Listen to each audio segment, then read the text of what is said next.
What's up, ladies and gents? CenterStrain01, your host. Welcome to my comprehensive walkthrough for Metal Gear Solid 3 Snake Eater HD Edition, played on the Xbox 360 on European Extreme while achieving the rank of Foxhound, which is the toughest rank to get. Now, in order to do this, you do need to skip the cutscenes, but I am going to be showing you cutscenes in this gameplay, but all you got to do is skip them, and you'll get the same results, hopefully, that I do. I will mix in the cutscenes. If you want to see a strictly gameplay video, I will have that up after the walkthrough is complete, for those of you that want to skip all the cutscenes and don't really care too much about the story. So this is the first game of 2018. Thank you guys for getting me here. I know it's been a long time since I've said that I was going to do this game on this difficulty setting. I have another walkthrough of this game on very easy from way back in 2011 and 12 when I really wasn't paying too much attention to achieving the highest standards possible. But now we are back, and we're ready to make 2018 as strong as ever. Don't forget to follow me on Facebook and Twitter, CenterStrain01, to stay up to date with all the latest news on gaming in general, as well as what's going on with the channel. Thank you to the patrons out there that make it possible for me to have the best quality gameplay on YouTube. With that being said, we're going to go ahead and get started here. I like Metal Gear Solid 1, and we're going to be doing this on European Extreme, which means that if we do get caught, it is a game over, which makes it easier for everyone out there. That way you know if you've been caught or not, and then you just start back. We will be saving every now and then. This is not a speed run, but this is going to be kind of the noobish approach out of how to achieve this ranking. Meaning when I go through each and every single section, I will explain it to you as if this is your first time playing, but also I will be using less distractions and more about finding ways around the enemies as opposed to using things like throwing magazines or knocking out soldiers. I want to limit the amount of soldiers I knock out. That is always the goal for this channel, is to have the least amount of interaction with the enemy as possible. So thank you guys so much for watching. Don't forget to leave a like. Let me know what your favorite Metal Gear Solid game is in the comments below. Mine is, of course, still Metal Gear Solid 3 when it comes to story, but Metal Gear Solid 5 when it comes to gameplay. Thanks for watching. Hopefully you enjoy, and it's go time. After the end of World War II, the world was split into two, East and West. This marked the beginning of the era called the Cold War.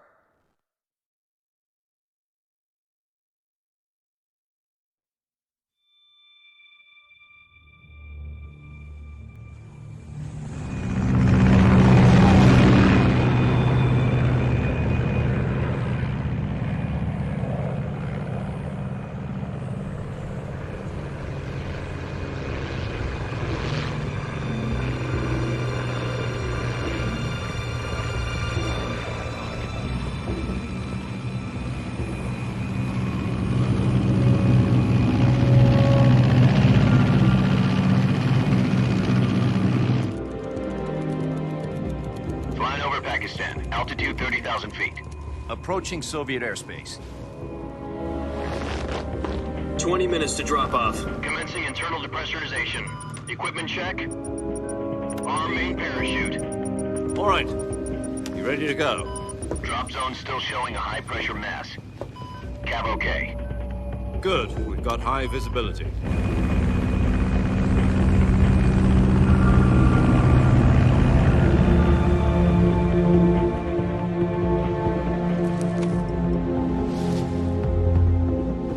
Put out that cigar. Connecting oxygen hose to interior connector. Put on your mask.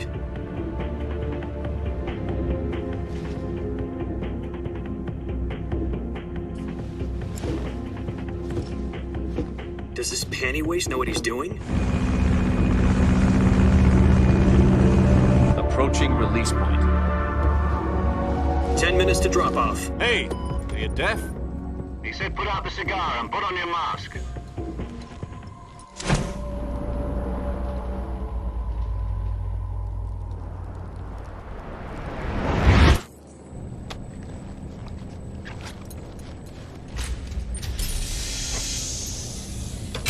Depressurization complete. Checking oxygen supply. 6 minutes to drop off. Opening rear hatch.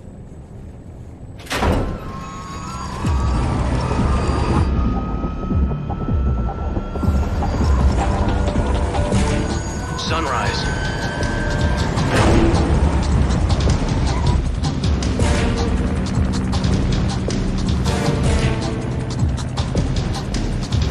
External temperature minus 46 degrees Celsius. 2 minutes to drop off. Stand up. You'll be falling at 130 miles per hour. Try not to get frostbite from the wind chill. 1 minute to drop off. Move to the rear. Activate bailout model. This is one for the history books. The world's first halo jump. 10 seconds to drop off. Stand by. Status okay. All green. Prepare for drop off. Countdown. 5, 4, 3, 2, 1. Spread your wings And fly. God be with you.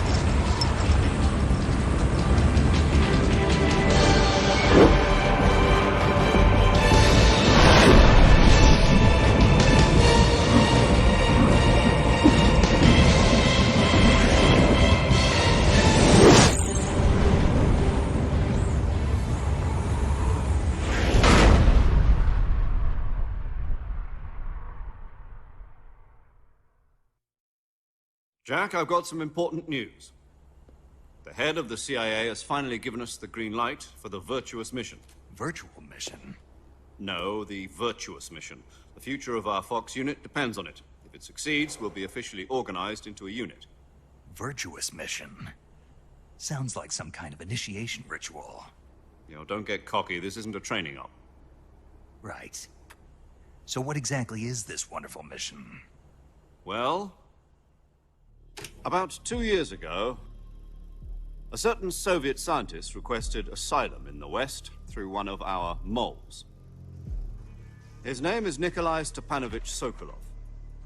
He's head of the OKB-754 Design Bureau, one of the Soviets' top-secret weapon research facilities, and the East's foremost expert on weapons development. Sokolov? Isn't he that famous rocket scientist? The very same.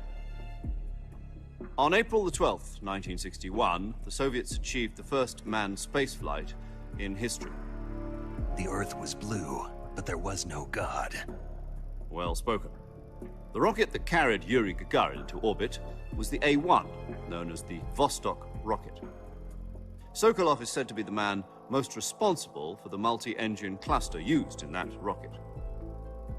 After Gagarin's flight, Sokolov left rocket development to become the head of the newly established Design Bureau. From a lowly technician to head of a design bureau, that's quite a success story. So why do you want to defect? It seems he'd become afraid of his own creations. Afraid? Call it a crisis of conscience. And for that, he left his country and his family behind and went over the fence? Not exactly. One of his conditions was that his family was also to be taken safely to the West. We used a mole to get the family out first, and succeeded in sneaking Sokolov over the Berlin Wall shortly afterwards. I was the one who conducted the operation. The security on the eastern side was still full of holes back then. Then what? We got Sokolov over in one piece, but the whole ordeal had left him exhausted, and we checked him into a hospital in West Berlin. It took him 2 weeks and more than 600 miles to get from the research facility in the Soviet Union to Berlin. He was in no condition to say anything coherent. And it was only a week later that we had something much bigger on our hands. The Cuban Missile Crisis. October the 16th, 1962, President Kennedy received word that the Soviets were in the process of deploying intermediate-range ballistic missiles in Cuba. The President demanded that the Soviets dismantle and remove the missiles. At the same time, he announced a naval blockade to prevent further missile shipments from reaching Cuba. But the Soviets didn't back down, instead placing their armed forces on secondary alert. Soviet transport ships carrying missiles continued on course towards Cuba. US and Soviet forces went on alert for an all-out nuclear war. Frantic negotiations were conducted through the UN's Emergency Security Council and unofficial channels to end the hair-trigger standoff. Finally, on October the 28th, the Soviet Union agreed to remove its missiles from Cuba. And so the world avoided a nuclear holocaust. But in order to get the Soviets to pull their missiles out, we had to make a deal. You mean the one where the US agreed to remove its IRBMs from Turkey? No. The Jupiter IRBMs deployed in Turkey were obsolete, and we were going to get rid of them anyway. They had no strategic value whatsoever to either the US or the Russians. The Turkey deal was a ruse, a cover story that was fed to the other intelligence agencies around the world. So what did the Russians really want? Sokolov. They wanted us to return Sokolov. You mean the Soviets pulled out of Cuba just to get their hands on Sokolov? That's right. What the hell was he working on? At the time, we had no idea. We were running out of time. It was either give up Sokolov or risk full-scale nuclear war. In the end, we had no choice. President Kennedy gave in to Khrushchev's demand. The next day, I got Sokolov out of the hospital, handed him over to agents on the eastern side. Sokolov kept on screaming, "Save me," until he disappeared from my sight. Then, a month ago, we received some new information from one of our moles. About Sokolov? Yes. He was taken back to the research facility and forced to continue working on the weapon in question under KGB supervision. What's more, it's on the verge of completion. So what kind of weapon is it? Something to do with space rockets? No, missiles. Same technology. I guess you're right. We don't know the details, but it appears to be a new kind of nuclear device. For half a year now, the Soviets have been conducting frequent nuclear tests at Semipalatinsk. Something to do with the weapon, I assume. We're talking about a secret weapon so big that Khrushchev was ready to pull out of Cuba to get it back. Is Sokolov still in the facility? No. According to our intelligence, he's in Selinoyarsk, a place in the mountains about 3 miles to the west that's known as the Virgin Cliffs. The Virgin Cliffs. Nice name for a virtuous mission. They moved him there just recently. Why? Apparently, they're conducting a field test of the weapon, but it's our best chance to get him back. This mission would never have been possible if he was still in the research facility. This is our last chance. Sokolov must have known that too when he contacted us.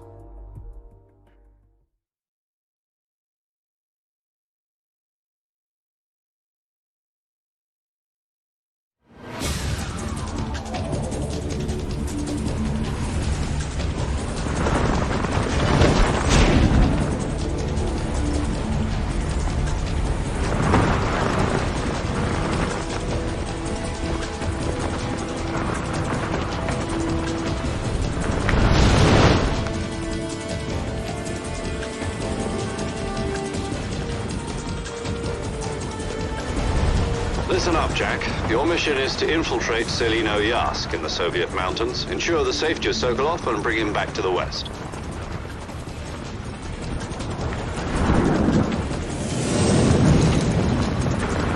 If we don't get Sokolov back before that weapon is complete, we'll be facing a major crisis. The clock is ticking.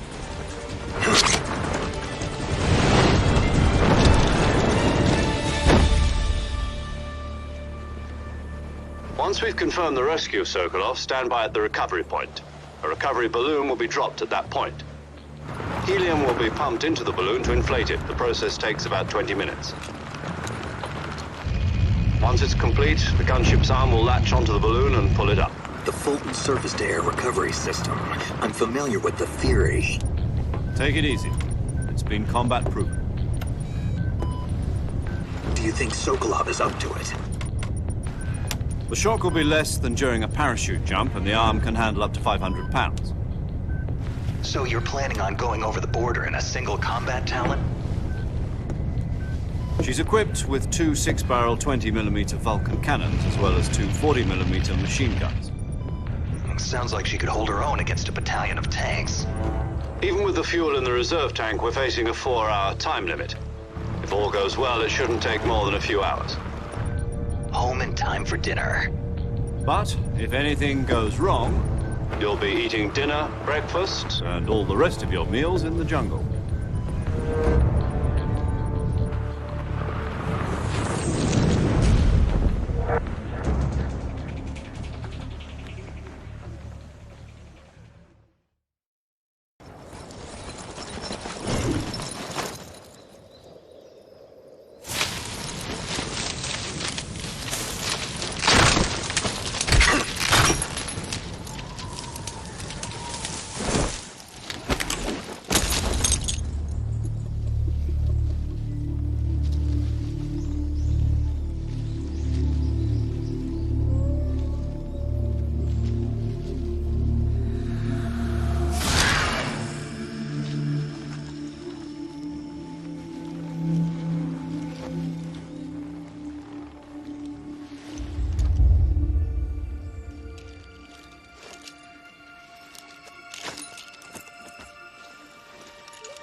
Do you copy? You're already in enemy territory, and somebody might be listening in. From here on out, we'll be using code names to refer to each other. Your code name for this mission will be Naked Snake. I'll be referring to you as Snake from now on. You're not to mention your real name. Snake? What, you don't like snakes? What do you mean? You've eaten one before, haven't you? In survival training? I'm glad to hear that. I don't know if I'd ever order one in a restaurant, but... Be careful, you might not have a choice. What about you, Major? What should I call you? Let's see. I'll be Tom. Call me Major Tom. This will be a sneaking mission. You must not be seen by the enemy. You must leave no trace of your presence. Is that clear? This kind of infiltration is the Fox Unit's speciality. In other words, weapons and equipment are procured on site. That goes for food as well. You're completely naked, just as your name implies. Great. Now I see why you asked me if I like snakes. I suppose calling me Snake was your idea of a joke, too. No. There's a good reason for that. I'll tell you later when the time is right. Gotcha. Getting back to the subject, how exactly am I supposed to feed myself? You've been issued a knife and a tranquilizer gun. Use them to hunt for food. You'll also find some medical supplies in your backpack. Yeah, about the backpack. I lost it in a tree on the way down. I see. Well, you'd better go back and get it then. You know where it is? No problem. I can see it from here. It's stuck on a branch.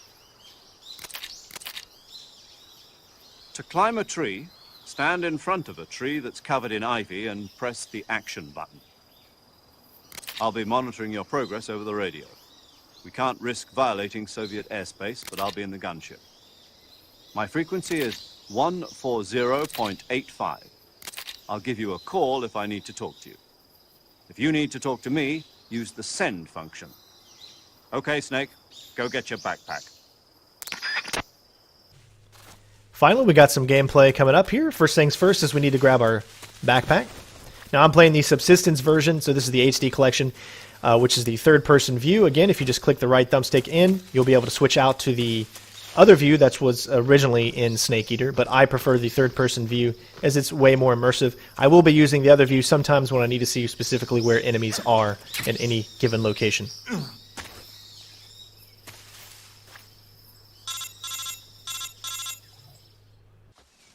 Snake, try to remember some of the basics of CQC.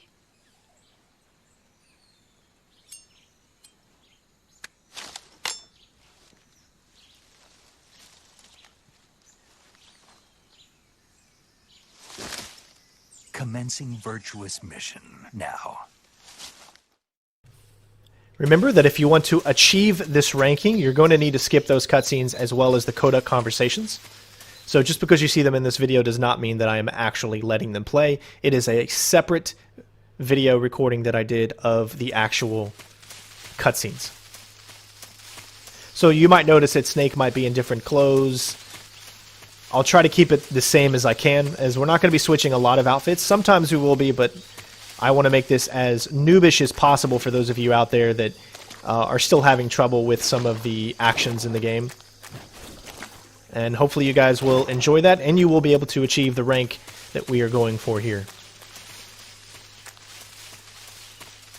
First real gameplay is up ahead in the next section, and hopefully you guys enjoy.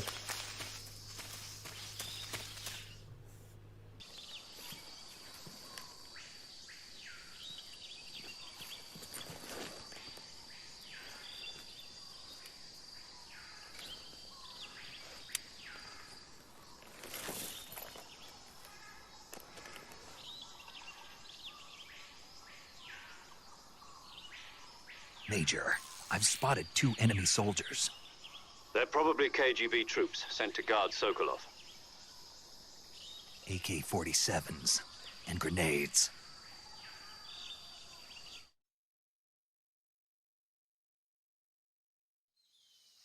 Snake, your presence in Soviet territory is already a violation of international law. We can't let the Kremlin find out that the CIA and the American government are involved. Contact with the enemy is strictly prohibited. Don't engage them in battle either. This is a stealth mission. Got that? The Major is right. The point of this mission is to sneak through the jungle without being seen. The success of the mission depends on how well you use your camouflage. Change your camouflage by selecting Camouflage from the Survival Viewer. The Uniform option lets you pick your uniform, while the Face option lets you change your face paint. Choosing camouflage that blends in with your surroundings will help you conceal yourself more effectively. Also, don't forget that anything that moves will stand out in the jungle. If you just stand up and run around like an idiot, you're bound to be spotted. But if you crawl instead, you should be able to sneak by without being noticed. You can see how effective your camouflage is by looking at the Camo Index. The Camo Index shows how well your current camouflage blends in with the surrounding area. The higher the value, the harder you are to spot, and vice versa. The key is to make yourself one with nature. Keep that in mind as you go along, okay? So what I like to do for this first section here is to run up against this tree. This is a surefire way to be able to pass this section without ever having to worry about being caught. So yes, there are other things that we could do. We could go up, we can knock enemy soldiers out, we can take them out with our weapons and whatnot. We're not going to do that. We're going to try to get around the enemies as much as we can. Some enemies we will be taking out via weapons, but it's all going to be non-lethal, of course.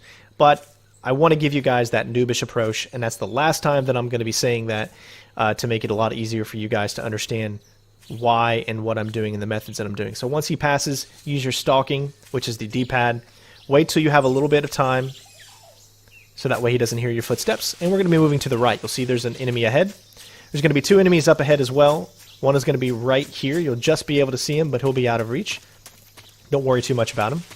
Here, you're going to wait for this guy to turn around. As soon as he does, go ahead and move, and then head towards his direction. Once you get about this close, go ahead and start your stalking. And you should be easily able to get by all 4 of these enemies. Do not start running, of course, until you're enough distance to feel safe and comfortable without him turning around.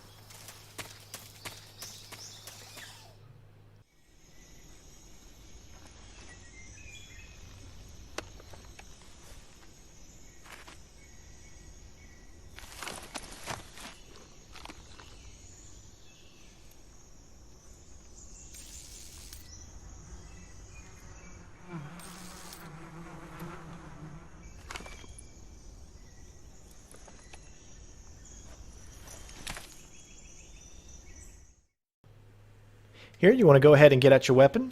You can just barely see it. Shoot down the bee's nest. Follow him, but not too close because you don't want the other guards to see you. Give him a little bit of time. Wait till he goes off. Alright, once they're all moving, try to stick as close to the middle as you can because you can fall off sometimes. And just keep running. You'll have a free and clear path to your objective. And there's nothing that we need down here. Again, this is the very simplistic approach, but it works pretty much every single time without any problems.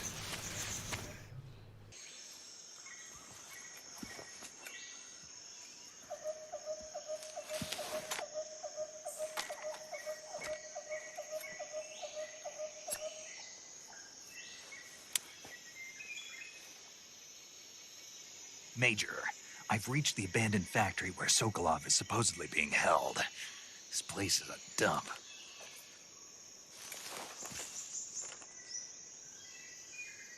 I can't see Sokolov from here. The security is pretty tight. There are sentries posted around the perimeter. I wonder how many are inside.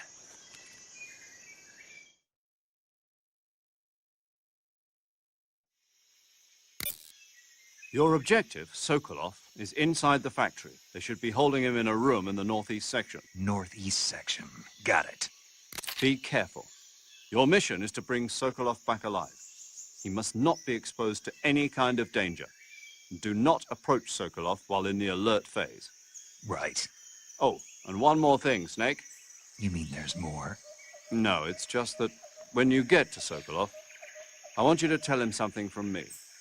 And that is? Sorry for being so late. Is that all? Yes. Understood. Beginning my approach to the target.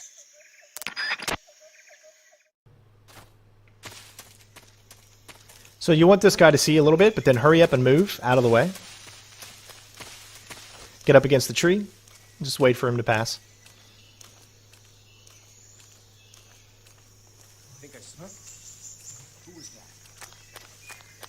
Once he says, "Who is that?" that's when you want to start moving.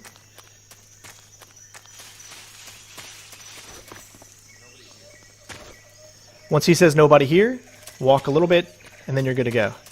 Get up, and you're free to run. Hopefully you'll be able to complete that your first time, and we should be able to move on.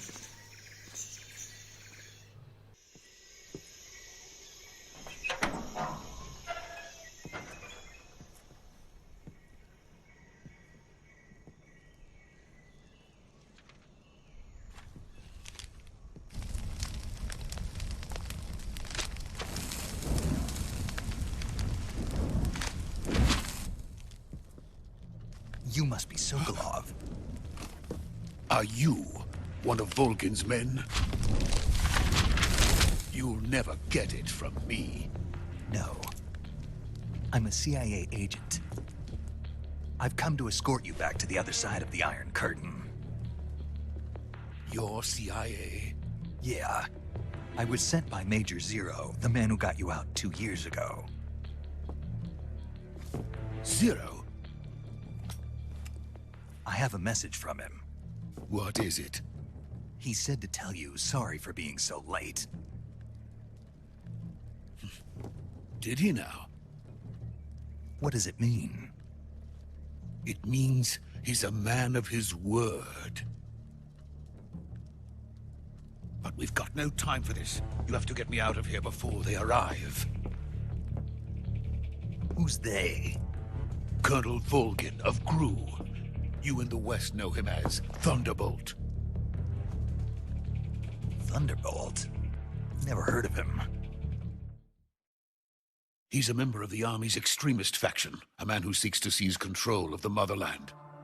Ever since the Cuban Missile Crisis 2 years ago, Khrushchev has been pursuing a policy of peaceful coexistence with the West. Despite resistance and criticism from hawks in the Army and the provincial authorities, Khrushchev has managed to suppress the opposition, so far. But the failure of his agricultural policies has put him in a precarious position. And on top of that, the tragedy last November. President Kennedy's assassination.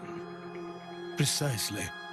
In a sense, Khrushchev has lost his biggest partner, and his power base is rapidly crumbling away.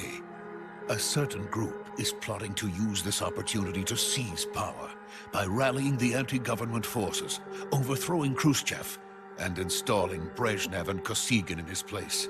The mastermind behind this plot is Colonel Volgin of the GRU. He has control over another secret weapons research facility much like this one, OKB-812, known as the Granin Design Bureau, and is using it to further his plans. But that is not enough to satisfy him. Now he's plotting to seize the secret weapon I have been developing here and use it as leverage in his bid for power.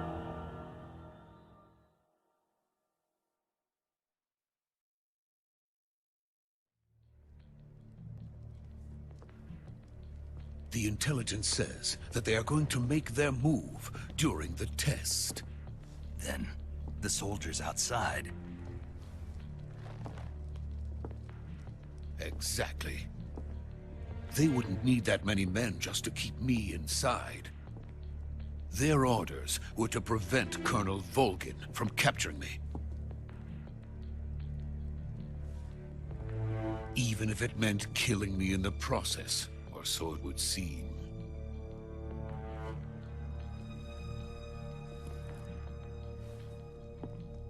Volgin will come. I'm sure of it. You must get me out of here before then. Leave it to me. By the way, your Russian is superb. Where did you learn to speak it? From my mentor. Is that so? America's truly a frightening country. Having second thoughts? No. I have no love for this place. Let's go.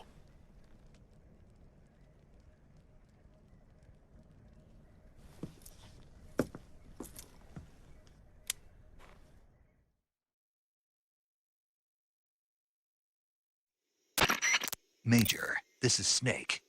Sokolov is safe with me. He's doing fine. No injuries. Good work, Snake. Now hurry up and get Sokolov to the recovery point. We'll rendezvous with you there. Roger. What about the sentries? I managed to get past them. I see. What about the boss? We lost contact with the boss some time ago. What happened? It's probably just a weak signal. Just hurry and get Sokolov out of there.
Freeze!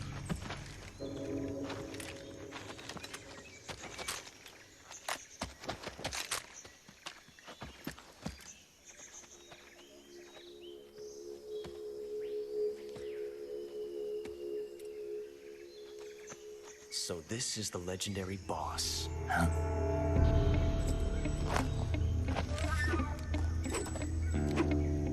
Huh? We meet at last.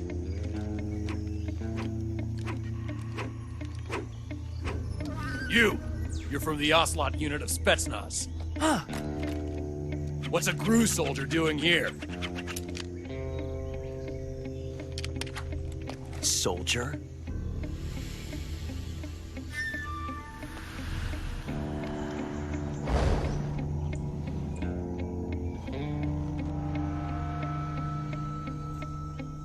He's the Ocelot commander. Ha! That's Major Ocelot to you. And don't you forget it.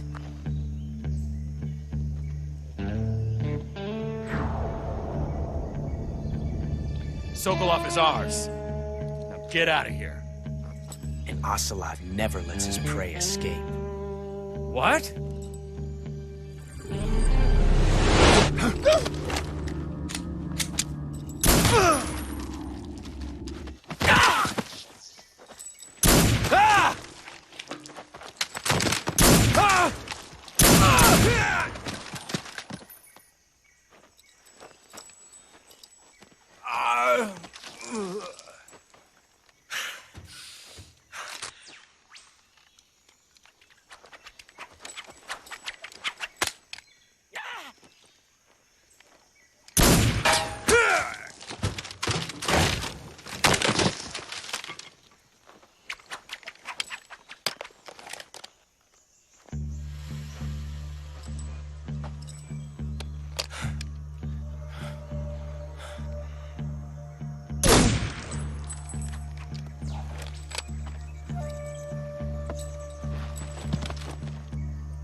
I can't say it feels good to kill a comrade, even if it is for the GRU.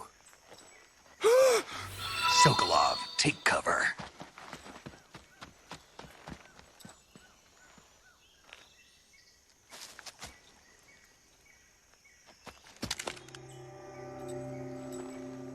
Huh.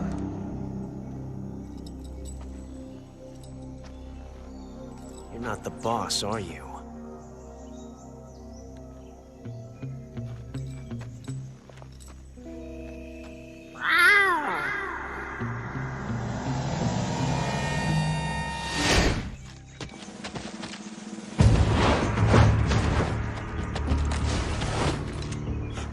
Operatives! What is that stance? Huh. That gun.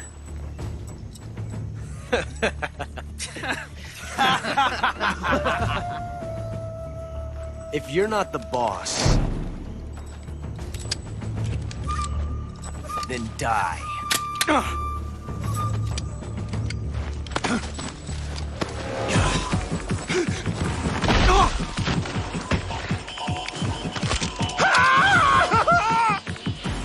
Major! Leave it! Shoot the other one! Whoa!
You ejected the first bullet by hand, didn't you? I see what you were trying to do. But testing a technique you've only heard about in the middle of battle wasn't very smart. You were asking to have your gun jam on you. Huh? Besides, I don't think you're cut out for an automatic in the first place. You tend to twist your elbow to absorb the recoil. That's more of a revolver technique. You filthy American dog!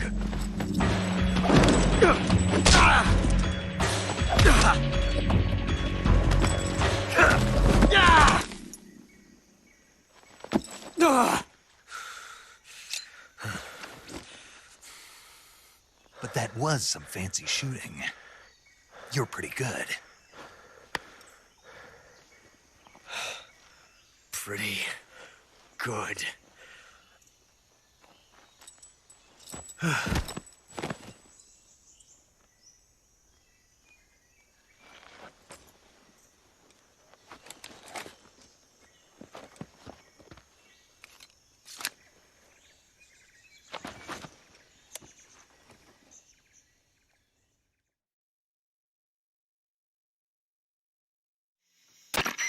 Major, do you read me?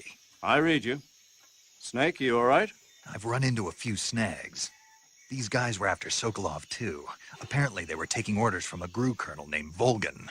A GRU colonel? Part of an internal Soviet power struggle, according to Sokolov. Something between the KGB and GRU. Between Khrushchev's supporters and Volgin's. Sokolov was being guarded by the KGB and hunted by GRU? Snake, it sounds like this could be even hotter than Cuba. I don't like it. Something about the whole thing stinks. I agree. You'd better hurry.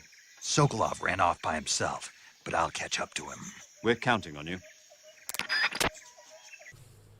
Now that we have gained control, this part is very, very simple and easy. All you have to do is head back towards where you came from, and we have pretty much completed Operation, or Virtuous mission, which is the very, very first section of this walkthrough.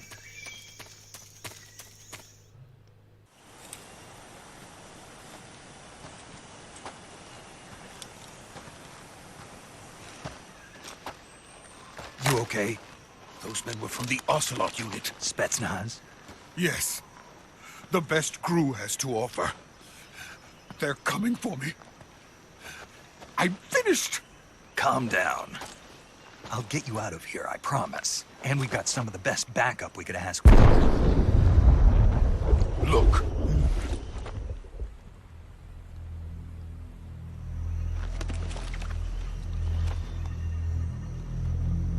That's what they were making you build? Yes. The Shagohod. The treading behemoth. A tank capable of launching nuclear IRBMs. It can launch nuclear missiles from that kind of terrain? Oh, yes. And without support from friendly units. A nuclear-equipped tank capable of operating solo.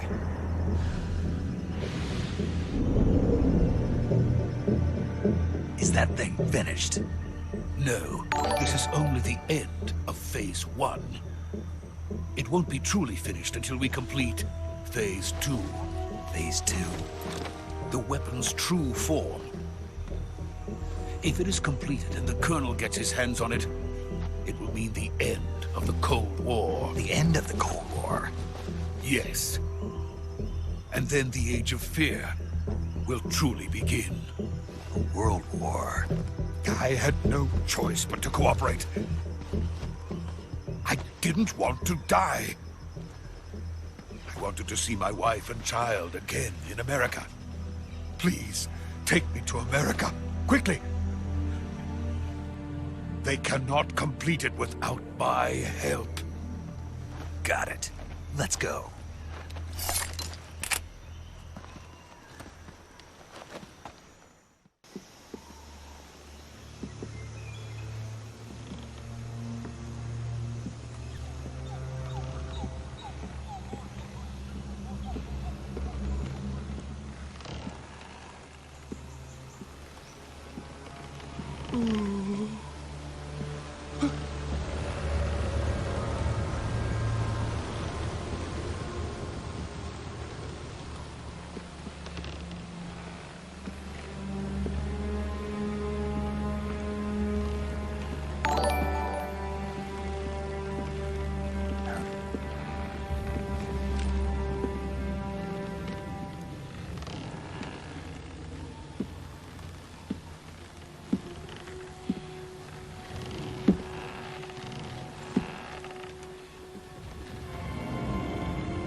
Boss?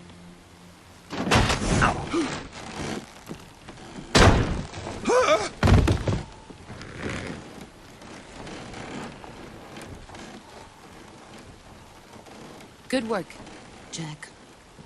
What are you doing here? Sokolov comes with me.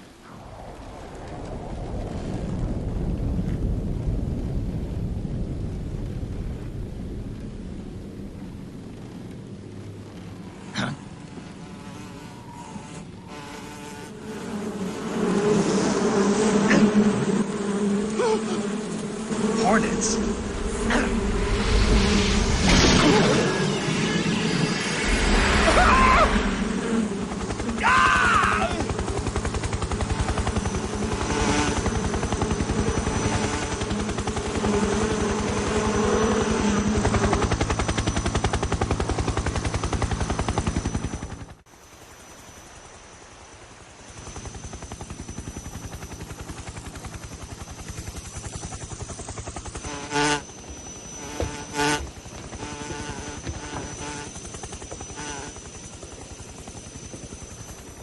My friends, let us fight together again. I have waited long for this day. We will fight with you once more. Welcome back, boss. Now that all 5 of us are together, it's time we go to the depths of hell itself.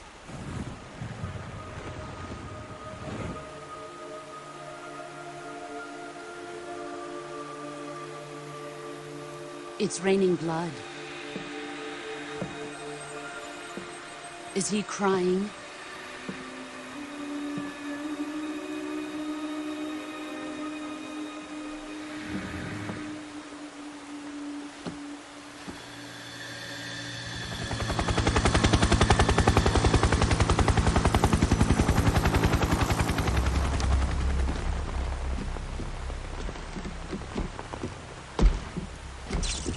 Kuwabara, Kuwabara.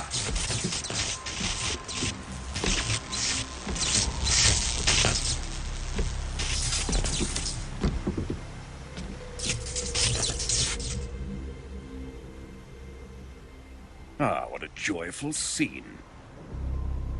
Colonel Volgin. Welcome to my country. And to my unit.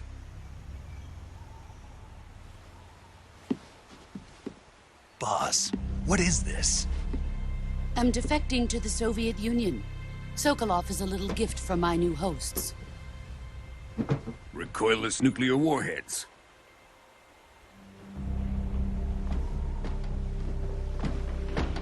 These will make a fine gift for me. This can't be happening. Who is he? Another one of your disciples? Are we taking him with us? No, this one is still just a child. Too pure for us Cobras. He has not yet found an emotion to carry into battle. What are you talking about? Think you can pull the trigger?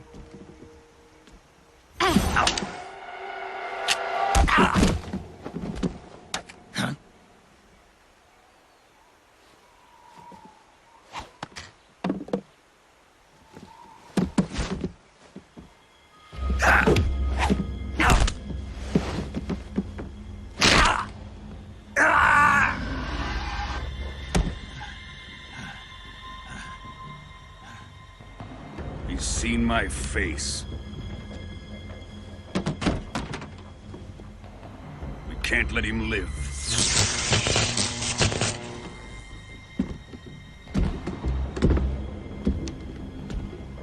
If Khrushchev finds out about this, we're finished.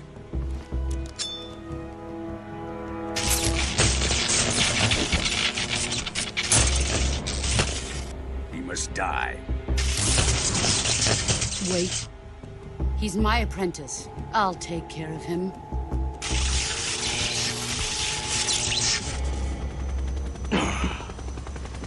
Jack, you can't come with us.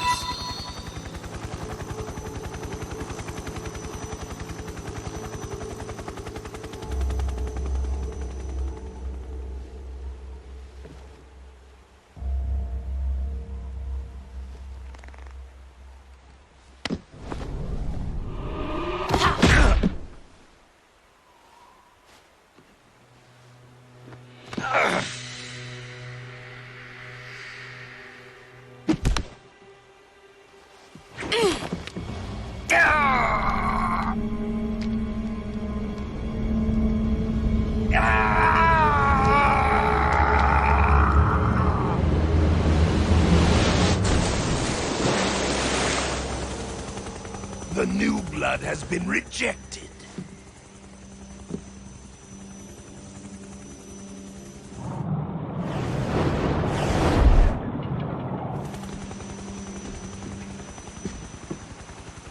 Are we done here? Now, onto Sokolov's research facility.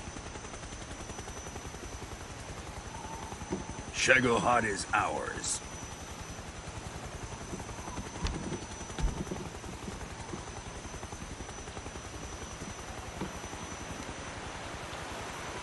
Drift away.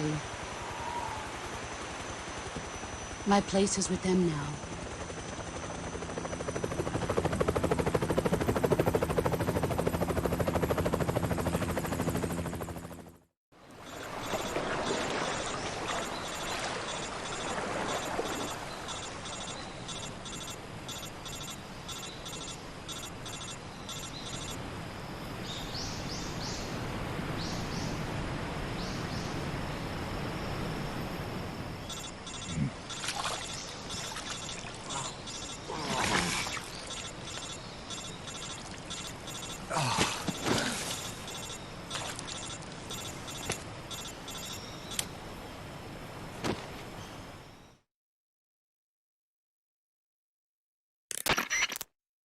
Snake, can you hear me?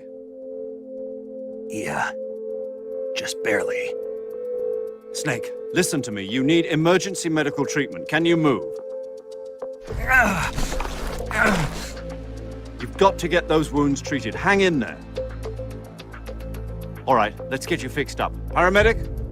Okay, Snake. Just relax and it'll all be over before you know it. Stay with me. I've seen people in worse shape before. Think you can handle it? Major. The boss. She's defected. We'll talk about that later. First, we've got to get you patched up. Okay, here we go. First, open the survival viewer with the start button. If you select cure, you can start the treatment. Healing is divided into treatment using medicine with the item window button and surgical treatment using the weapon window button. Your injuries include a fractured left elbow and rib bone, and lacerations on your upper arms, right elbow, and abdomen. They need to be fixed using surgical treatment.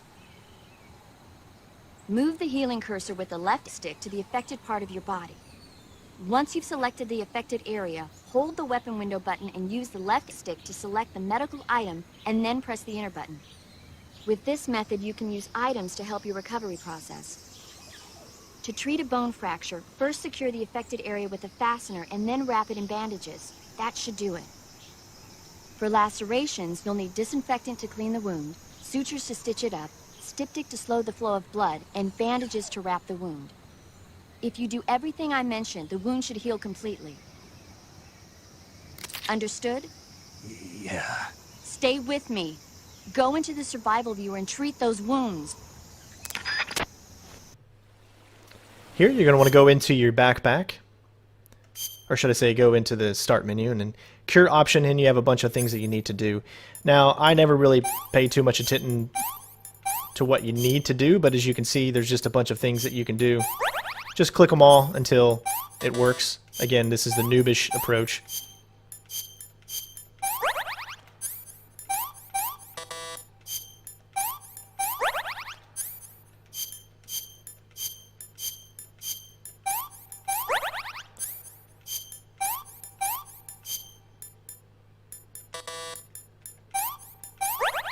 And last one.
Good job, Snake. We're coming to get you now. Just stay where you are. We'll drop a recovery balloon. Can you set it up?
Excellent.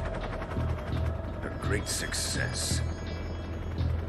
Thanks to the boss and her cobras, I have both Sokolov and the Shagohod.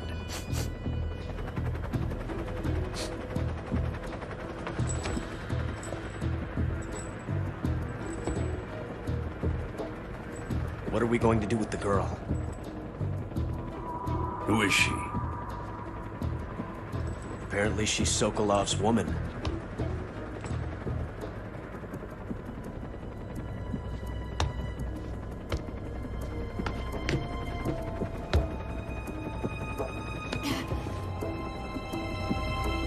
She's a nice catch.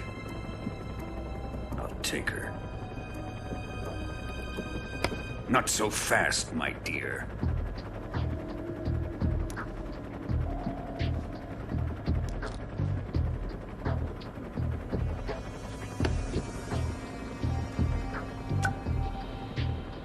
A kiss of death? Are you KGB? We may be able to use her.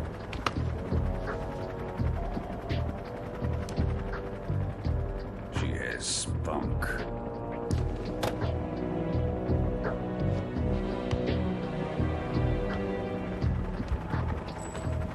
Shall we take her back to the base? Perhaps we should. We have no further use for Sokolov's research facility. I think it's time I gave this marvelous new toy a try. Colonel, even if they are our enemies, they're still our countrymen. But it won't be me that pulled the trigger. It'll be our friend, the American defector. You're going to nuke your fellow Russians? Remember the Alamo. Colonel!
Silence through the night. Snake Eater.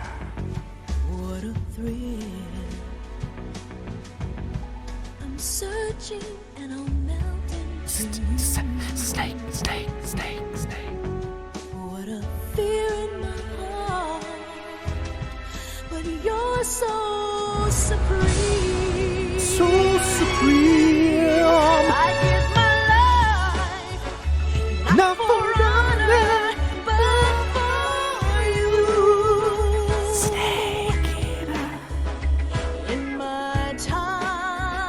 in her time, there be no one else. This is live, by the way. It's the way I lie to you. Snake Eater. I'm still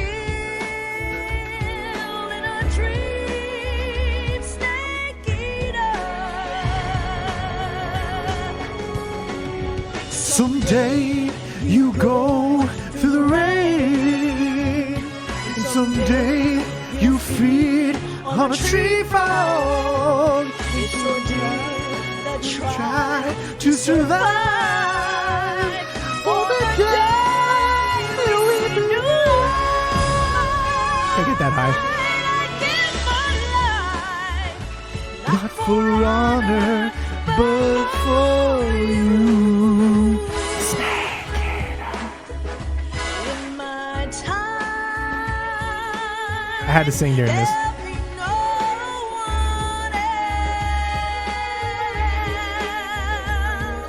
cry. That's the way I fly to you. I'm still in a dream, snake eater. Come on, sing it for me. Here we go. One more time. Here we go. One more time. Can we do it one more time? Let's do it one more time, guys. Repeat this part. Here we go. I'm still in a dream, snake eater.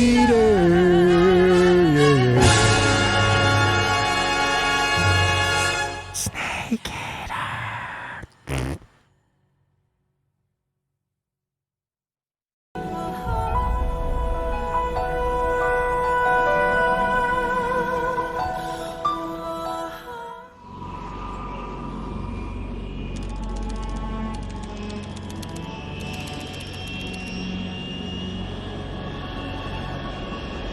Currently flying over the Arctic Ocean, altitude 30,000 feet, approaching Soviet airspace. Arriving at the designated drone launch point. Drone oil pressure and voltage are nominal. Payload oxygen supply is nominal. Power supply to payload antifreeze system shows no problems. No gusts. All systems go for drone detachment. Snake, we can't risk a halo jump this time around. Airspace security has gotten tighter since we were last here. We can't get as close to the ground as we did during the Virtuous mission. So instead, we'll be using one of our newest weapons. Snake, you're being given an honor on par with Alan Shepard. This is our last chance. Show your patriotism. If you fail, you'll be back in a hospital bed again, waiting for the firing squad.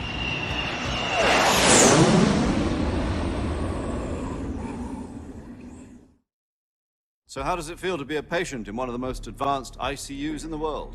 Would you do me a favor and tell the suits about visiting hours? I'll never get better with them assaulting me day and night with their questions. Must be part of the top brass's inquiry. More like an interrogation. According to them, I'm a traitor and an accomplice to the boss's defection. They're just looking for a scapegoat. Does that mean they're after you, too? Let's just say neither one of us is going to be made a national hero out of this. Does this mean Fox is going to die? No. This fox is still one step ahead of the hounds. The reason I came to see you today, Jack, it's time for Fox to clear its name. What are you talking about? The situation has changed. We've still got a chance to come out of this one alive. Yeah, what kind of chance? Don't get too excited. Here, have a cigar. It's Cuban.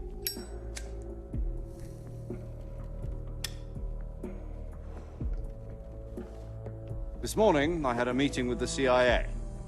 They decided when they're going to execute us? No. Something even bigger. Yesterday, the White House received an unexpected call. President Johnson? Yes, I hear you, Mr. Chairman. It was a hotline call from Khrushchev to President Johnson. From the head of the Soviet Union? That's right. A few days ago, one of our country's main design bureaus, OKB 754, was destroyed in a nuclear explosion. At about the same time, our anti-aircraft radar picked up a signature that appeared to come from one of your military aircraft. Does any of this sound familiar to you? In retaliation, I have placed our armed forces on secondary alert. Depending on your response, I may be left with no choice but to order the military to maximum alert and unleash Armageddon. With the help of your predecessor, I was able to survive the Cuban incident.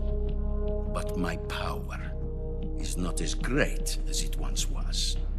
If I am to survive this crisis, I must have your full cooperation. I should have contacted you myself. Did you know that one of our soldiers defected to your country a week ago? No. So you haven't heard then? The man who arranged the defection was a GRU colonel by the name of Yevgeny Borisovich Volgin. Volgin? Of the Brezhnev faction. Go on. Who is the soldier? Her name is the Boss. She's a living legend. During World War II, she was the one who led us to victory in that war. In Russia, you know her as Voyevoda. You mean the Boss? The mother of your special forces? Yes, that's the one. And she took 2 miniature nuclear shells along with her. The Boss took 2 miniature nuclear shells? I'm afraid so. I believe they were a gift for her new hosts. The Davy Crockett Atomic Battle Group delivery system was completed 2 years ago. But serious problems were found with the launcher's range and precision. Although they were mass-produced, they've never been deployed in battle. But Sokolov's research facility was completely wiped out. The whole area is polluted. I can only offer you my deepest condolences over this terrible tragedy. So, the Boss, with Colonel Volgin's help, stole 2 experimental nuclear shells and took them with her as gift when she defected. Then, shortly thereafter, Sokolov's design lab, a top-secret military research facility, was destroyed by one of these weapons. Am I right so far? Yes, that's correct. And the American government denies any involvement in the affair. Is that right as well? That's correct. We were not involved in any way. Then what was a U.S. military aircraft doing on our radar screen? It was clearly in a violation of our airspace. And yet you say it was not acting under your orders. That's correct. You expect me to believe that this was all the work of a single soldier? I don't know what else to tell you. The Army insists that this is all a ploy on your part. I've said it once, and I'll say it again. Our government had nothing to do with it. And I would like dearly to believe you. However, I'm afraid my power over the military has weakened since the Cuban incident. I will need some kind of proof that this was not the action of the American government. You have 1 week. You must catch the Boss yourselves and recover the remaining nuclear device. Then, you must find some way to prove your innocence. Prove our innocence? Yes, preferably something painful. Prove to me that this is not merely another one of your tricks. The Boss should be close to Colonel Volgin. How about a little coaction? I would not expect too much if I were you. The political situation here is unstable. And Colonel Volgin is a member of the Brezhnev faction, which seeks to topple my government. 1 week. You have only 1 week. And if it is not too much to ask, do something about Volgin as well. What is that supposed to mean? Nothing. It means nothing. Call it a modest gentleman's agreement to ensure our continued relationship. What if we can't prove our innocence? Then I will be unable to restrain the military. I will be ousted, and they will seek their revenge. A nuclear attack on the United States? I leave the disposal of this situation entirely to your discretion, Mr. President. Disposal? If you fail, it will mean the beginning of a new world war. To put it simply, in order to avoid a full-scale nuclear conflict, we have to prove that America was not involved in that explosion. And eliminating the Boss ourselves will prove America's innocence? Right. The higher-ups have decided that you're the only one capable of pulling this off. You were her last apprentice. Screw this one up, and we'll both be 6 feet under. There's no choice.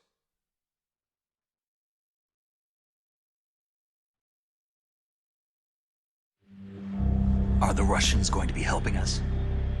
The KGB has promised to lend us one of their communications satellites so that you and I can talk to each other. That's it? They've also put us in touch with a couple of insiders. Insiders? There was a defection in September 1960. Do you remember it? You mean the 2 NSA codebreakers who went over to the Soviet Union? Precisely. Since then, They've apparently been training with the KGB for exactly this kind of situation. Their code names are Adam and Eva. I've been told that Adam has infiltrated Volgin's ranks. We've also arranged for him to provide you with an escape route.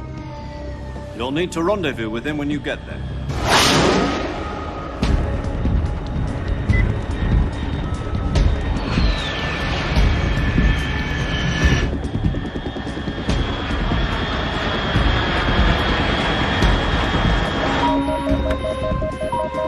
Control.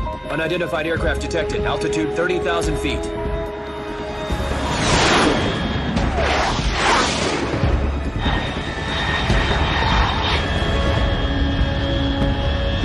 It's fast. Estimated airspeed exceeding Mach 3. Bearing south. I'm about to lose it.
This is Snake. Do you read me?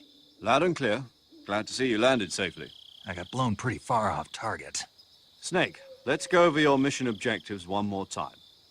Rescue Sokolov. Find out what's happened to the Shagohod, then destroy it. And finally, eliminate the boss. Eliminate the boss? This mission will be codenamed Operation Snake Eater. Because I'll be taking on the boss in our Cobra unit, right? Don't forget about Colonel Volgin. I'm not a hired killer. I know, but that was the Kremlin's demand. Demand? You mean it wasn't just a request? What's it to us if the Khrushchev regime is threatened by the Colonel and his faction? If supporting the current regime helps us avoid a nuclear exchange, then that's what we'll do. And what are the CIA's demands? Our priorities are the rescue of Sokolov and the destruction of the Shagohod. Roger that, Major Tom. Hold on, Snake. What now? I'm changing my codename. It turns out Tom wasn't the most auspicious choice. What do you mean? Well, the truth is, when I chose my codename, I picked the wrong one. The wrong one? Did you ever see the movie The Great Escape? It came out last year. Oh, must have missed that one. Anyway, it's based on a true story about prisoners who escaped from a POW camp in Nazi Germany. The prisoners dig 3 tunnels as part of their plan, but the Nazis find 2 of the tunnels before they're finished. The prisoners succeed in escaping by using the last remaining tunnel. The names of those 3 tunnels were Dick, Harry, and Tom. I get it. You used the name of the tunnel they escaped in as your code name because you thought it would bring you good luck. Yes, that's exactly right. At least, that was the plan. But I got the name wrong. The one they escaped in was Harry. Tom was one of the unlucky tunnels.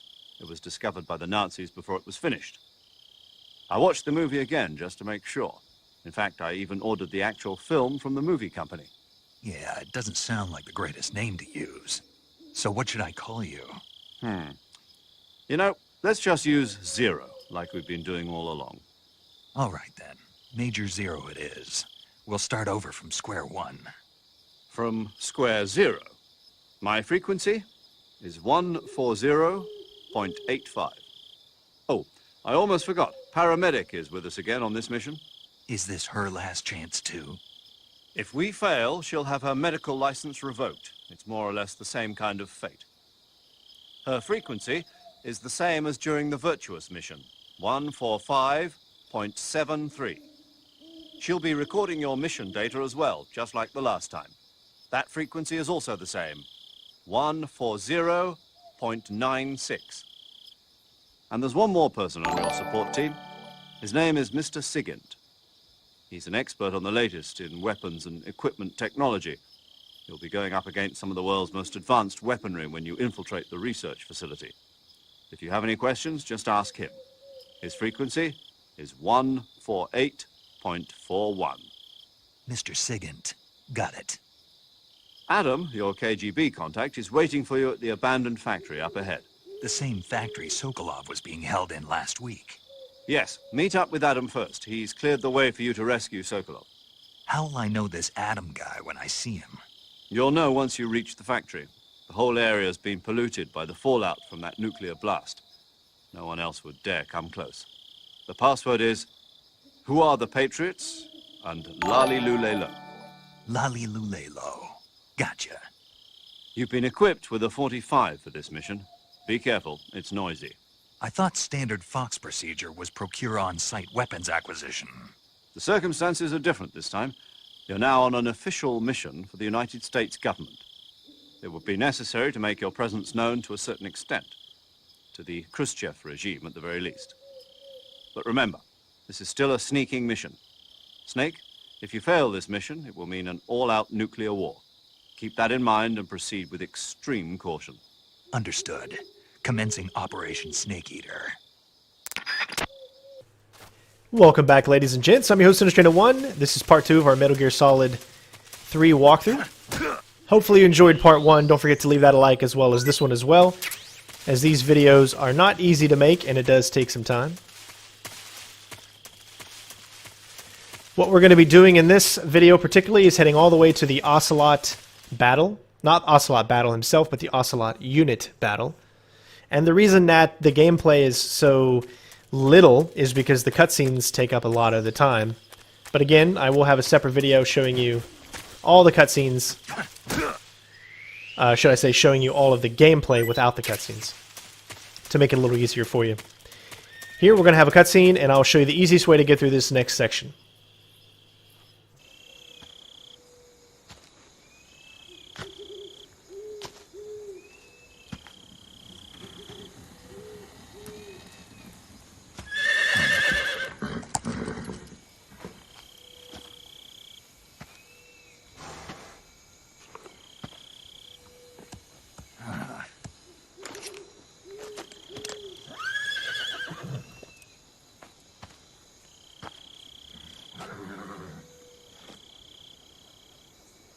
Looks like death wasn't ready for you yet.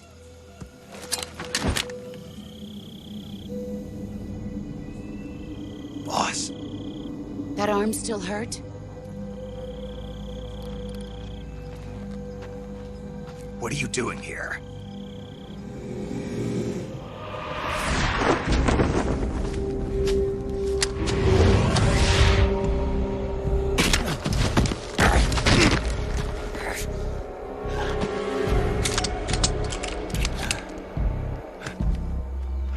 Go home.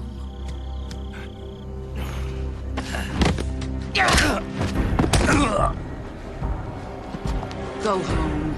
Gru and my sons are waiting up ahead. You don't have a prayer of finishing your mission. You're not even armed. Boss!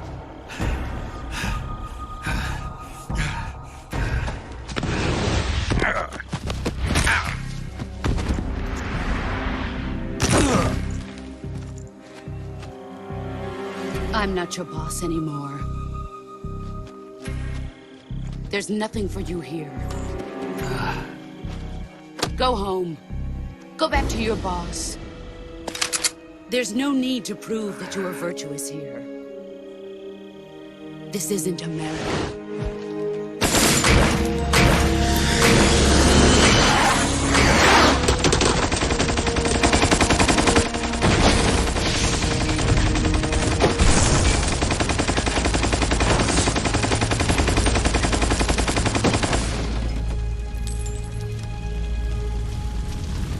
That should stir things up a bit. You'd better hurry.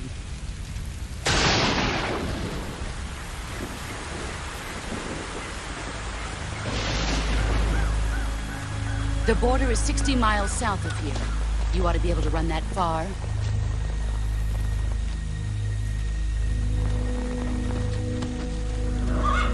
Why'd you defect? I didn't. I'm loyal to the end, to my purpose. What about you, Jack? What's it going to be? Loyalty to your country or loyalty to me? Your country or your old mentor? The mission or your beliefs? Your duty to your unit or your personal feelings?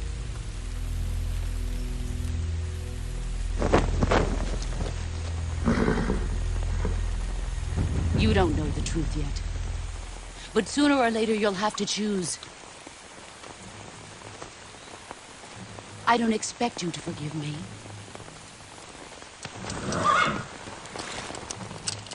But you can't defeat me either. You know me too well.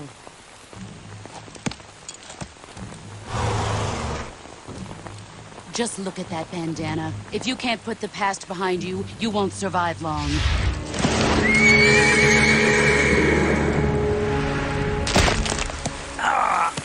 If we meet again, I'll kill you. Now, go home.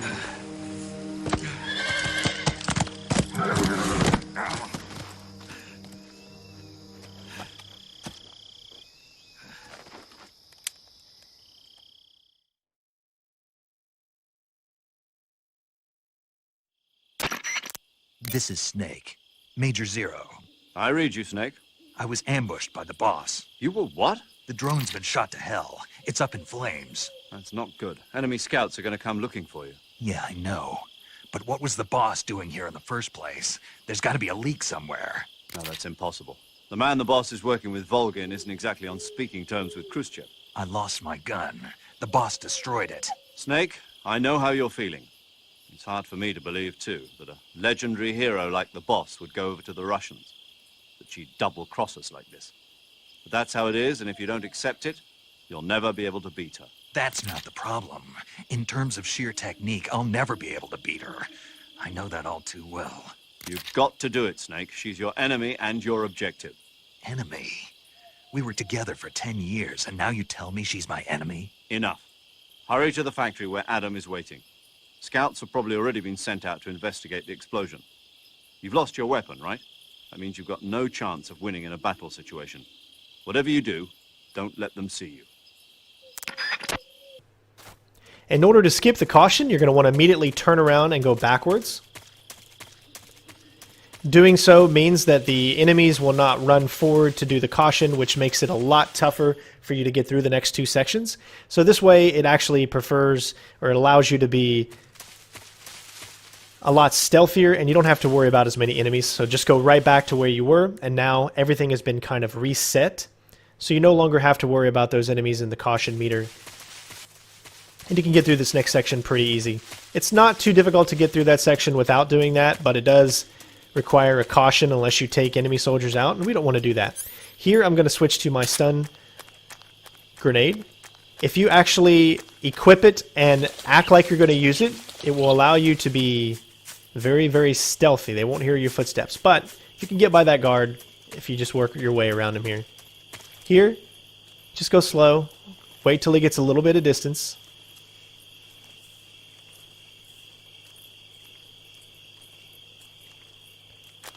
As you can see, you do not have to use it. But know that if you were to press the X button, your footsteps are silent. But we're not going to do that if we don't have to. It's just there in case you need it, in case you want another easier way. But it's pretty easy still to get by those guys. Here, what you're going to want to do is move up. Don't go too far. It's better to switch your cameras here. There you go. Once he's seen you, then you can slide down.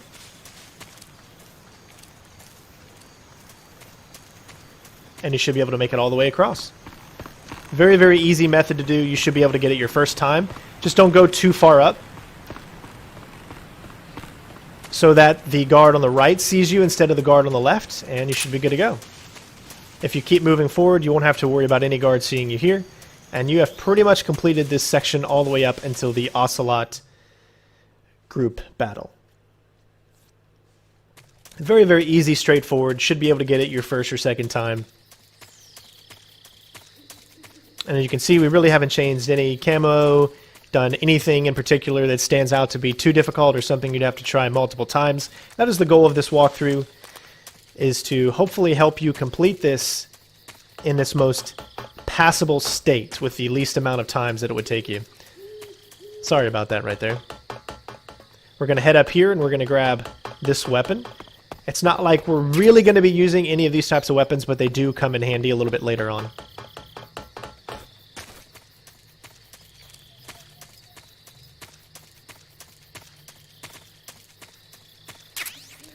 Also pick up some smoke grenades. Those are a good thing to come in handy as well.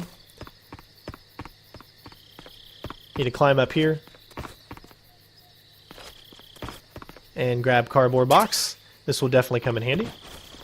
And we're pretty much ready to start the Ocelot group battle. But first you want to go over here, open up the locker, and grab the thermal goggles, as they'll come in handy a little bit later. So enjoy the cutscene, guys, and it is now time to do the Ocelot battle, which will be the final part of this video.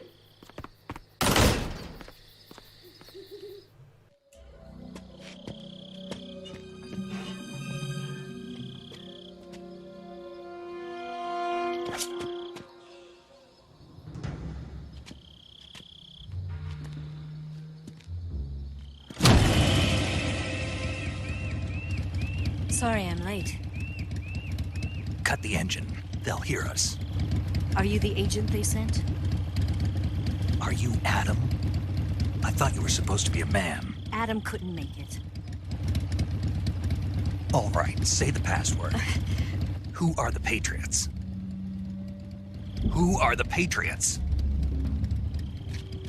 Answer me!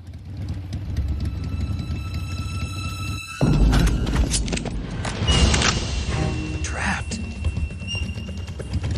Get down!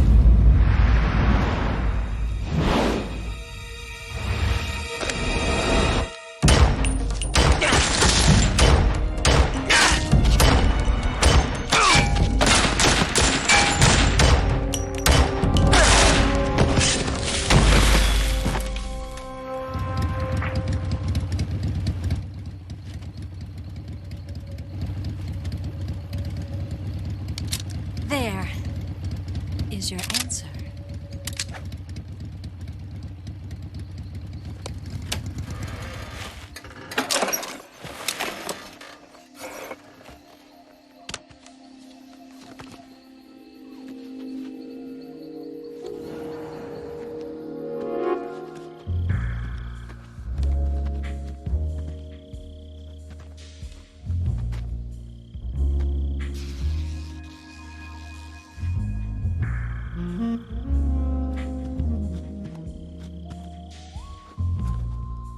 The name's Eva.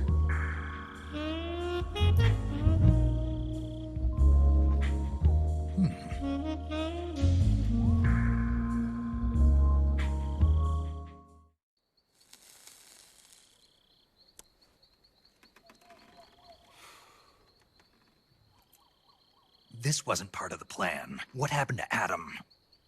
What's your code name? It's Snake. Snake, huh? Well, I'm Eva. Are you here to tempt me?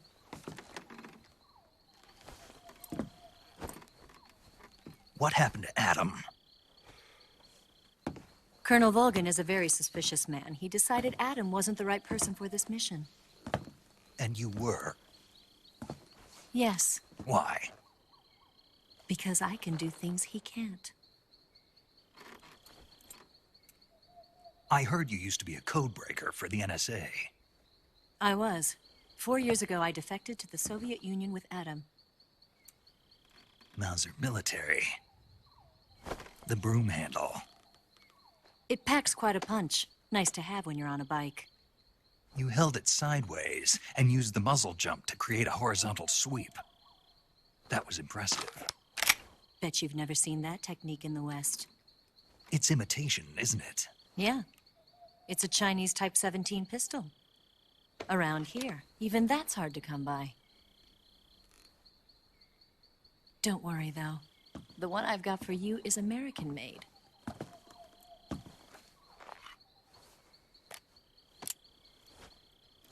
.45, huh?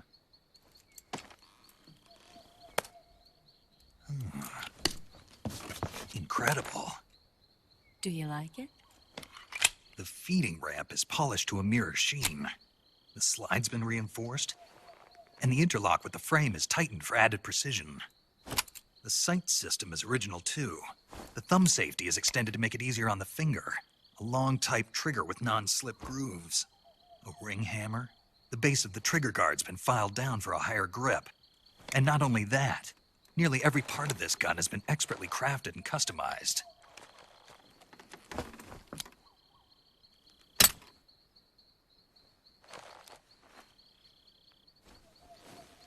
Where'd you get something like this? I grabbed it from a Western munitions armory. It probably used to belong to one of your officers, and there are more where that came from.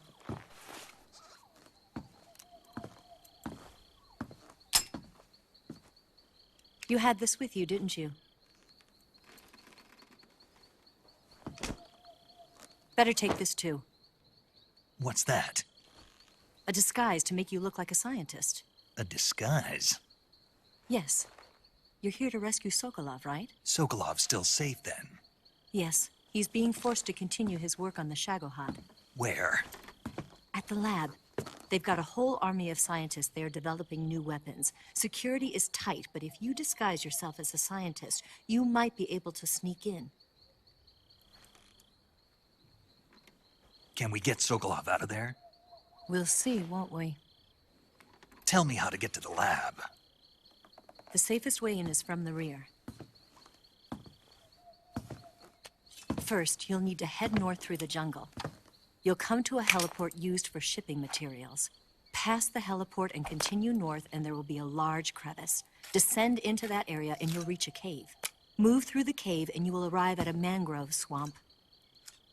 After the swamp, there'll be a warehouse. Make your way through the warehouse and you'll come out just south of the lab. Got it. And just what are you doing there? In close-range combat, a knife can sometimes be more useful than a gun. By doing this, I'll be able to hold a knife at the same time and still keep the gun steady. That way, I can instantly switch between a gun battle and a knife fight.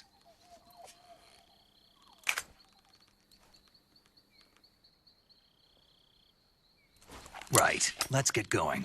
Wait a minute. What now? You must be tired. Why don't you take a little rest? I'll be fine. You'll never make it in your condition. It's a jungle out there. There's still an hour before dawn. It's dangerous to be out in the jungle at night without a guide. What about you? I have to get back. I can't be gone for too long. They'll start to suspect something.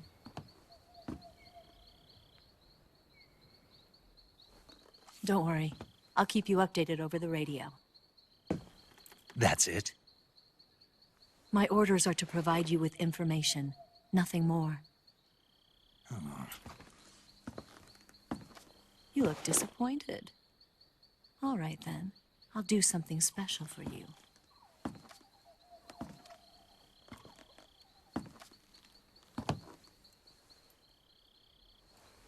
I'll stand watch until dawn. Now be a good boy and lie down.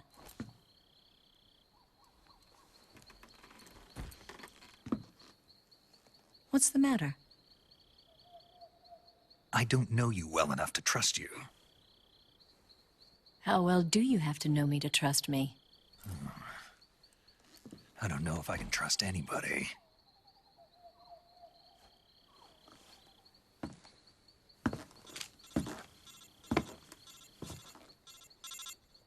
Gonna get that?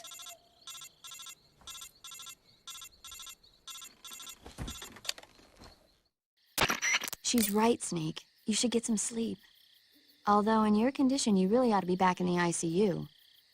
Whenever you save the game and quit, you'll go to sleep. Sleeping allows you to gain back stamina naturally. Depending on how long you sleep, you may also recover naturally from sickness and injury. When you're tired or hurt, the best thing to do is just get some sleep. So do yourself a favor and take a nap. Doctor's orders, okay? Yeah, okay.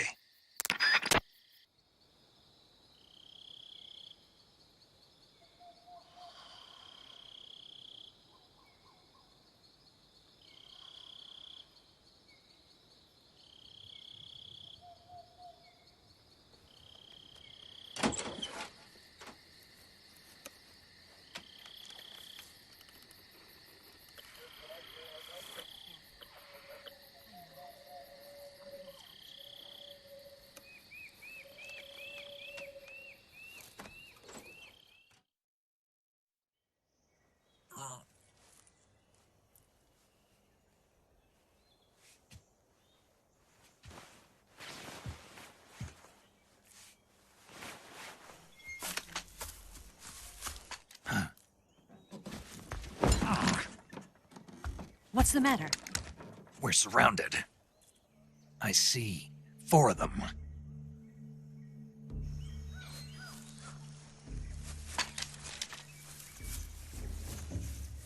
We've got company. It's the Ocelot Unit. Let's get out of here. Hurry! Don't forget your gear. Here, give me a hand.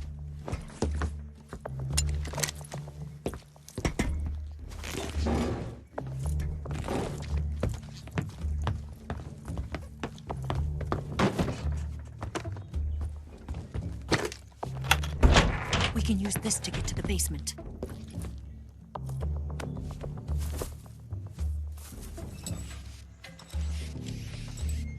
Damn it! Ocelot. I'll get past them on my bike. I'll call you later. Okay, I'll keep them busy. Huh? Don't go dying on me now.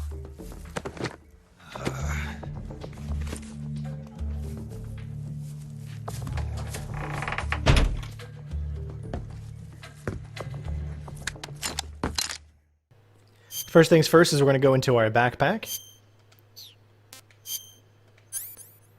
Get out our Mark 22. We're going to switch over to stun grenades. And we're going to take out the first 4 enemies rather quickly. Go to this back right corner. Look straight up. Wait till they get all settled in. Move! Usually right before he says move is when you want to do it. Switch back over to your Mark 22. You should knock 3 of those guys out. Immediately jump and knock out the 4th. Hurry over to this corner here.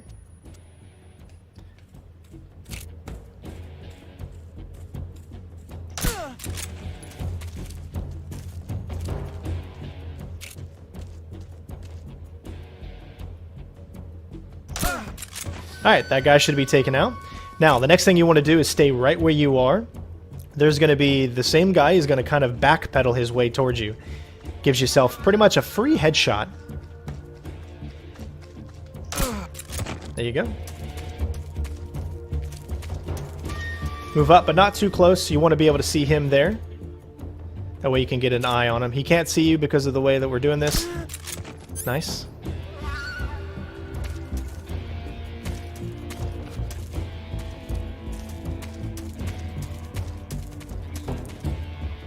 Now this guy can be a little difficult sometimes. There he is.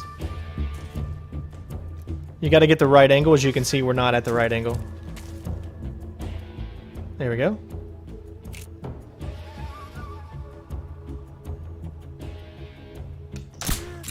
Perfect.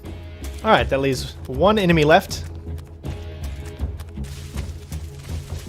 He's going to be pretty easy to take out.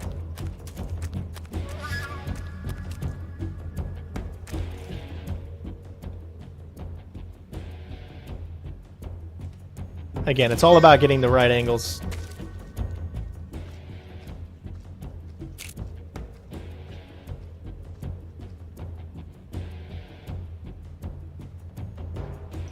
And there you go. Go ahead and go back a little bit because we do need to pick up some extra items here. So what we're going to do is shake a few of these guys and see if we can grab some suppressor ammo. There we go.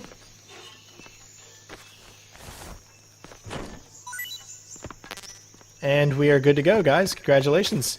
You completed that pretty easily, and hopefully it didn't take you too long to finally get it. It can be a little tricky, though. It's definitely a little bit of a tougher strategy to pull off. But once you actually achieve it, you're going to love yourself.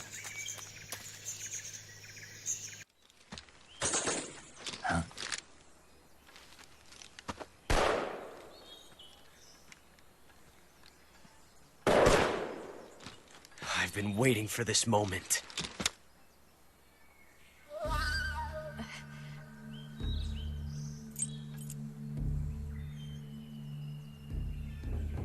That's it! That's the stance! I don't think so. What? A female spy?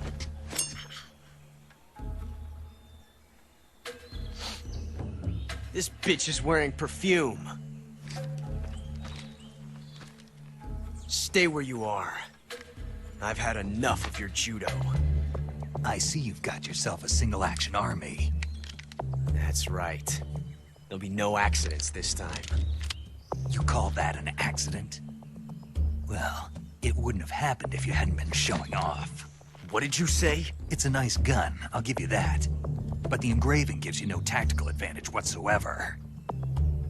Unless you were planning to auction it off as a collector's item. And you're forgetting one more very basic thing. You don't have what it takes to kill me. We'll see.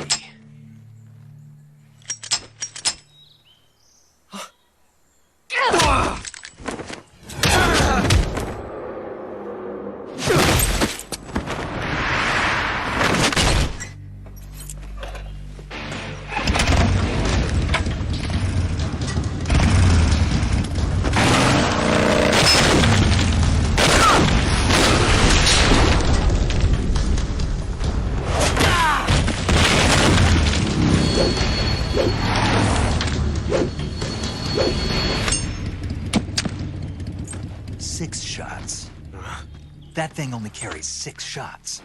The Makarov carries 8. You have to get a feel for how many you have left.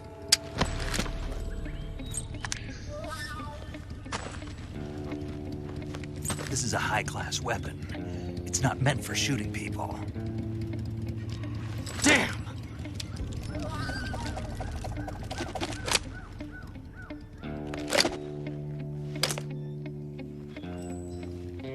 This isn't over yet. Don't. Why? He's still young. You'll regret stopping me. Damn it! I've got to get back before he does.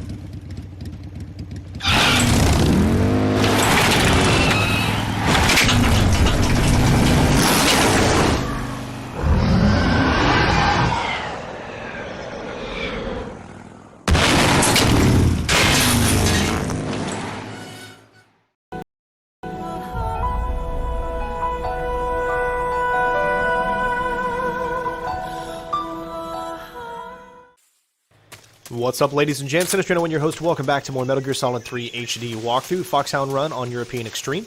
We just got done with the GRU boss battle from the Ocelot Unit, so we're going to go ahead and move on to the next section, which is the swampy area. There are actually a few gameplay sections that we need to stealth our way through. Now, my guide with this walkthrough has always been limit the amount of times I interact with the enemies, so if I don't have to knock them out, if I don't have to distract them by throwing something or anything like that, then that is my main goal in this. So here you're going to see 2 crocodiles. You're going to go ahead and jump in between them. You're also going to hear a small audible click coming up as soon as we enter the water. Once you hear that audible click, you want to go into your cure menu and burn the leeches. You just heard the click right there, so that means we need to go into our cure menu and we can go ahead and burn the leeches with our cigar. This is going to limit the amount of stamina deduction that we actually have. That way we have more stamina, which is going to help us in the end. We do have some animals and stuff that we took out a little bit earlier in the beginning of Operation Snake Eater to make sure that when stamina gets too low that we can replenish a little bit. But again, once you hear that audible click, go ahead and go into your cure menu. You should be good to go. Also, keep an eye out on your stamina. If you see it drastically going down, that means something is wrong, and you can use that to your advantage. Here, I'm going to show you what I do in the walkthrough is we skip all the cutscenes and all that stuff. This is a codec conversation, but it is not really necessary to anything that you would need to know if this is your first time watching the game. There's a trapdoor right there to the left, as you can see, so make sure you stay clear of that. Now, I always try to find my own unique ways of going through these sections, and again, I want to do it as if you were going through these sections for the first time. So what you see here, and the game for some reason always slows down in this section a little bit, we're going to get down here. We can actually crawl through. There are a bunch of Claymore mines set up, but if you go the route that I do, you never have to worry about a single one of them. Stick to the right side here, you'll see the Claymore right there, but if you're on the right, you don't have to worry about it. There's also a trap right there that you can get around if you just go the route that I do. Go ahead and climb this tree. We're going to take about 2 steps forward, and then we're going to press forward on our thumb pad, which is going to allow us to jump over to the other side. You don't have to worry about the 2 dogs and the other guard that is in this area. You can easily get by them if you are quick enough. This section is a little bit tougher. You're going to be seen just slightly, but it's not enough to actually cause any problem. Jump through this little thing here, immediately get down, and start crawling your way over to the left side here. As you can see, we haven't been seen by anybody just yet until there. But again, if you can get behind the cover before he actually sees you, then he will not come and investigate. Now, the only thing that we're doing is waiting here for this guard to turn around. Once he turns around, give it a few seconds. As you can see, the patterns of the 2 guards in the background will continually look left and right. And as you can see, they're staggered, so one is always looking left, one is always looking right. Wait until this guard here is passed beyond the point that he would see you crawling, and you should be able to make it and get over to here before that guy will actually perceive you enough to start walking over. Now, again, this is the slower route to do it. I've done it many ways where it's a lot faster, but you're taking things out, you're knocking things out here. Here, we're not going to worry about knocking anything out. It is straight up pure stealth. We're going to keep crawling all the way until we get over here. The dog is going to follow a natural path. That path is going to lead him to the right. So if you just stick to the left here and wait for a very, very short period of time, you'll be able to get by this dog, without having to worry about any enemies. Now, at this point, you can go ahead and get up and start running. A guard might perceive you, but you'll be past the area of where he'll be able to call an alert, and we can move on to Boshoya Past Base. Now, my strategy here is I want to get as many stun grenades as I can. So we're going to immediately move over to the right. Again, this is my strategy for not knocking anyone out or messing with anybody. He will perceive you, but you will be far enough away and you have a high enough camo index with Tiger Stripe that you don't have to worry. You do need to run through this section if you want your timing to be perfect. So as you can see, this guard is going to turn around. He's going to start manning the turret. So if you get over here immediately, when you get close enough, go into your stalk mode. As you can see, he will not see you in your peripheral vision. Now keep going over to the right. As soon as you hear him talk, that is when you want to go ahead and start running. You'll be perceived by a guy that is inside the warehouse, but he's inside. No chance of you actually getting caught by him. So we're going to move over to this far right side to bypass pretty much everybody. This is going to allow us to go ahead and grab TNT as well as the stun grenades. And there's other ammo and things in here if you are going for that route as well. Now there is one more guy that we need to actually get around in this section, so we're going to use the knock and lure him over here so that we can get right around him. Again, you're free to run, stick to the right side, and as you can see, bam, you're good to go. Now we have the Ocelot battle, which is a little bit tricky, but hopefully I'll be able to guide you through it.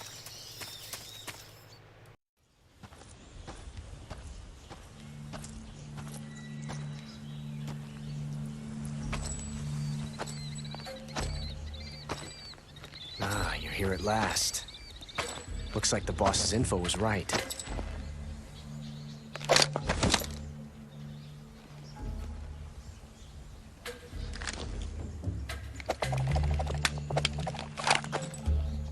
Twice now you've made me taste bitter defeat.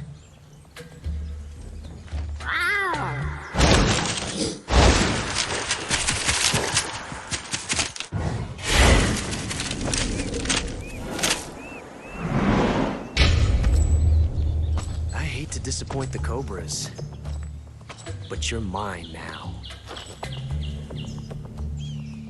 All of you, leave us.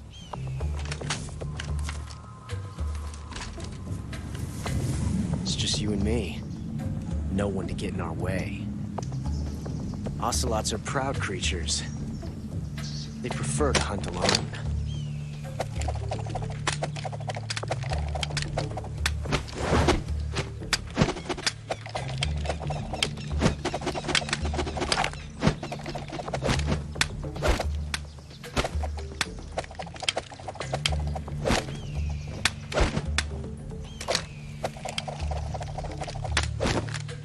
Shots.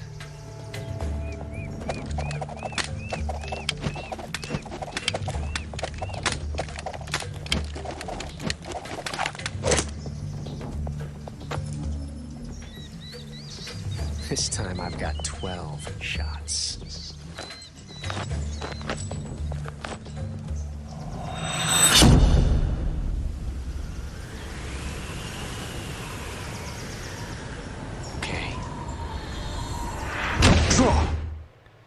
Welcome to the Ocelot boss battle. First thing you want to do is go ahead and unequip your silencer and shoot him with your Mark 22.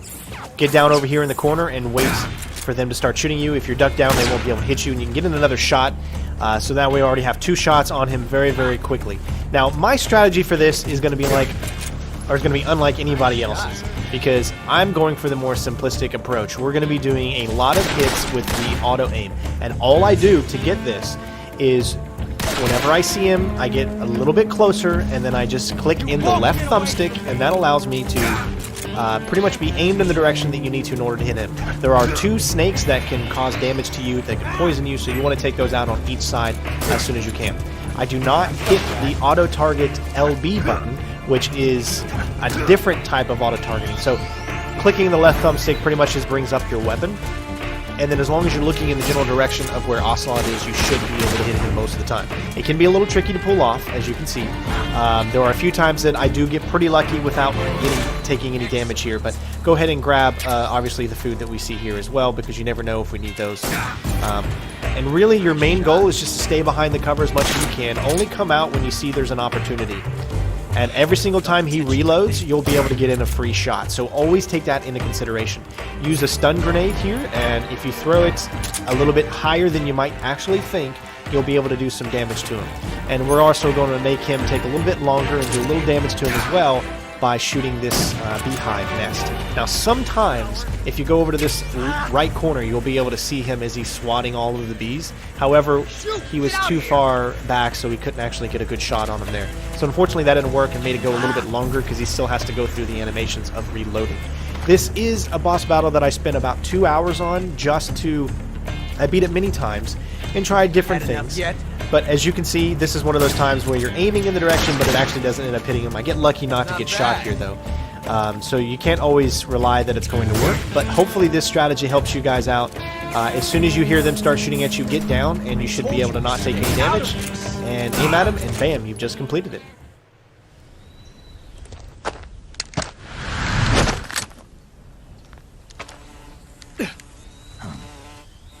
Damn it.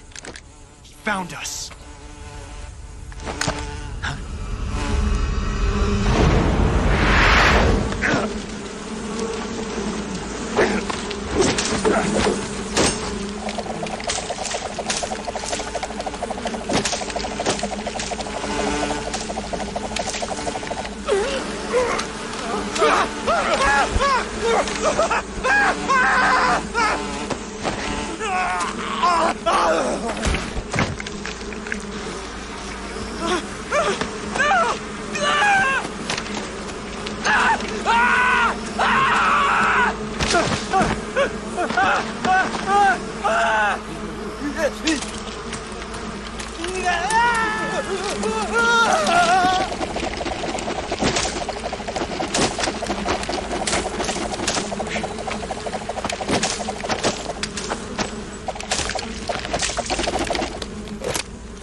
You were lucky. We'll meet again.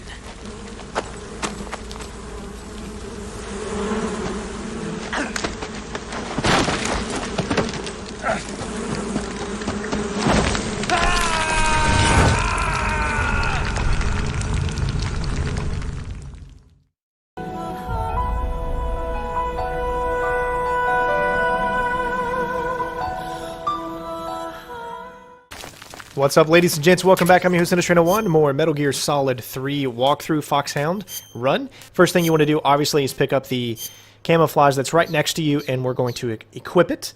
This can be really, really tough for those of you that maybe haven't played this in a while.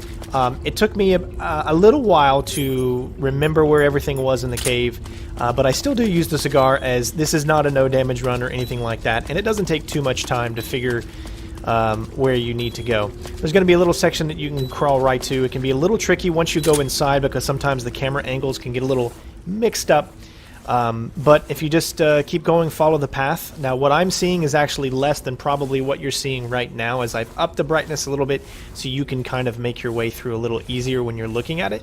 But it was definitely a lot more tougher for me to actually get through this. So hug the wall as much as you can and then just continually move forward. So let me explain about this next boss fight, the pain. This was the biggest pain in my arse. So I don't do this expertly, perfectly, to say the least. I only take maybe one little itty-bitty damage, and that is mainly because I stayed underwater too long. So in regards of not taking too much damage, then I did pretty well. But this is one of those boss fights that you're going to play hours and hours and hours, and every single time you do it, it's going to be different. He has so many different attacks, and we're going to go through all of them. It takes me a little bit longer to get through this battle than I would have wanted to, but a lot of people have a harder time to get through this unless you've played the game for years and years and years, and it's you know, second nature with the controls. But that's just not the case with me. So I'll kind of go over a little bit the telltales of everything that can end up happening in your run through of this. So immediately once you get to the next section, go to the right here. We're going to pick up specifically the shotgun. Now this is something that you can use or not use. It's up to you. I actually don't end up using it, but it's still good to have it because you never know if for some reason you might end up needing the shotgun for any reason. I'm going to actually end up using the AK-47. So now we're just going to head back to where we were when we started, into this area, and then move to the right. So that's pretty much it. So what we're going to have equipped is our MK-22. We're going to have our regular grenades. We're going to be using those a lot, and they spawn on the map as well. We're also going to be using our AK-47 for the beehives grenades. But this is a very, very interesting boss fight, to say the least, and it can take you quite a long time. I can't really give you an honest-to-God strategy that'll help you to get through this every single time. You just have to play the game enough to get used to what little curveballs it can throw at you. Once you know exactly the telltale signs of what's going to happen, or what's he going to do next, or when he's about to start it, then you know what to do, and you'll have a better chance at actually getting through this. So hopefully you guys enjoy the cutscene, and I will see you back when we get to the boss fight.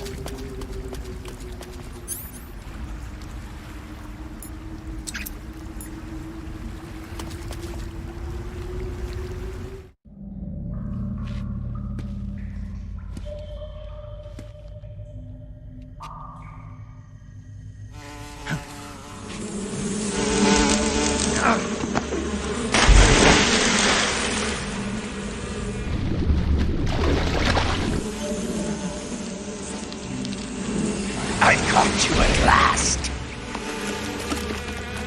We are the sons of the boss. Ha! I am the pain.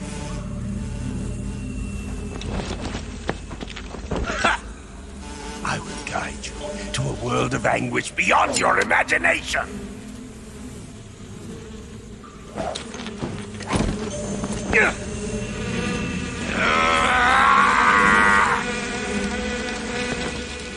Let's get started. Alright, so immediately go ahead and equip your Mark 22. Try to get as many shots as you can. I am horrible at aiming. I will be the first one to say that I am not good at aiming with this game. It's just too out of modern for me to be able to aim in this. So he's usually on my playthrough, he always throws the vials, so you need to come over here. Once he does that, you get 1 or 2 hits maybe in on him, if you're lucky. And of course, this is all random. He might have the beehives around him, therefore you can't get shots on him. He also has a bunch of invincibility frames, as you can see, so you don't want to shoot too fast on him. But once he gets his beehives and he goes into the grenade, you want to shoot the grenade. Hopefully you shot it while it was still on the platform. Unfortunately, there it was on the platform but wasn't close enough. So here, there's a trick to throw in the grenades. Usually when you throw the grenade, you wait a few seconds it'll actually allow you to be able to throw it right at him, but it doesn't always work, and sometimes it won't work. He can do these little maneuvers like that where he'll keep you from being able to move. So really there's not a lot that I can say, just about showing you the different types of damage that he can deal to you and the different ways that he does things. Whenever he does a grenade, as you can see, if you throw a grenade, you can get a few good easy shots in here. Don't spam it. I'm not good at the tactical reload, so I don't really use it. But don't spam hits. If you try to spam hits, he has invincibility frames, meaning that every time you hit him with the Mark 22, he'll automatically have about 2 seconds of you can't hit him again, if you do it the way that I do. So again, it's a mixture repeat of throwing grenades, but again, sometimes he does this and he ruins the fact that I threw that perfectly timed grenade to be able to do that. And you can get disoriented a lot. I know I'm speaking fast, but I want to make sure I get everything in there. There's just so many things that he can do. So there's one spot around here that grenades spawn. The only way they'll respawn is if you have 0 left. So try not to use stun grenades, as you might need them later, as regular grenades will take the bees down perfectly, and it doesn't actually damage them in any way, but it does allow you to be able to get in there with the Mark 22. So rinse and repeat, always go for the grenades. See, the moment I throw the grenades, he actually loses that, so we didn't really need to throw the grenade at that point. Oh, my brother! But if he throws a grenade and you're on top of the platform, immediately get down as soon as you hear the grenade drop. If you do that, it will not damage you. Let's say if you're in the water and he throws a grenade like this here, wait till you hear the drop, and then you're invincible pretty much while you're getting out. He goes into this Tommy gun. This can really disorient you because of the way that the camera switches, so just wait till you get control again and then get out of the way. It's pretty easy. You'll never take damage from the Tommy gun if you're on this side. Sometimes you can actually get a few hits. He only fires twice, 2 different sections out of the mat. That's when you can get back up. And then, as you can see, throwing grenades just doesn't always, even though that actually worked, it was still pretty far away from it. But that should be the last part of this first section here.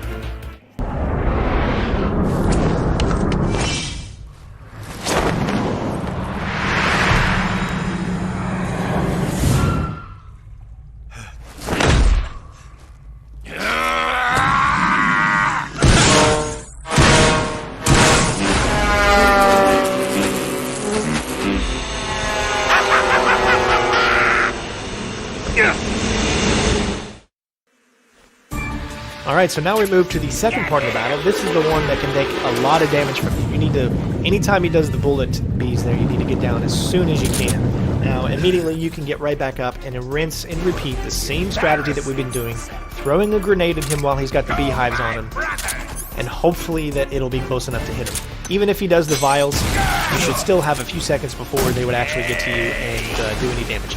Now, when you do get hit by the vials, you have to immediately, after you hit them a few times, go down under the water so that you're no longer sprayed with that chemical mist. And then you just rinse and repeat. That's the biggest thing about this, is just to rinse and repeat. Once you learn the different patterns that he can do, then this fight becomes pretty easy. I beat it many, many times, sometimes without taking damage. It's just, it can be very, very difficult because sometimes you'll shoot at him, but you won't do any damage because of the invincibility frames, and that just took me too long to realize that you have to wait a few seconds before you're able to hit him again. So you just gotta kind of hope and pray for the best, really. And as you can also see, damage to his torso doesn't do nearly as much as headshots. See how those were doing no damage because I just wasn't waiting long enough. And I, again, am my biggest setback in this battle, as I was still learning all of the controls and learning this specific battle. I think I played, I want to say, about 4 hours of this battle alone, just trying to learn every maneuver that he does, and as you can see, it just doesn't work out the way you always wanted to. But he is pretty easy to defeat. He just is always doing random stuff and you never know what's going to happen. Most of the boss battles, you know exactly what they're going to do, but this is one of those battles that you just don't know what's coming up next. And you can't always throw grenades where you want. And of course, when I get a good grenade, I get hit by that. Nice little butt shot. See? Invincibility frames. So again, always just go back and forth to get your grenades.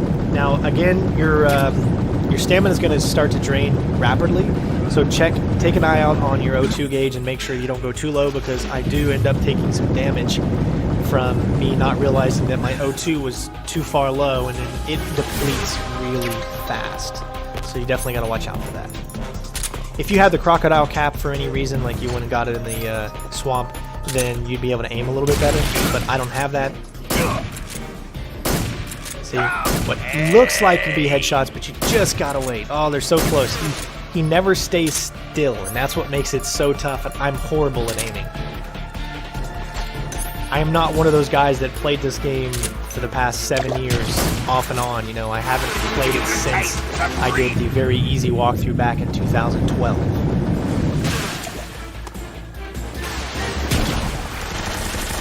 And that's about really the only little amount of damage that I take. It's that Tommy gun, because he didn't teleport the Tommy gun. Usually you'll have subtitles that'll say Tommy gun, but I had no idea when I went up that he was going into the Tommy gun that time. And again, every single time I throw my grenade, he's got something else for me there just to counter it. So like I said, at the moment I'm about ready to start hitting him again, it goes into that. But that's what it is. Again, this will be the longest battle you see.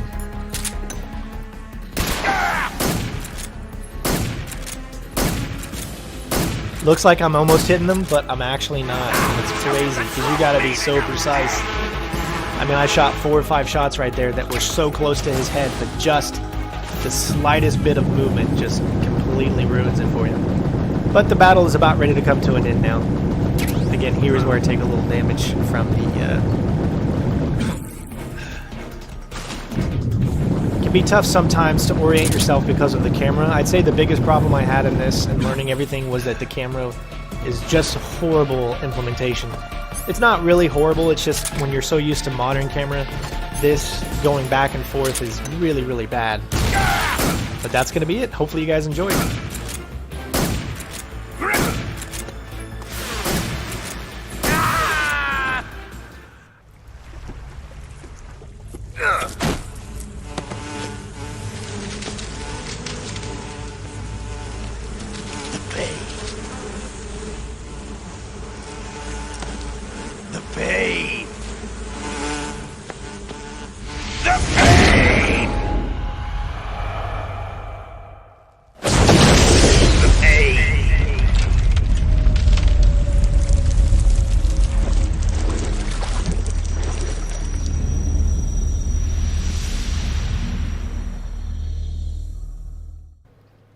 Alright, so now that we got that boss battle out of the way, what we're going to do next is go ahead and grab the camo that he drops. Again, every enemy or boss that you kill will drop ammo if you kill them non-lethally.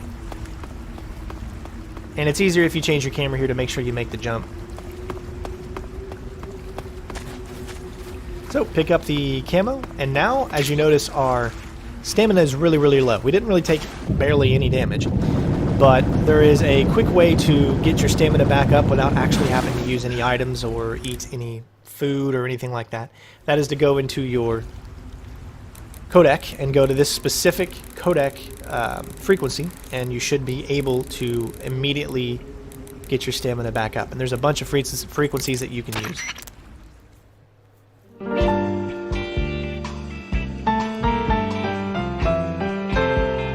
So throughout the walkthrough, you're going to see me use different frequencies. You can only use one at a time. So again, there are a bunch of them out there that you can use that will allow you to regain your stamina very, very quickly. We're going to switch back to our Tiger Stripe. I prefer to go with Tiger Stripe for most of the walkthrough, as it has the perfect blend of guards being able to see you when you want them to and not being able to see you when you want them to. And hopefully that makes sense. Like some of the strategies that I've done, especially earlier in the game, if you would have had a different camo on, would not have worked, especially the one when you're leading up to talk to Sokolov for the first time. That strategy there would not have worked if we did not have the basic camo that you start that game with. If you chose any other camo, then you would not have been able to pull it off. Here you're going to have a little cutscene up ahead, which is going to introduce some new types of enemies, but they're pretty easy to get by.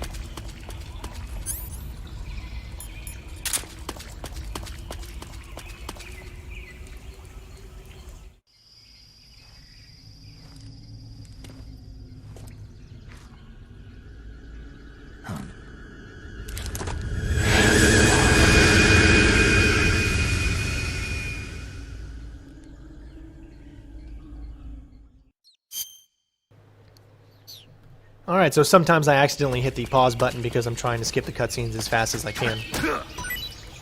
You don't really need to pick up any of this, but up ahead there is some items that we can get. In order to get them, you want to switch to your regular ammunition, your M19. They are surrounded by claymores, which is why you want to shoot them. Just make sure you're far enough away.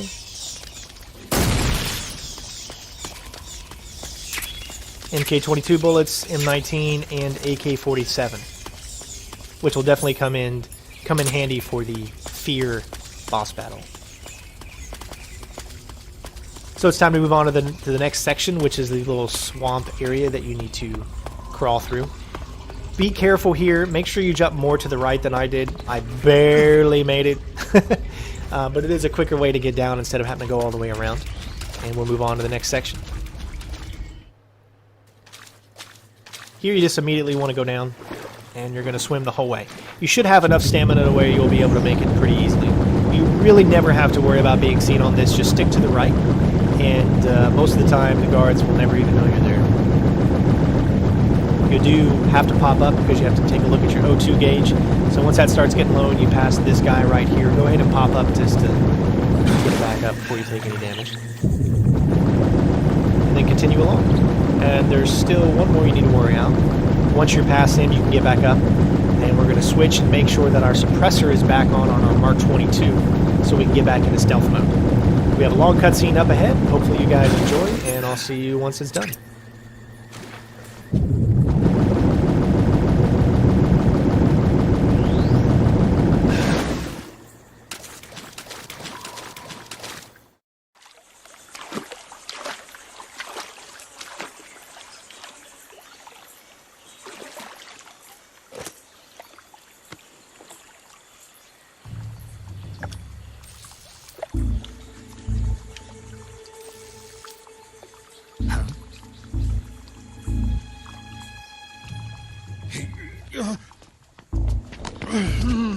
Get your hands off me. I'm not going anywhere.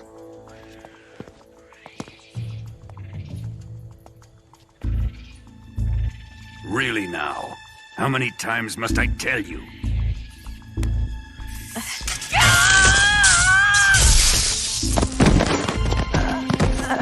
Tanya!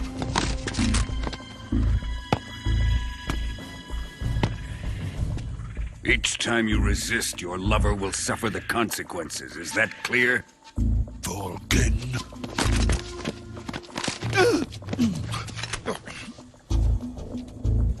Damn you!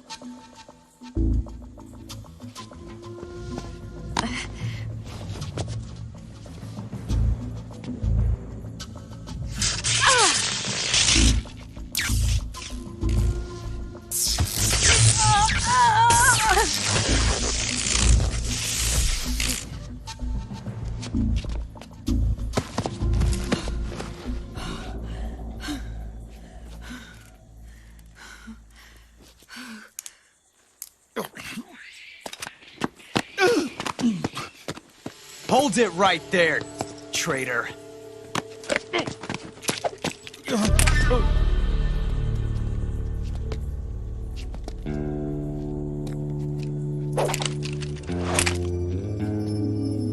Let's find out just how lucky you are. Watch closely.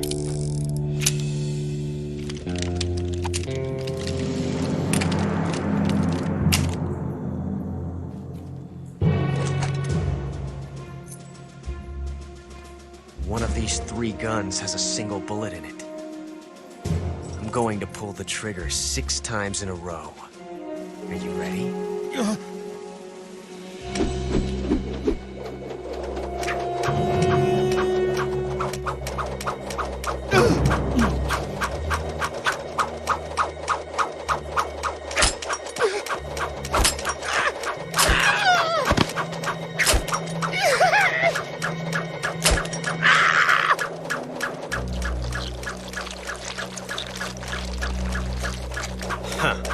Looks like your luck hasn't run out yet.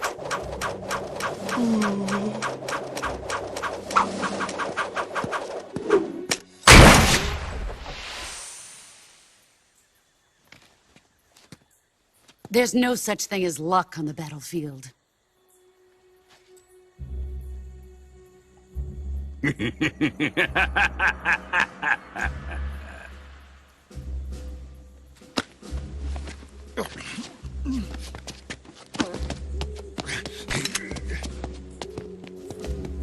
You'd better stay in line from now on. The Cobras will take care of him.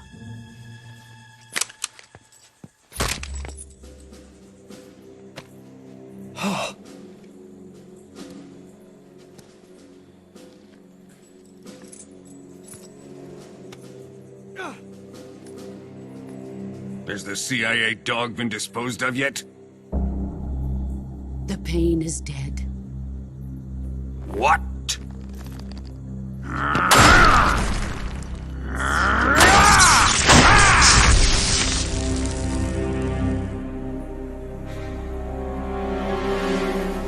He may be a child, but he's definitely one of yours.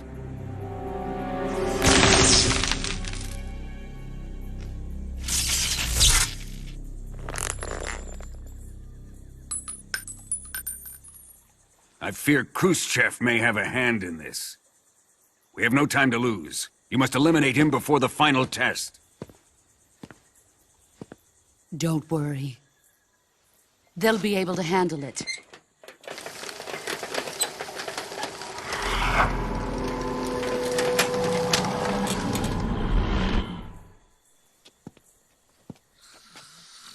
I'm leaving him to you, the field.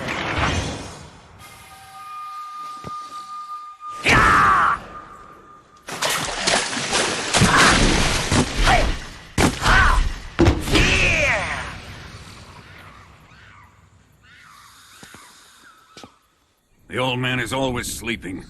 Is he all right? The end is saving what life he has left in him for battle. Normally, he's dead. But he'll wake up when the time is right.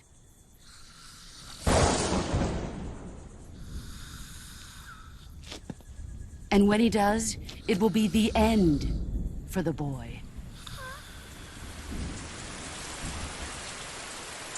Nah.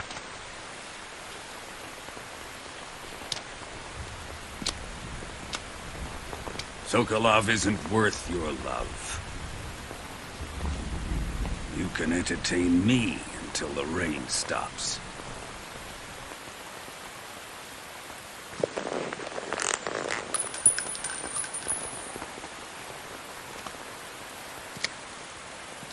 Kuwabara, Kuwabara.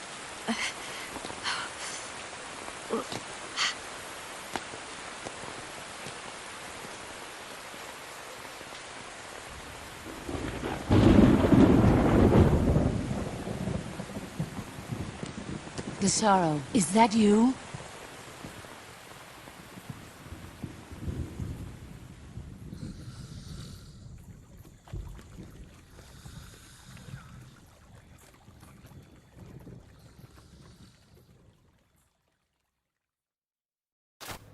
So I pretty much tried everything that I could think of to get by these guys without taking them out, because that was the goal that I wanted, was the least amount of knockouts. But you literally have to knock out all three of these guys. It's just the way that they're situated.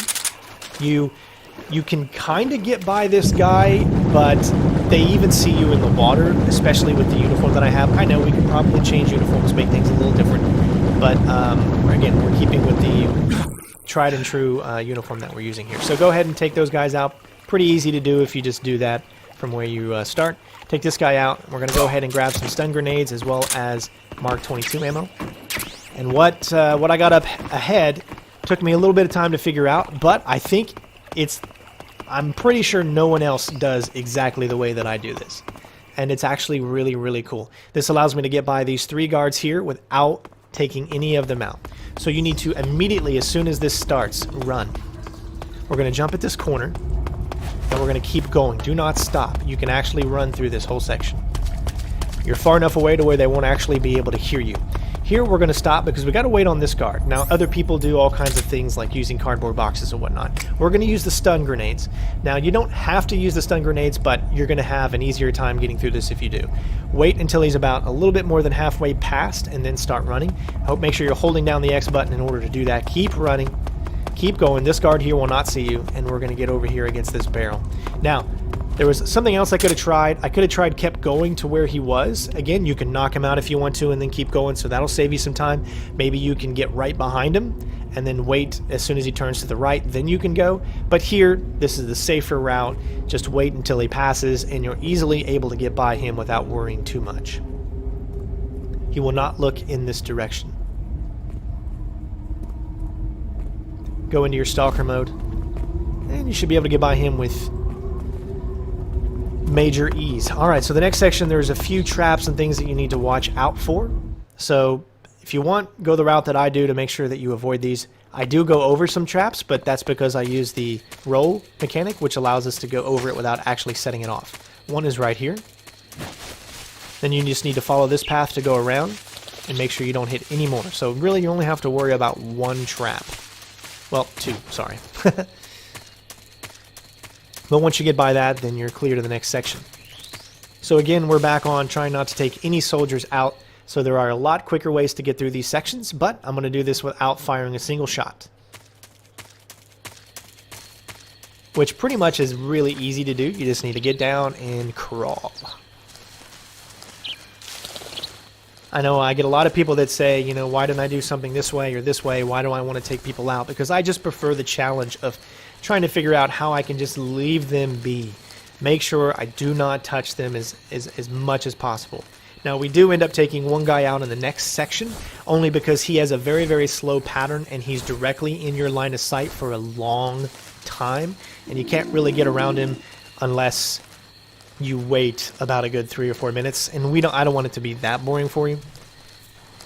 So here, just continually move, stay as far to the left as you can. The tiger stripe camo gives you a 70% camo index, which means that he can't see you from where you are right here. So you're pretty much good to go.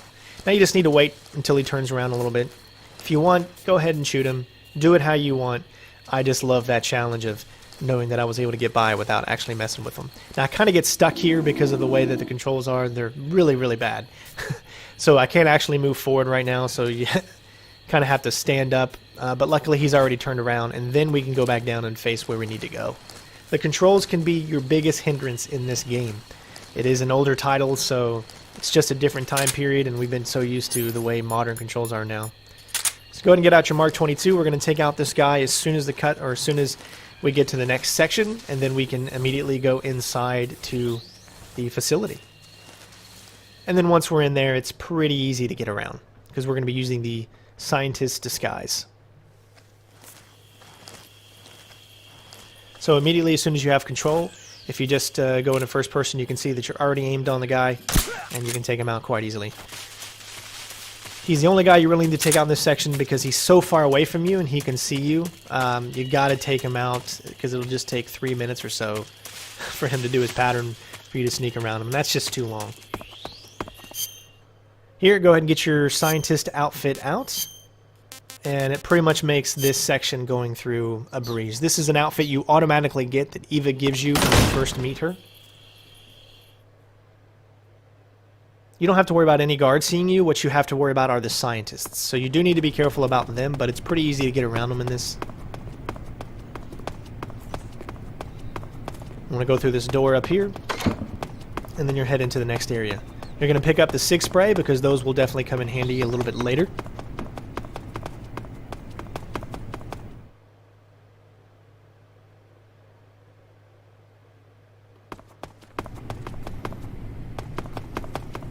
So just continue around the corner here and pick up the SIG spray.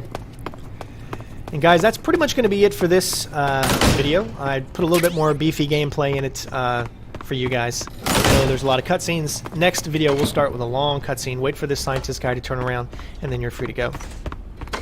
Get up against this corner here because you need to wait for him to move. Once he sits down and turns around, then you're free to go. Don't worry about them seeing you or anything like that.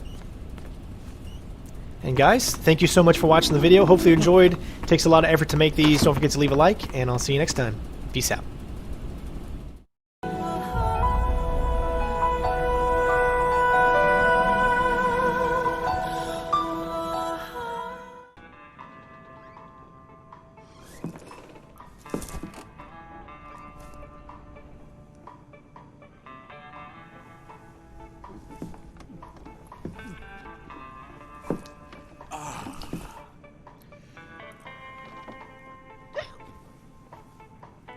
If you're looking for Sokolov, he's not here anymore. Put that thing away. You'll spoil my drink. So, you're the intruder everyone's talking about. Typical capitalist dog. No manners.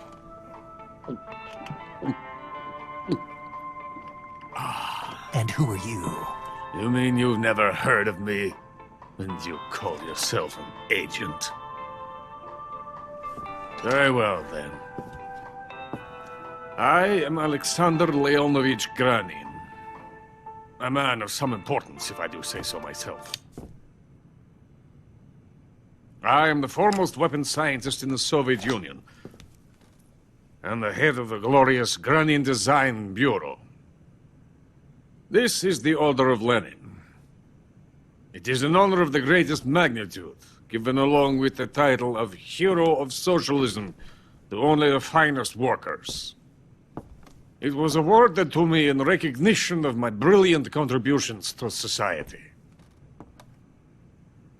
Since the Great Patriotic War, I have created countless weapons in the service of our great communist society. It was thanks to me that we were able to stamp out the Nazi scum. It was I who created the basic design for the mobile ballistic missile system you know and fear as SS-1C.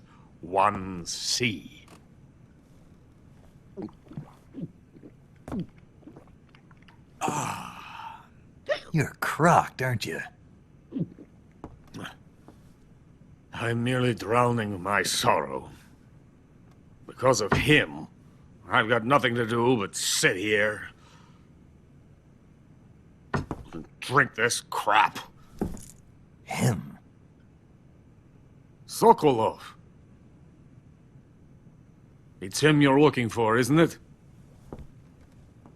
Because of him, I have been stripped of my authority. My research has come to nothing. Look. It is a revolutionary mobile nuclear missile system. A bipedal tank. A bipedal tank? Yes, a walking tank. A robot. Are you familiar with the theory of the missing link between apes and humans? Well, this technology will be the missing link between infantry and artillery. A kind of Metal Gear, if you will. And this magnificent Metal Gear will mark a revolutionary step forward in weapons development. Metal Gear? But I won't be used so easily. No crying myself to sleep. For you see, I'm going to send these documents to my friend in the United States. What? These bastards will live to regret this. And when they themselves become the targets of my creation, they will know my true greatness. Yes, Sokolov's pathetic Shagohod pales in comparison to my work. What are you going to do with a rocket engine on a tank? About Sokolov. A tank does not need a rocket. It needs something else. Look at these. Nice shoes. No. Legs. Legs that allow it to go anywhere. Just as when humans learn to walk upright. That is the real revolution in weaponry. Don't you agree? But the fool's in charge. Joe Sokolov. And where is Sokolov? My project has been terminated. The philosopher's legacy has been handed over to him. What the hell are you talking about?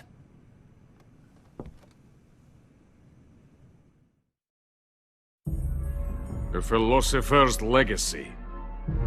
Haven't you heard of the philosophers? The Colonel has inherited their immense legacy. Volgin's father was in charge of the philosopher's money laundering activities. In the confusion of the war, they somehow ended up with their treasure. And Volgin inherited that treasure illegally. We never need to worry about the military budget. The development costs at our facility are all paid out of the Colonel's deep pockets. The weapons born here will be the genes for creating an entirely new form of warfare. The funding for my research came out of that legacy. Came out of it. Now, my money, my men, all have been diverted to the Shagohod project. Tomorrow they will be conducting the final test, while Sokolov is making the final preparations in the weapons factory at Volgin's main base, the great fortress of Grozny Grad. Here I am, playing host to an enemy spy and drinking myself into a stupor. That's where they moved Sokolov? Yes. And the Shagohod is there too? Of course. Hey! You're not thinking of going to Grozny Grad. Are you mad? It's an impenetrable fortress. I'm sure it is. You'll be killed. I'll take my chances. Wait. What? Listen to me, you fool. I want to help you. Help me? To thank you for your compliment. What compliment? My shoes. Tatiana gave them to me. I wanted to thank you for complimenting me on them. I'll tell you how to get into the fortress. In return, I ask only that you get that idiot out of there and destroy the Shagohod. There is an underground tunnel that runs around the perimeter of the fortress. You should be able to use it to sneak into the base. Head for the mountains. The entrance to the tunnel is located there. Take this.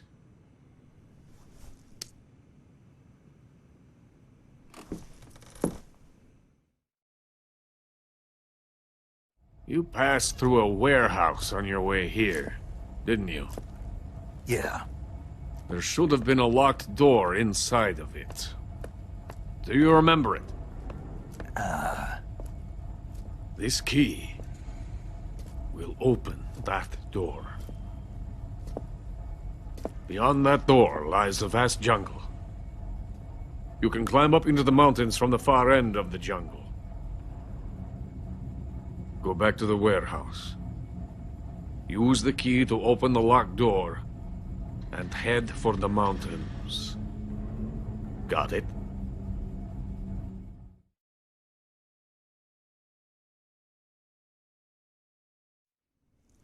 Why are you helping me? Unlike Sokolov, the thought of defecting has never once crossed my mind. I love my country. I love this land. I cannot even imagine living anywhere else. I wish to remain a hero of the great motherland. I cannot bear the thought of being hounded into a corner and left to waste away. It is already dawn. You must hurry. I will remain here and nurse my troubles for a little longer.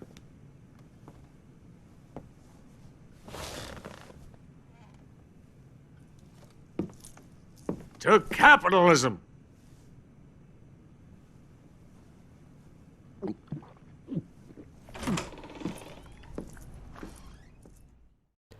What's up, ladies and gents? Welcome back. I'm your host, CenterStrain01, and we have got more Metal Gear Solid 3 walkthrough Foxhound run.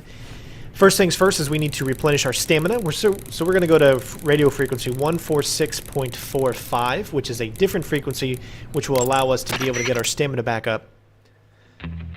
You don't have to do this, but if you want to make sure that you can aim steady and true, then you want to do that. So immediately we're going to go into our backpack. We're going to get out the cardboard box. Now the cardboard box, this is really the only time I use it as of right now, and that's only because there's one guard, or not guard, but one scientist that you really can't get around here unless you take him out or you use the cardboard box.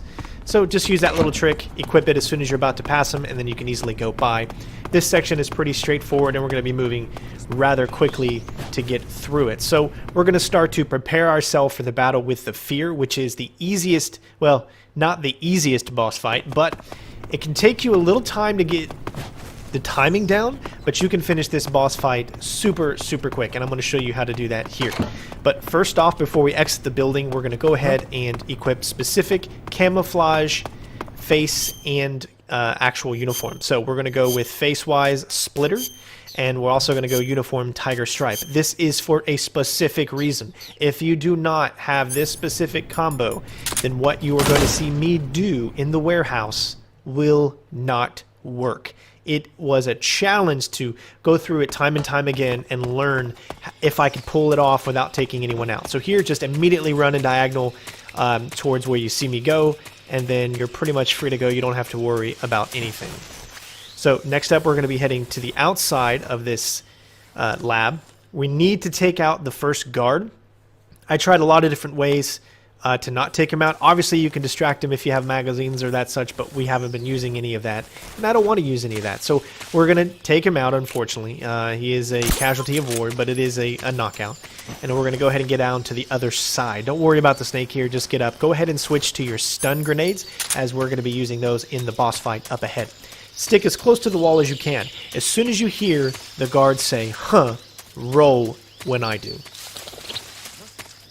He just said, huh, that's when you want to roll. You should be able to get by those guys without being seen.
Coated in the venom of the Brazilian wandering spider. Soon a most exquisite pain will engulf your entire body. Your limbs will be paralyzed, your lungs cease to draw breath. Eventually your heart will stop beating. But what fun would that be? Not a fitting bit little. The boss's apprentice. I will give you fear such as you've never experienced before. Come into my web. It is time for you to feel the fear.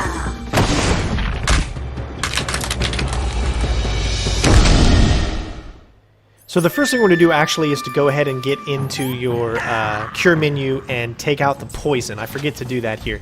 But we're going to use the revival pill as soon as you have access. This is going to allow you to fake your death, make him think that you're dead. Do not use the revival pill until he turns around. And as soon as he does, go ahead and get your stun grenades, throw them at his feet. Immediately turn around, get your AK-47 out, and immediately start firing. You have a very, very short limit time in order to do this. But if you do it correctly, you'll be able to take him out super easy. The fear!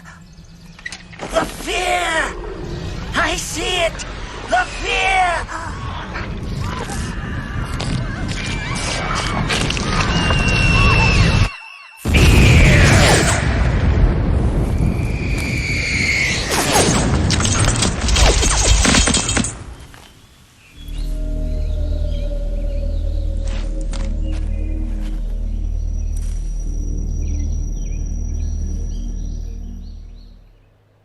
Now that that battle is over with, we're going to go ahead and move on. Get your stun grenades out. This is why you needed this specific uniform. Make sure you pick up the spider uniform, of course. And again, I forgot to put the poison out of...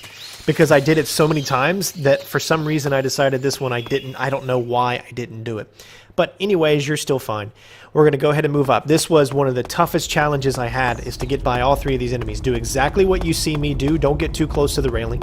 Once you get over here, immediately drop down and catch the next one. If you do not do it in the specific timing that I did, the guy on that bottom left right there will see you.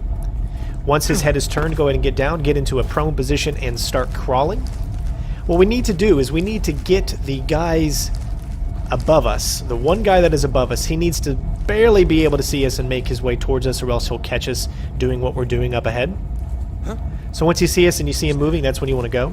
Use your stun grenade, hold it down, and start running towards this exit here. Wait here and use your stalk. Wait for this guy to turn around. As soon as he does, move forward and just stalk your way. Then you can unequip the stun grenade once you get on here. And then go ahead and head for the exit, and you won't have to worry about messing with anyone or being caught. Took me a while to figure that one out, and again, you know, I didn't do any saves. I didn't save since Granin, so this took quite a while for me to get through on a nice one run. So up ahead we've got a code up conversation, and we've got one more section to, or should I say two more sections to stealth. Snake, are you there? Eva, where are you? In the fortress, in Groznygrad. Dr. Sokolov is here too. Is he all right? He's fine. Right now he's busy putting the finishing touches on the Shagohod. Good. That means they haven't killed him. Not yet anyway, but you better hurry. They've already finished the Phase 2 tests. Once the final preparations are complete, they'll have no more use for him. The Colonel won't have any qualms about killing him if he thinks the CIA is closing in. Eva, you can't let Sokolov out of your sight. I know. Snake, do you know where Groznygrad is? Granin told me that I should be able to get there from the mountains to the north, through an underground tunnel. Granin told you? Yeah, he even gave me the key to the warehouse. Why? Because he was drunk, I guess. You've got to be kidding me. Hell if I know. Snake, there's one problem with that route. What problem? The mountain entrance to the underground tunnel that leads to the fortress is sealed. You need a key to get in. A key? What about the key Granin gave me? That key won't work. But don't worry, I'll figure something out. I have an idea. There are some ruins at the top of the mountains. Meet me there. The top of the mountains. Got it. Wait, there's something else I've got to tell you. Now what? I heard that one of the Cobras is waiting for you in the jungle at the foot of the mountains. He's a legendary sniper called the End. Yeah, I've seen him before. That ridiculously old guy, right? Don't underestimate him. He's known as the father of modern sniping. Is he alone? No spotter? None. He's all by himself. Apparently, he doesn't need a spotter.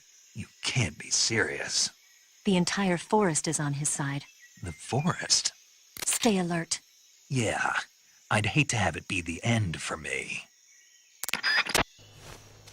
Now that we have control, we're going to go ahead and move to the next section. As you can see, my health is still slowly starting to go down, and that is completely my fault because I forgot to take the poison out, but I'll do that as soon as we get to the end.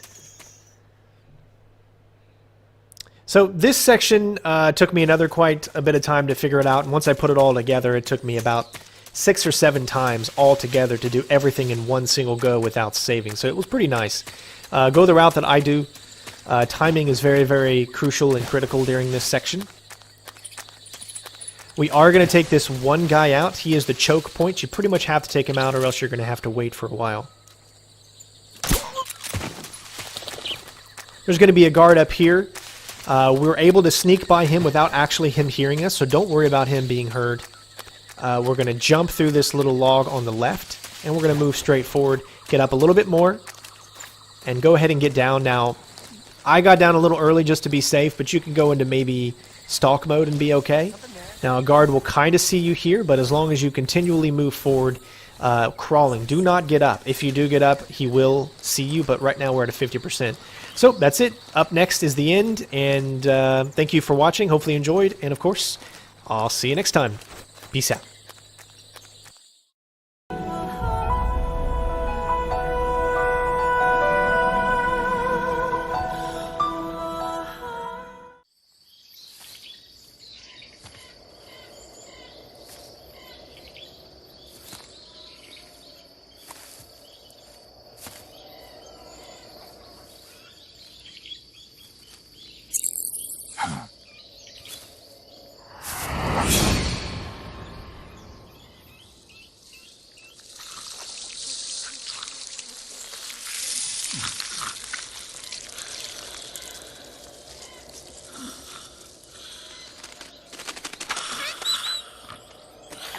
Hello?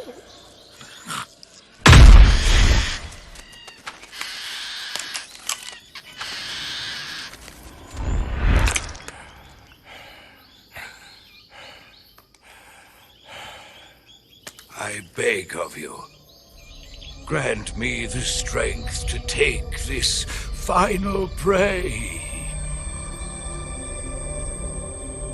Let me linger in this world just a little longer. I have already slept enough for one lifetime. Enough for an eternity. You have my thanks. I have to thank you for waking me. If you hadn't shown up, my sleep would have been eternal.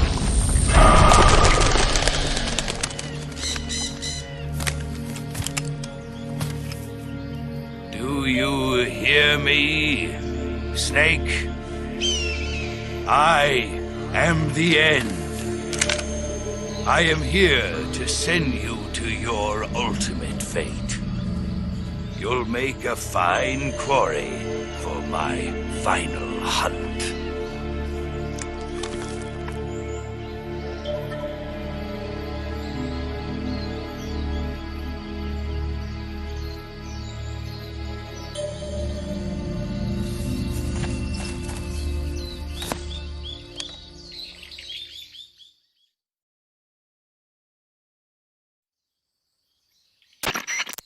Eva, I found that sniper you were talking about.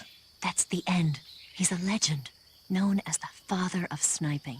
I've got experience sniping in urban and marine environments. What about the forest? Never. I see. Well, that forest is divided into 3 areas, a river, a plateau, and a clearing. He should be lying in wait for you in one of those places. Sounds like this may take a while. It'll be a test of endurance. Be careful, though.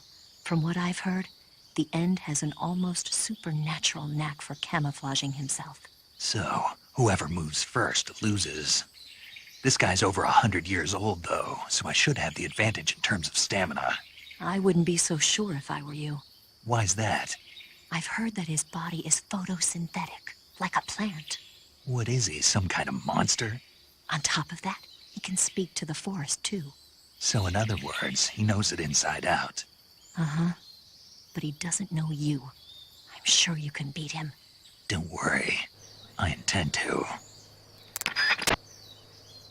Welcome back, ladies and gents. I'm your host, CenterStrain01, Metal Gear Solid 3 HD Walkthrough Foxhound European Edition. So I'm going to do the skip the end boss battle. You just have to change your time up 1 month and the end will be defeated. I will be doing a video separately to show you guys how to do this at a later date. But for right now, again, this video has always been, and walkthrough has always been for those of you that have had a hard time or haven't played in a while, so you can get the Foxhound rank. So hopefully you enjoy. We'll be back with more after this next cutscene, and don't worry, there will be a video later.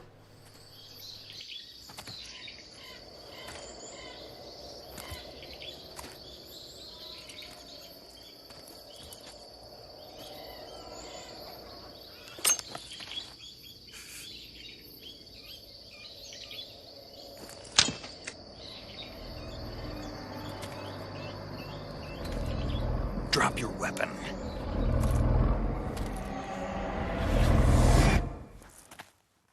Drop your weapon!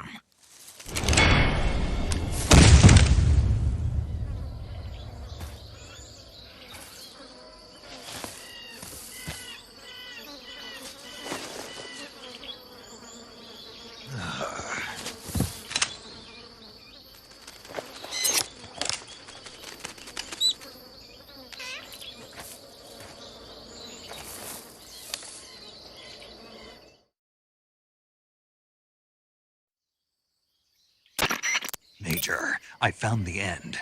He's dead. What the hell happened?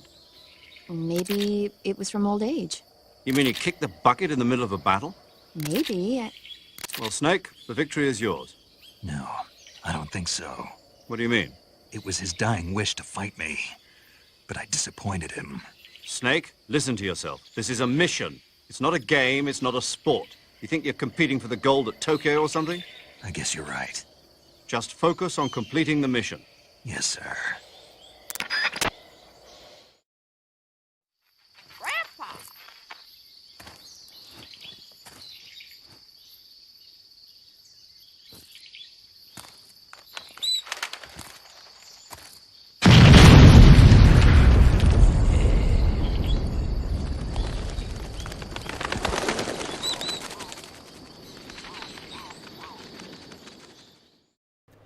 So once the cutscene is over, then you're going to control. Just continually head north. Use your cardboard box if you want to get a little quicker. Again, I know, and I'm going to get a lot of probably hate for skipping that boss battle, but if you want to see the boss battle, I already did it in my other walkthrough that I did a few years ago, but I will do another video showing you how to do it. It's not that difficult once you learn the strategy of pretty much tracking him using your thermals, getting to know where the locations that he can spawn, and getting up behind him stealthily.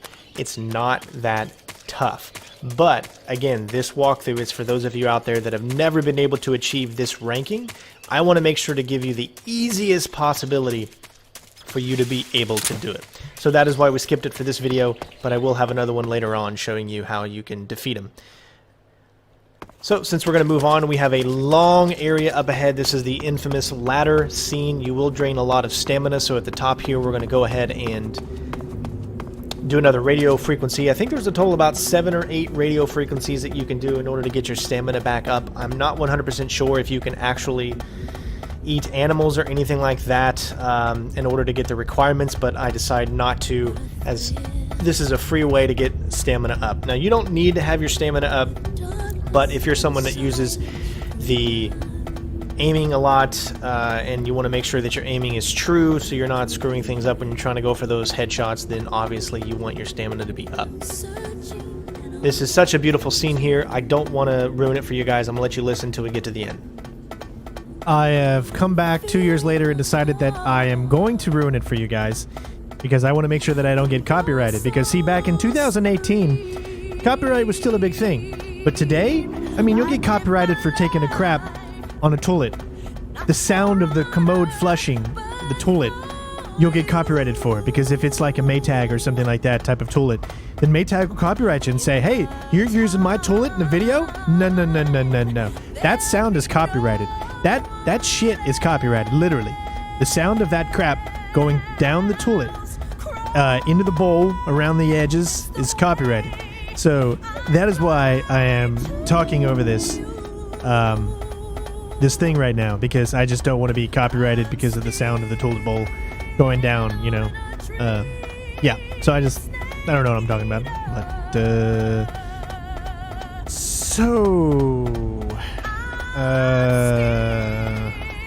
what you guys doing? Hopefully you guys enjoyed that. Now that we are at the end, we're going to go ahead and listen to a frequency. As you can see, our health is pretty low, or should I say our stamina is. Now, the frequency can be a little weird to maneuver around sometimes. If you go too fast, it'll skip way ahead. If you go too slow, it'll take forever. So all you just want to go is to 140.16. Little pillow talk for you. I'm CenterStrain01. Welcome. But we're going to go ahead and continue on here. Now, the next few sections, I found some strategies in order to get around these. they are going to take you a few times. There's no way to get around this quickly without having to try a few different times. So get out your Mark 22 and use your cardboard box. Everything that you see specifically here is everything that you need to do to get around it in the way that I do. So stick to the left side here against the edge so that the guy up on top doesn't hear you. We're going to be going all the way over to the end here. We're going to take out one guy in this section. It's going to be this guy right here. So quickly get up against here, get your Mark 22 out, and headshot him. Don't be too quick here. Wait a few seconds until this guy up ahead moves. Get your box out about now. That way he's not looking in this direction. And then you can get by him as well. You're going to be slightly seen by a few enemies here, but you have a big enough camo index, tiger stripe, and splitter. As soon as that guy says, huh, that's when you want to go ahead and do that little jump. Now, it can be a little difficult to maneuver inside this little area. It's a very, very small box that you have in order to be able to crawl into here. Grab 2 sets of Mark 22 bullets in case you've been low. That's the only time we're going to pick up Mark 22 bullets until the very, very end. And then go ahead and make your way around the left here. As you can see, there is a guard there. Nobody else will see you, and you can move on to the next section. Have your MK22 already equipped. Immediately hold down the X or square button as soon as this cutscene, or as soon as it starts. You'll automatically be aiming at the guy up ahead, and we shot him already. That is a quick, easy kill in order to do that. It's very, very, you'll always be able to get that specific kill. Here you want to go ahead and take this guy out at this corner. Now, do not use your cardboard box here at all. Go ahead and simply run up. This is going to alert the guard that's up ahead, but he won't get actually alerted. He'll start walking towards you and take him out. Always use the cardboard box when you see me use the cardboard box because everything is specifically timed. That's what's great about the Metal Gear games is that you know what you're going to get pretty much every single time. It's always going to be the same every time you enter a new section. So once we get here, go ahead and go to your stun grenades, equip them, and don't throw them, but just hold them down, and you can get by this guard here without him hearing you. Here you want to stop just for about 3 seconds, and then go. The reason is we want the guards up in the next section to be timed correctly so that when we do this next distraction, we'll be able to do both of them. So as soon as you get the exclamation point, stop, go into your camouflage, and switch to... I do the scientist because it's one of the lowest indexes. Immediately, if you get a second one, get down as soon as you can. And we're just going to wait here. As you'll see, the second guard is not looking in our direction, so we need to wait until he looks in our direction. But... if you notice, the guard that is moving right now constantly looks in our direction, except now. There is a little bit of period of time where he's not looking. As soon as that exclamation point comes up, go back into your regular tiger stripe camo and immediately get down. That is the only timing window that you have, where, as you can see, the guy coming towards us is looking up. The other guy is also looking up in our direction, so if we're seeing it all, that won't be able to work out by the bottom guy. So everything has to be done specifically the way that I do it, but it is something you can pull off pretty consistently, which is why I went with this strategy. So just wait for both of them to go down. Again, you can skip all of this crap if you just knock them out. Like, if you just use your MK22 and do headshots from far away. I mean, yes, that makes it so much easier. But again, I always try to limit the amount of enemies that I actually take out. The section before, you pretty much had to take out a lot of enemies just because they were in a funnel, just, you know, very, very small linear way of you moving up. Here you want to go ahead and take this guy out. You can't crawl past him. It just doesn't work. I tried. You could probably distract him with a magazine if you wanted to, but... now this next section is a little tough, but it's not too difficult. Immediately get your cardboard box out and go the route that I do. Take your cardboard box off here. Once you hear a noise, put it back on. Once you hear a noise again, put it back on, and then go the route that I do. If done correctly, they'll perceive you and head towards you, especially the guy that's up here. But he won't know exactly where you are because he's already lost sight of you. So as long as you get past the point of where he is going to climb up, then you should be good to go. There's this other guard there too. Once he turns around, you are free to go until the cutscene. Hopefully that was going to be able to help you guys out. Remember, practice these, and they should be able to be complete actually fairly. It shouldn't take you too long to be able to do that.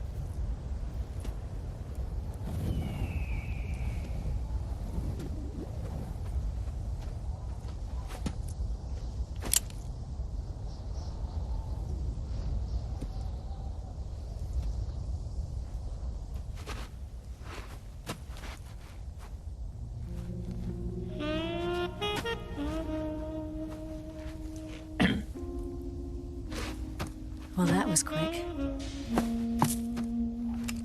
You look like you could use some rest. I'll be fine. It's just that playing these 2 roles hasn't left me much time to sleep. Where'd you get those cuts? The Colonel. He found out? If he knew, I'd be dead already. No, this is his hobby.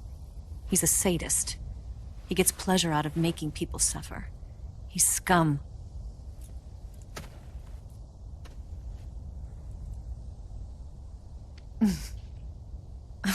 Does it look that strange to you? No. I'm the same way. Scars all over. Can I see? No. Where'd you get this one? I got it after defecting to the Soviet Union. I don't think so. It's older than that. Code breaking is a desk job. Where'd you get this kind of scar? You really want to know? Well, too bad.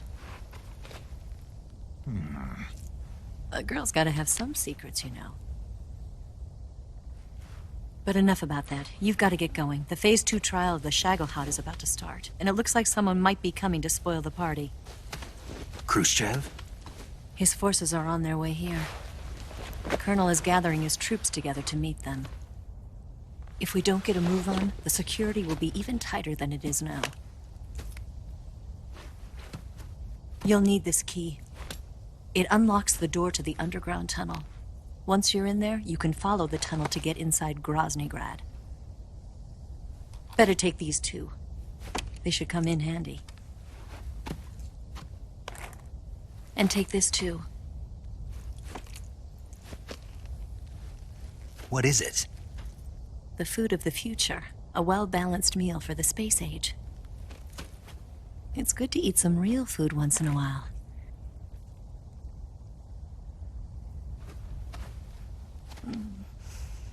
I'll bet if I kissed you, you'd taste like a wild beast.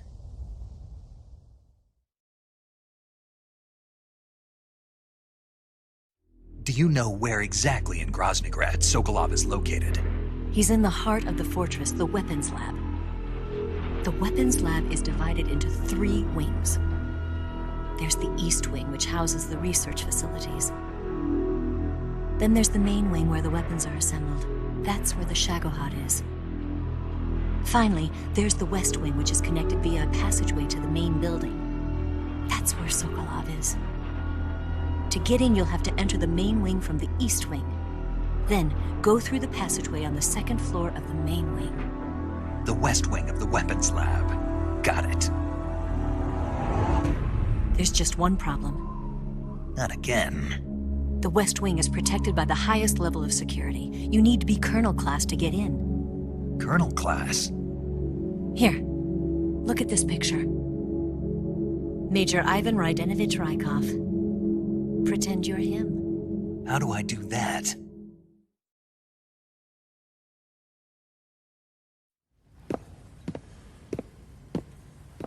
Steal his clothes. You look similar from behind. They won't know the difference. Your face might be a problem, so you just have to figure something out. He should be somewhere in the East Wing.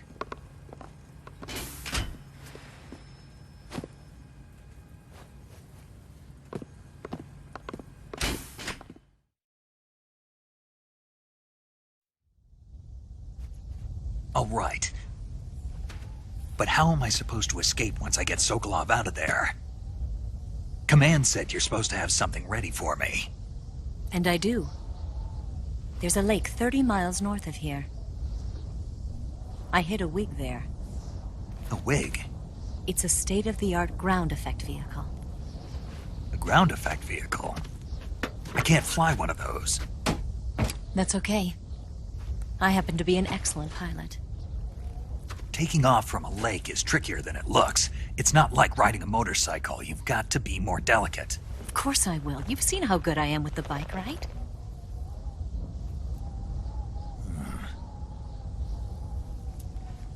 Right.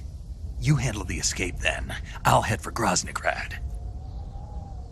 Wait a minute. There's something I wanted to ask you. What? What's the story between you and the boss? She was like a mother, and my master. And your lover? It went deeper than that. Deeper? Half of me belongs to the boss.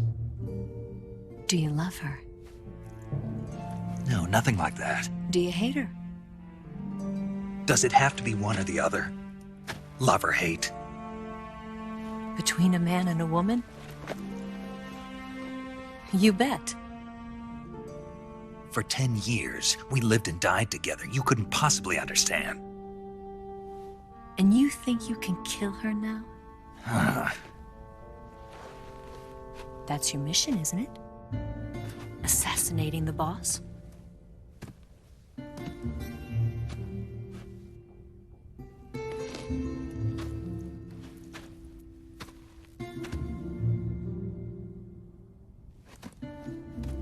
Snake? Is there anyone you like? Someone special? I've never been interested in other people's lives. You were interested in the boss. She was different. Really? How do you feel about me? I should be asking you the same question. Me? I can fall in love if it's part of the mission. Even with you.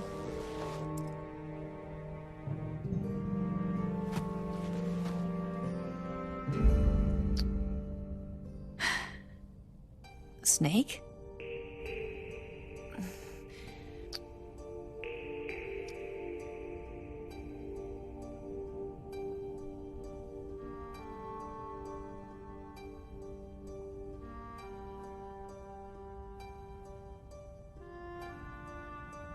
What's wrong?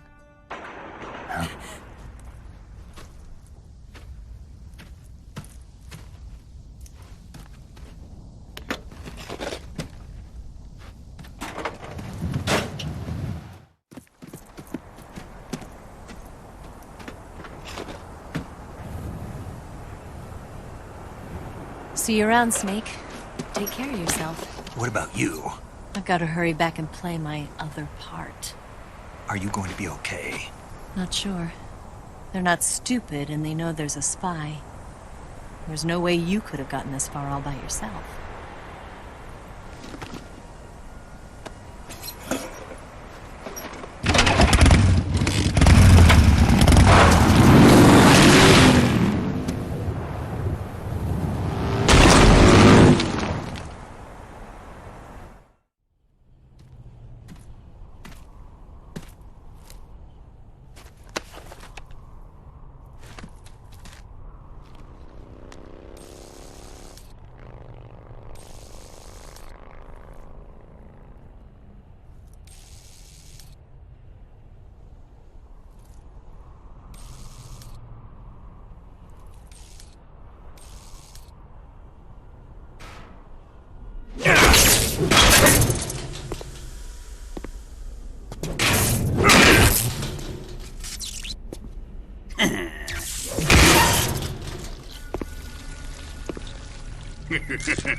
Colonel.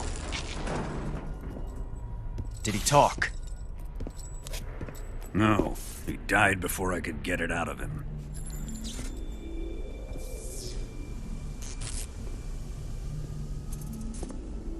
He wasn't the spy then.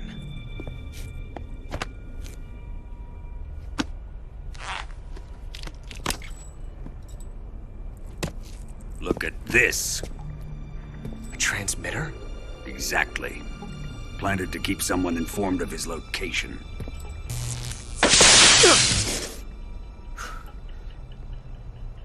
But does this mean Granin was the spy? Perhaps he was being used by someone else. Perhaps. This man was our comrade.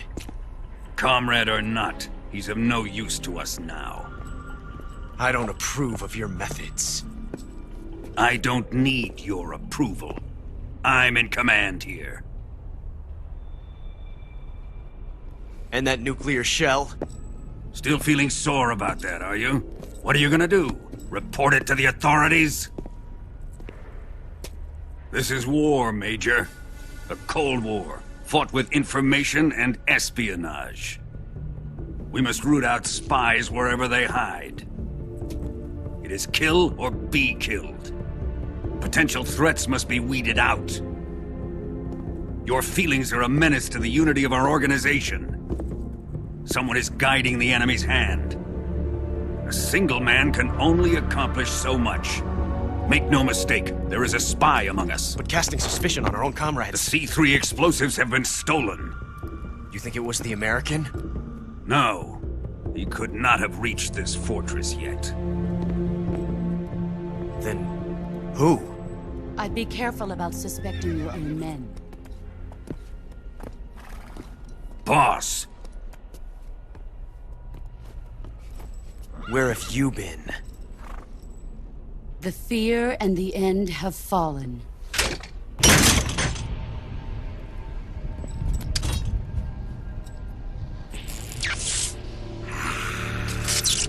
Damn it! CIA dog? That leaves only the Fury. How can the legendary Cobras be beaten so easily? He's good. Fallen for him? Don't worry. I'll take care of him. What is he after? Must be more than just Sokolov. America is out to destroy the Shagohod and get its hands on your inheritance. The philosopher's legacy. Huh? Impossible. The legacy, Then they're out to kill me as well. Colonel, tighten the security on this place. He's coming here, I'm sure of it. I'm gonna get the Davy Crockett.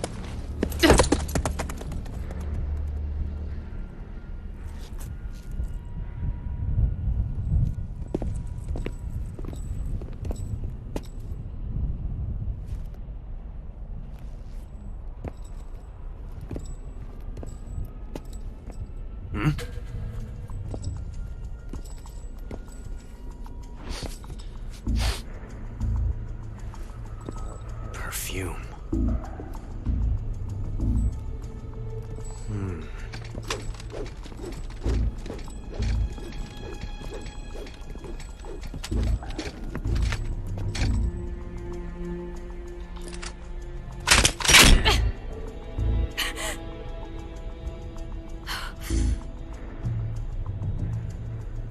Nice boots. Make sure you polish them up properly.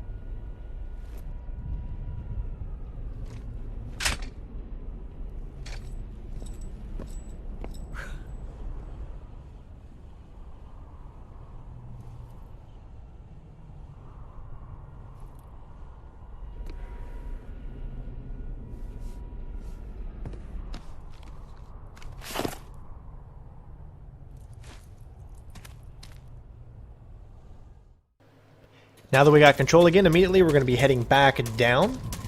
I'm going to show you how to get through this without worrying about any enemies. Now, if you've done everything the way that I have done, there will be a Mark 22 ammo up here on the left, right when you get down these stairs. If you did something differently, there might be some different type of ammo. So, again, ammo is always different depending on what you have done previously. So here, what you're going to want to do is run down. You want to jump at this angle, and then immediately jump across this guy. Move to the left here, do another jump, but try to make it to where you don't go all the way down or else you'll take a lot of damage.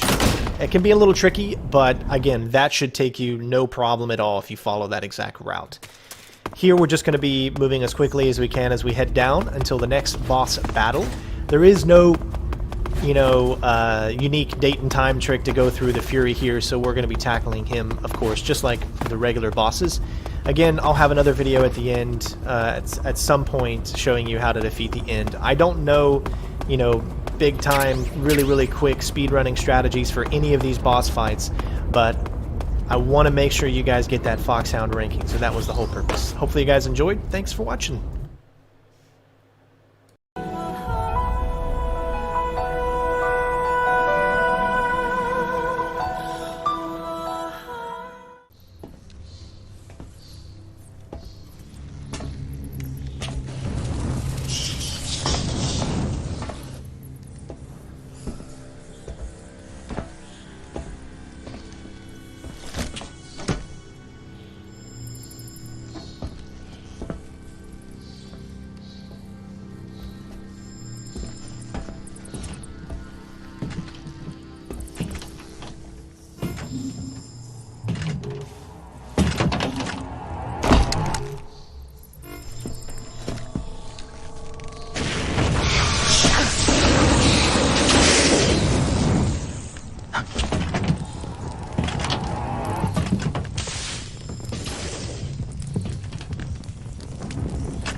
I am the Fury. The flames of my rage will incinerate you. I came back from space.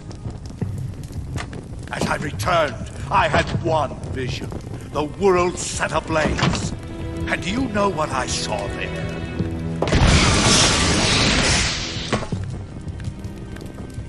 Fury.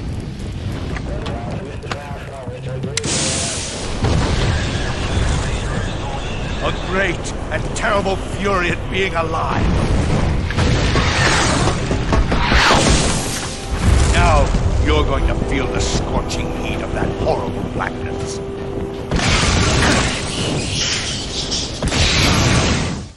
Welcome back, ladies and gents. I'm your host, CenterStrain01. We've got more Metal Gear Solid 3 HD walkthrough, Foxhound Edition. This is the Fury fight.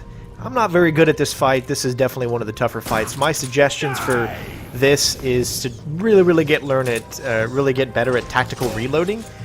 But it's just something I'm not very good at. You always got to dodge his attacks. Try to maybe only go in for maybe 2. When he goes down into about ready to fly, that's when you want to start hitting him, and then try to rinse and repeat as much as you can. See, unfortunately, I thought he was going to fly instead of actually use his fire. I screwed that up. Once you hear that little noise rev up, that means he's going to start flying, and you can go ahead and go into that. Unfortunately, he does fall down, which I could have maybe repeated this more and more, but unfortunately he fell, and I couldn't do that. So it's hard for me to come up with a strategy for these boss fights because they're so quick.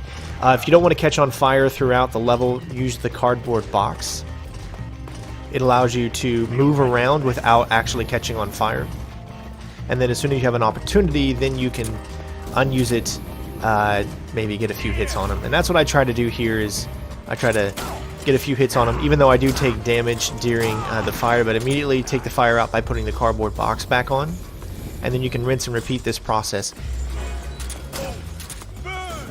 It will take you a little bit of time. If you did the end boss fight, you'll have the Mosin-Nagant, which makes this fight a lot easier, but since we did not have it, we have to use this method. So I trust, you know, just follow kind of what I do in this video and try to get them into the same predicaments, and hopefully you'll be able to complete it.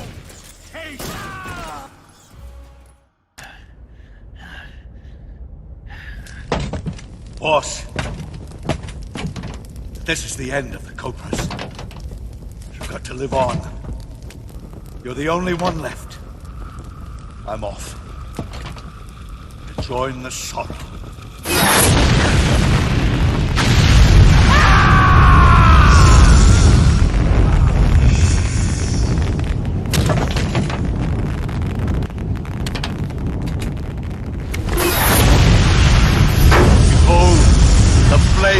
Fury, the fires of hell will purge me free.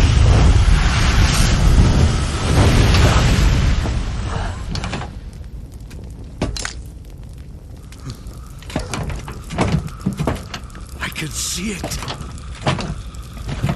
Mission Control, do you read me?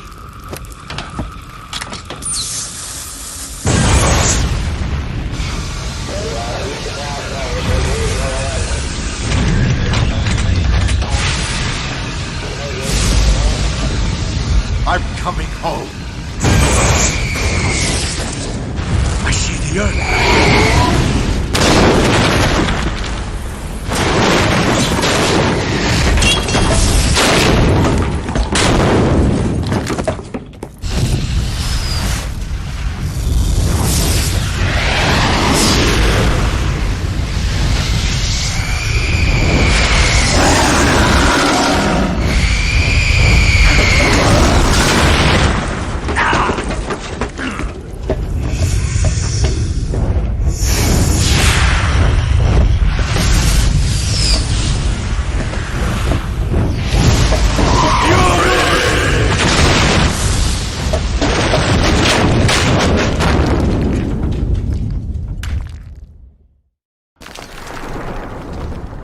Alright, so here, just don't forget to pick up your Mark 22 bullets as well as the camo that we just got.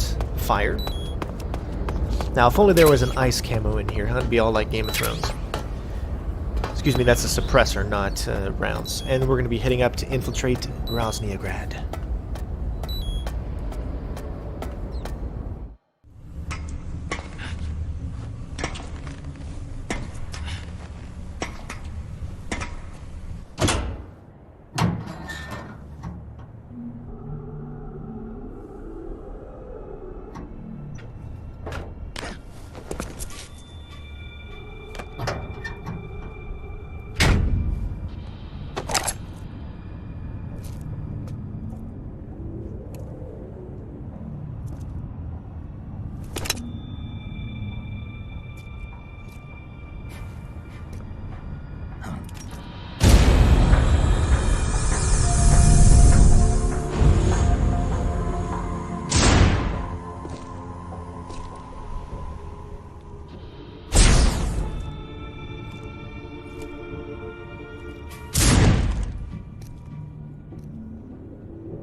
So the first thing you want to do is, because we're low on Mark 22 bullets, is pick up some here, if you've been doing it the way that I have.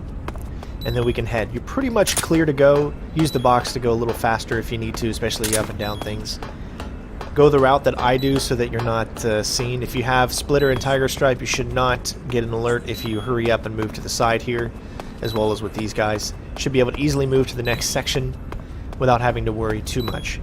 Now in the next section we're only going to have to take out one guard, so go ahead and put your suppressors back on. As we enter the next section we're going to move directly to the right, and we're going to take this guard, wait a few minutes, and then we should have a clear spot when the other guard turns around in order to be able to complete this. But just move here to the right, take this guy out, wait a few seconds because the guard up ahead, he doesn't see what you just did. As soon as he turns around, go ahead and go and make a beeline right for the left side of the truck. And you should be able to get around him without him turning around. And we can go ahead and get inside. So my strategy for the inside portion is to hide in the cardboard box. We need to take out one guard plus Ivan himself. It's actually not too difficult if you do it this way. But you do want to use the cardboard box to get up here as quickly as you can. Once this guard is past your view, go ahead and CQC him. Hide the body on the other side of the door.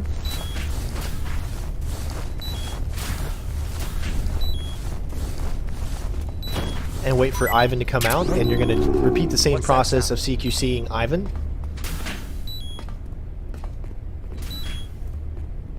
Give him a little bit of a lead.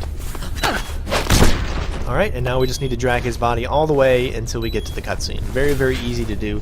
I had another strategy where I took Ivan out within the first 5 seconds, but it was so hard to pull off, you had to have an immaculate headshot. This way allows us to do it without any fear of anyone seeing us, and we're pretty much clear until the end. You can't normally get through this door, so having Ivan will allow you to get through the door.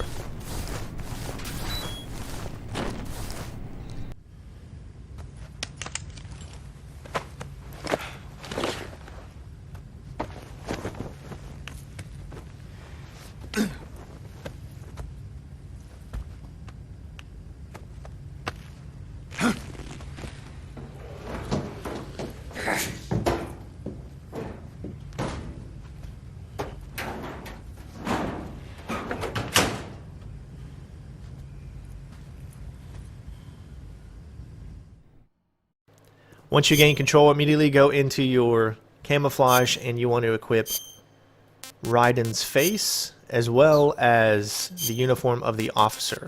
This is the only way you're going to be able to get through the next section. And as far as gameplay wise, this is going to be it for the video. There is a super long, awesome cutscene with some really cool action and whatnot in it. So I definitely recommend you guys staying around if you're enjoying the story. If you're only here for the gameplay, this is going to be it as far as that goes. There's the Shagohod. We'll be coming in there a little bit later. So hopefully you guys have been enjoying the walkthrough so far. I've really taken my time to edit all the cutscenes in and try to make it as neat as possible. Hopefully I've accomplished that mission. But again, I will have a single video on all gameplay after the walkthrough is complete. Thanks for watching, guys, and of course, I will see you next time. Peace out.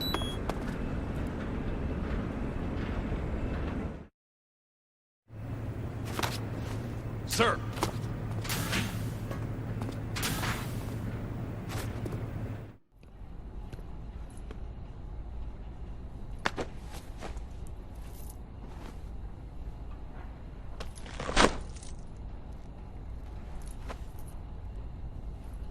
Here it is.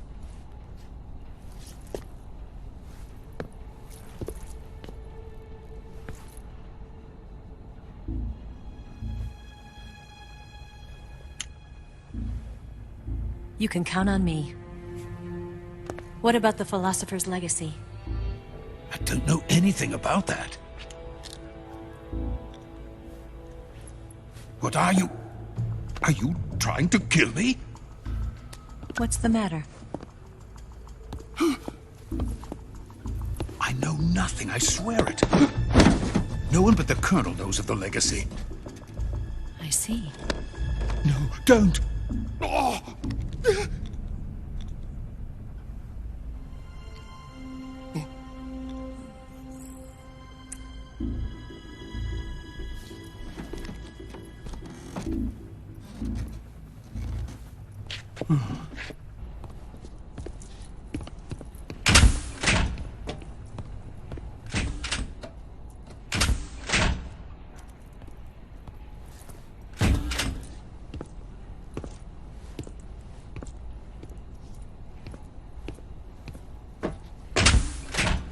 Who's there?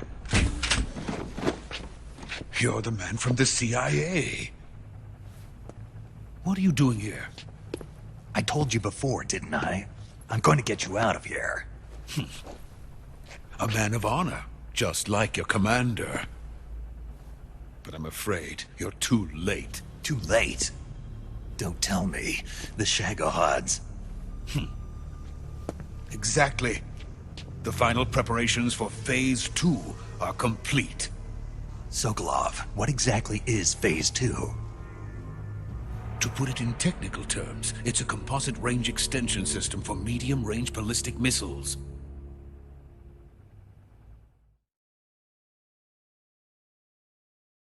The Shagohod was originally designed as a tank that could launch nuclear missiles from any type of terrain. There was just one problem we couldn't figure out how to solve. The ICBMs we have today are simply too big for the Shagohod to carry. But the military would not hear of it. They demanded a weapon that could launch a nuclear missile directly into the American homeland.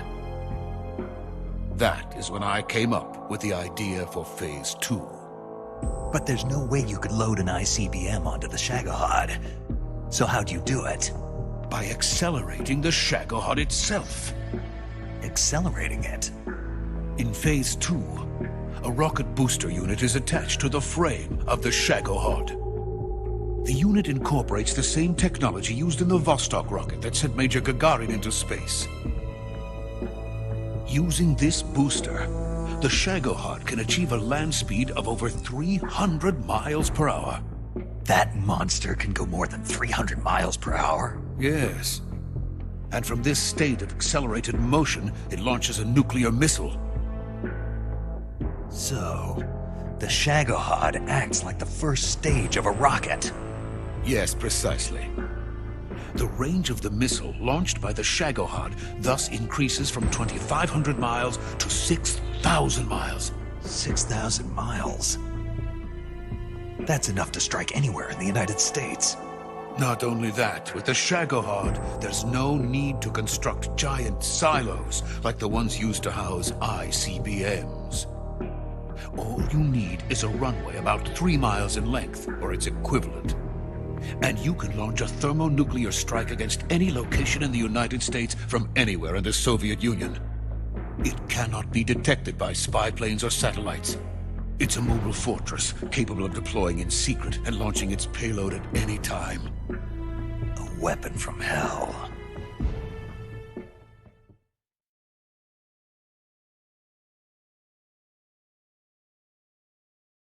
A completed prototype now sits in the hangar. At present, it is the only one of its kind. But Volgin is planning to mass-produce them based on that prototype. And deploy them all over the Soviet Union. Yes, and that's not the end of it.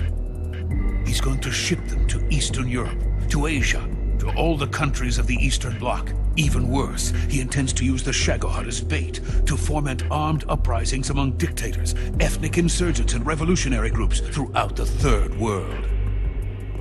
His funds are nearly limitless. He could start mass production tomorrow if he wanted. The reason that tensions between East and West have settled into a Cold War is because each side fears the other's power. Deterrence. The idea of using threats to keep one's enemy in check is the perfect word to sum up this state of affairs. But the Shagohod goes far beyond the level of threat. It will render the concept of deterrence utterly meaningless. If such a weapon is unleashed on the world, it will not be long before all nations are engulfed in conflict. The Cold War will end, and the entire planet will be consumed by the fires of war. Volgin and the Shagohod will be at the center of it all.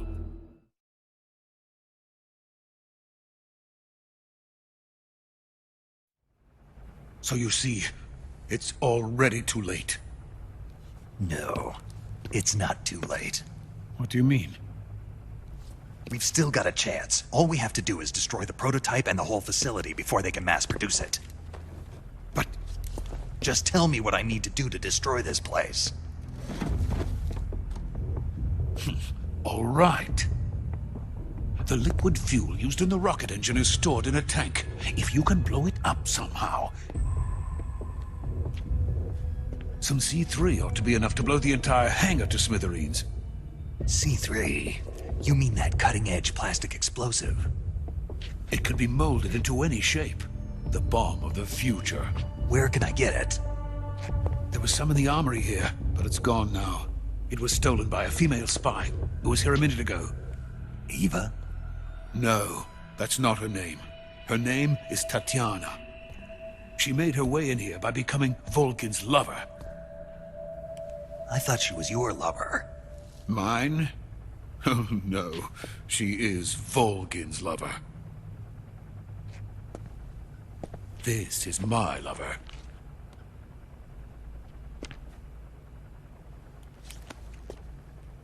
Who are they? My wife and daughter. They're in America. Now I remember. Your family is in the custody of the CIA. How long has Tatiana been here? Only a few weeks. A few days before the Virtuous mission, then. She said that Khrushchev sent her. What did you just give her? All of the experimental data for the Shagohod. Please, it is essential that you destroy the Shagohod. I will, but first I've got to get you to safety. No. I'm not going. My mission is to rescue you. Leave me. Sokolov! Khrushchev has abandoned me. I cannot return to my country. I would most certainly be sent to the gulags. What about the US? Yes, I once thought of that. My family's waiting for me there. But even if I fled to the United States, I would once again find myself creating weapons of mass murder. In the end, it doesn't matter where I go. I am still a weapons scientist. To be honest with you, I'm tired. Every day, I help create things that should never be used. Things that should never have existed in the first place. Every day, without sleep. Without a word of praise from others. And my creations do not even benefit mankind. They are merely the tools of politicians. All I wanted to do was build space rockets. But it was not to be. The space race between America and Russia became the prey of politicians. The space race and the arms race are one and the same. Missiles, rockets, what's the difference? Scientists are always being used. Please, watch over my family.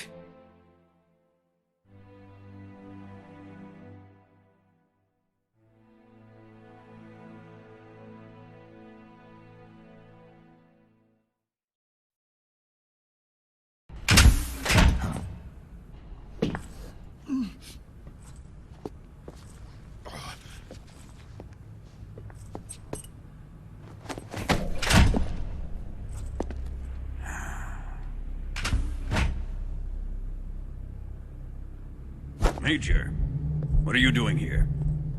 I've been waiting for you in my room.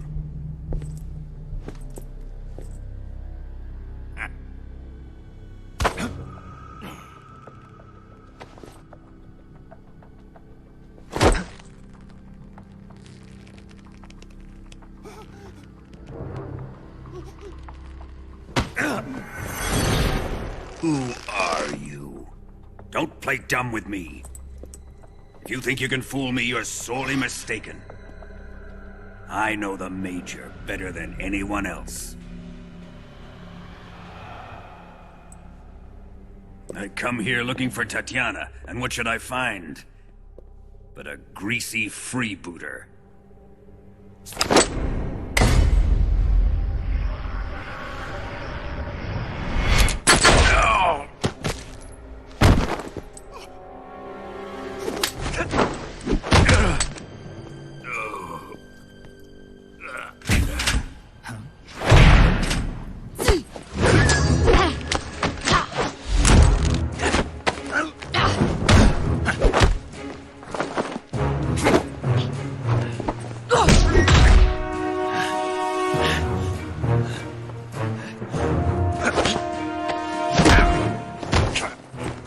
This fairy disguise.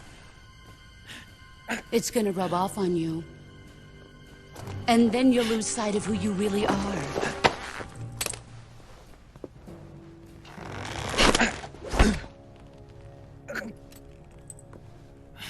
Stay out of this!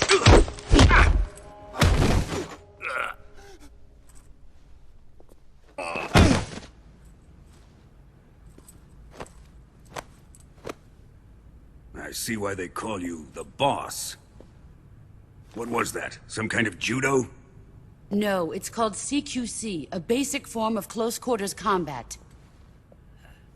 He and I developed it together. Splendid. I'll take it from here. Are you going to kill him? Of course. But first, I will make him pay for hurting Ivan.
Tell me!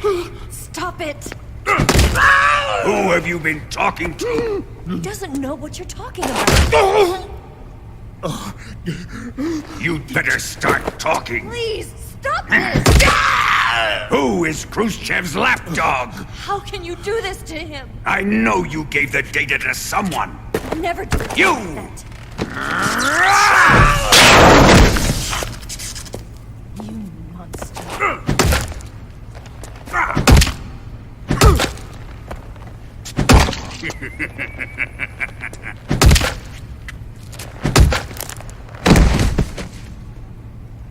I guess he's dead.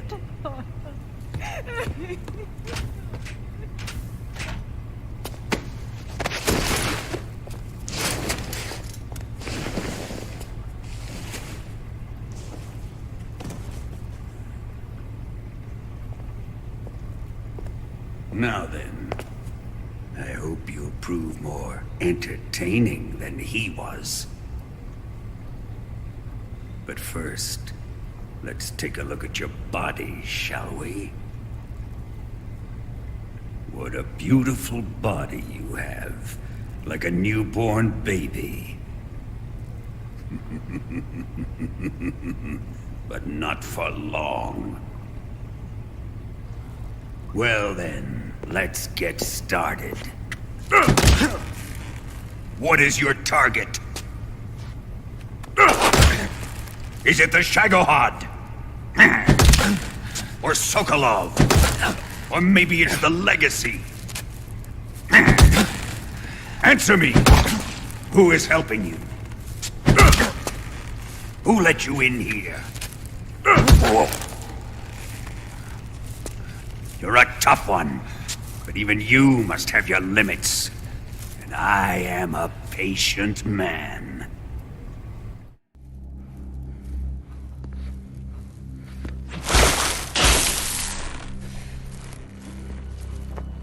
Here's where the fun really begins. My body carries an electric charge of 10 million volts. Let's see how you like this.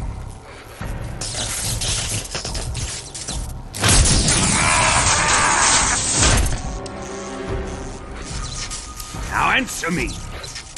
How much does the CIA know?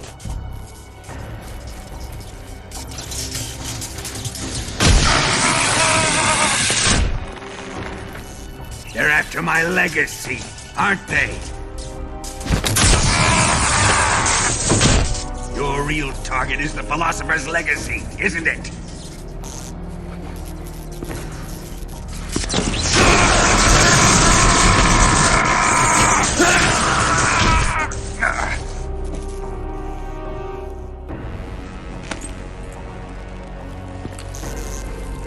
Yes, yes. Let yourself go. That's what I want to see.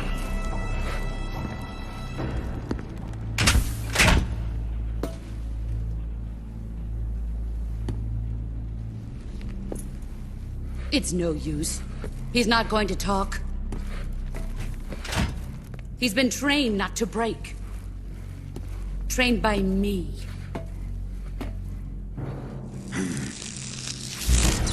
Admit it! We're after the location of the Legacy! The secret fund established by the three great powers during the 2 world wars. That's what you're looking for, isn't it? $100 billion, divided up and hidden all over the world. And you're looking for a record of where all that money is hidden, right?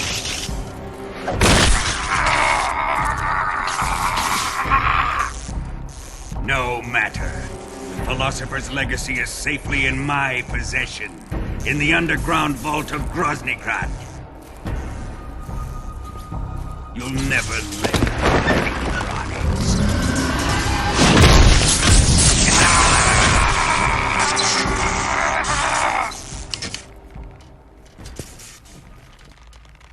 What's this? A transmitter? Who's responsible for this? I am. I planted it on him to keep track of his movements. Why? So the Cobras could ambush him. If they knew where he was gonna be, they wouldn't have gotten themselves slaughtered.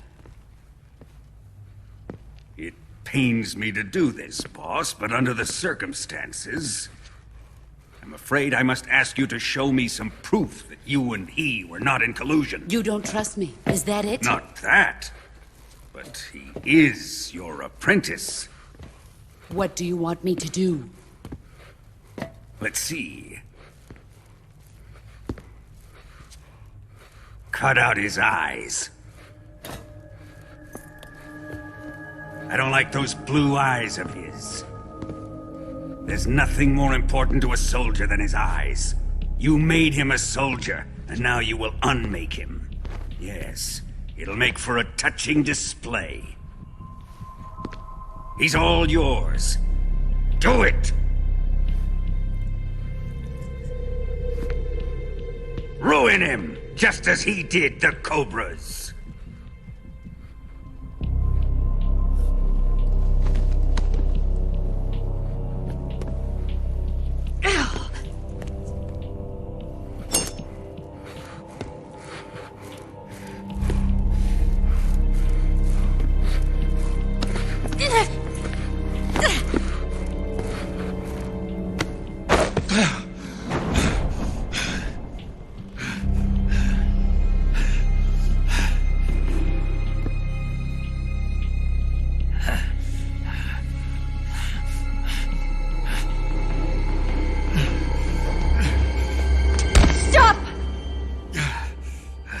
What is it, Tanya? He's suffered enough. Well, well. Why are you protecting him?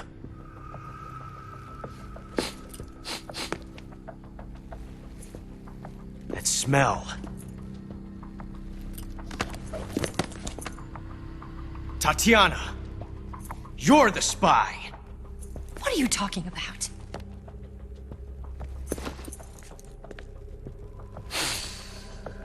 I know that smell. Stop it! Taking a fancy to her, eh, Ocelot? No. I have no interest in this woman. I want to test her.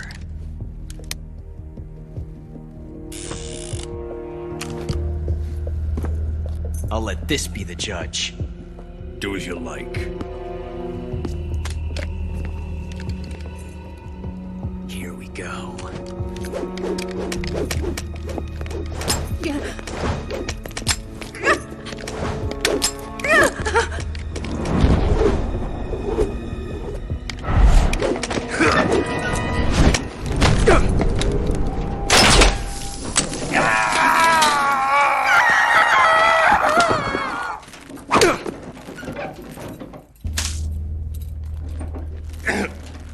There. Satisfied now?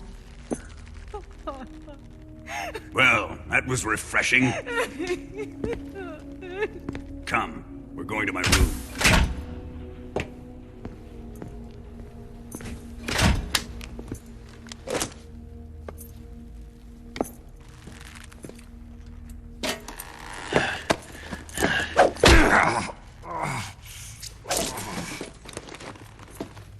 So you survived the Colonel's torture, eh?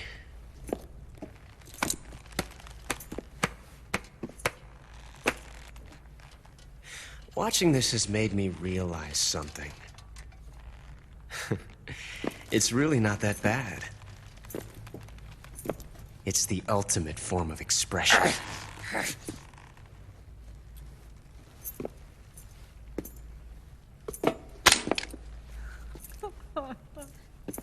You got lucky this time, Tatiana.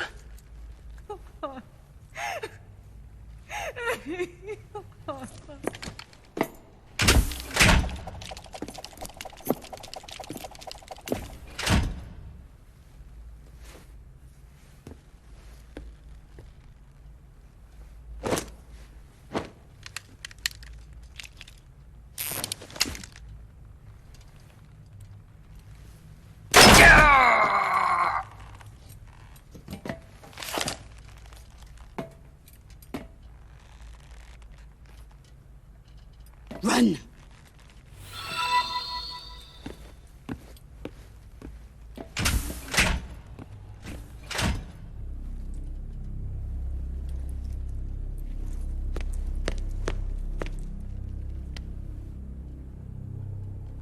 I've prepared an escape route for us. Go out and head west. Pass underneath the connecting passageway and go north. You'll find an open manhole there. You're... Quiet! Go through the manhole down into the sewers. The door at the north end of the sewers is unlocked. You can use it to get outside the fortress. I've got your equipment. We'll meet up later. Eva. But I can't get too close to your cell. You'll have to figure a way out of there yourself.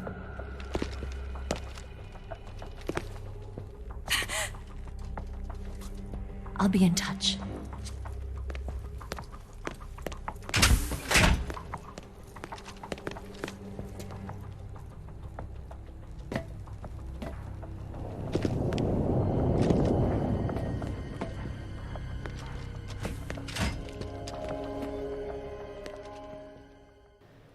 What's up, ladies and gents? CenterStrain01, your host. Welcome back to more Metal Gear Solid 3 HD walkthrough, Foxhound, European Extreme.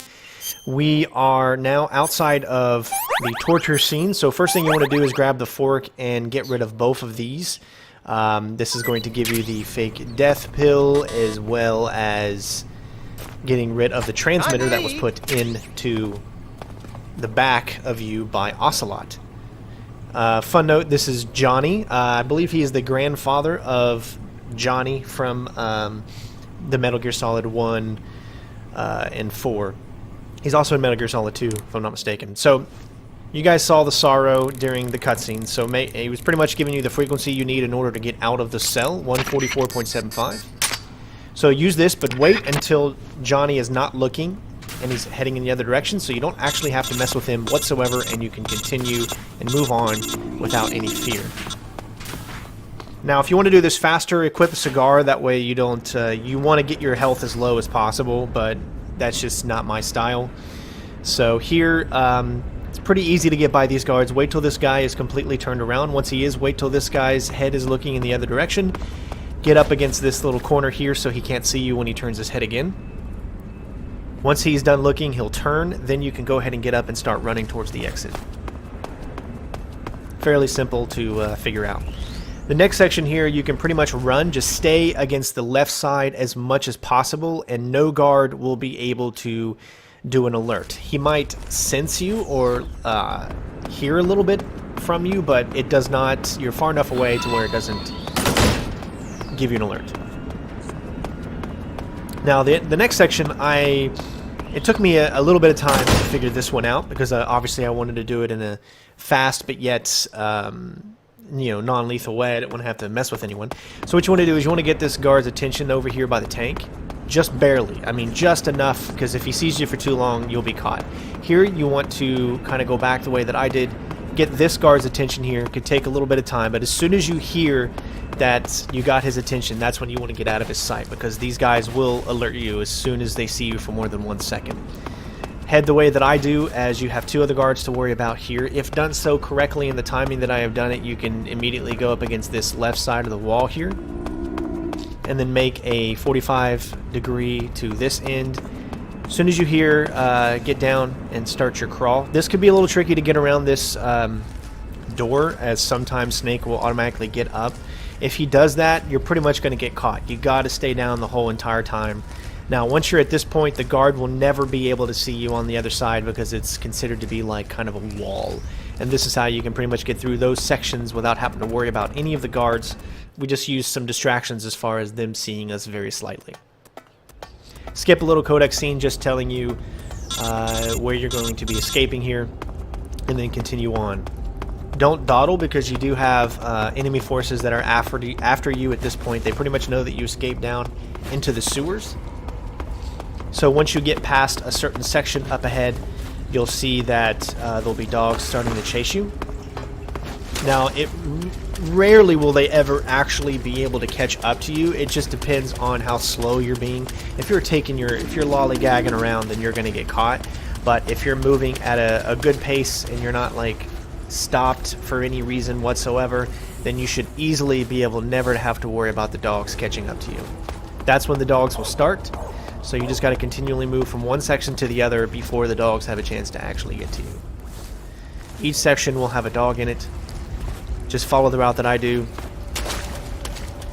And we're going to head up 2 places here. There is a dog behind us chasing us right now, but like I said, if you continually move forward, you'll never have to worry about the dog actually catching you. And there'll be another dog that'll start chasing you during this right here, but as you can see, you can get out of here really quickly. And that is going to be it for gameplay. Well, not really. There's still one more section of game, well, 2 more sections of gameplay in this video. So enjoy the cutscene, and I'll see you when we start dealing with the Sorrow boss battle, if you want to call it that.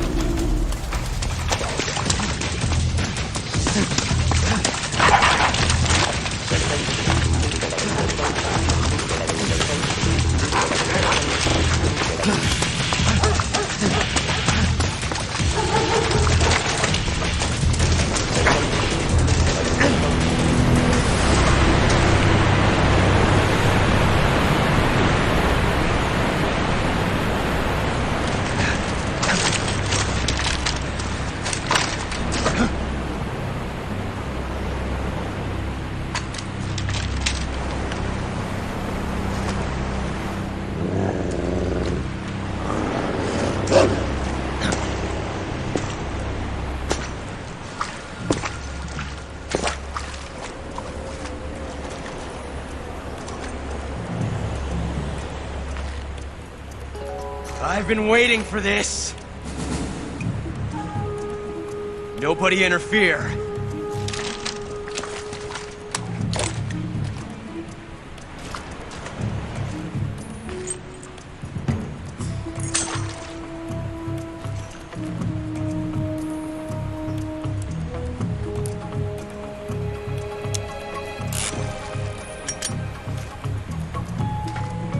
This is where it ends.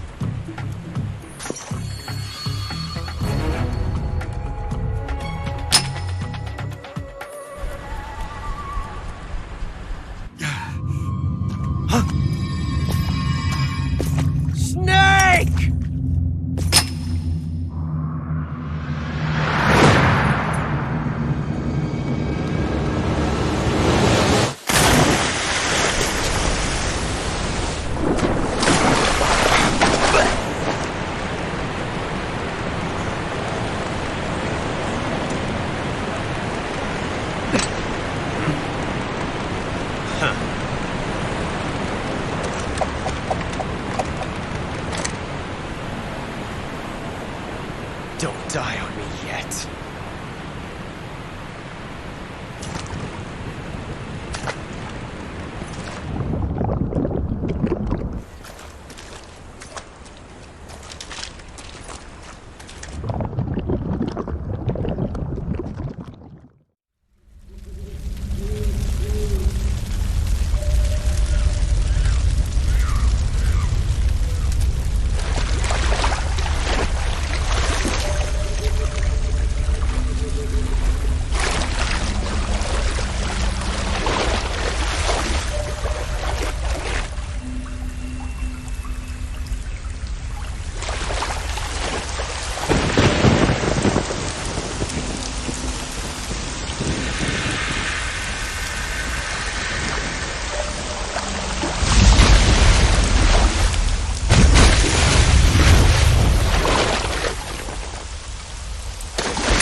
Are you one of the Cobras?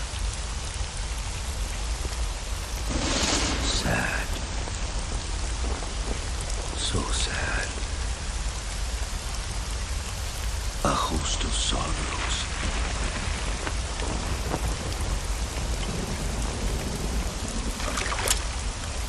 And you are one of them.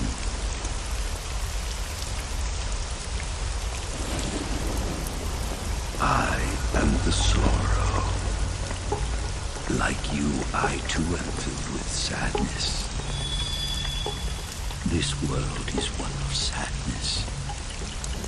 Battle brings death. Death brings sorrow. The living may not hear them. Their voices may fall upon deaf ears. But make no mistake, the dead are not silent. Now you will know the sorrow of those whose lives you have ended.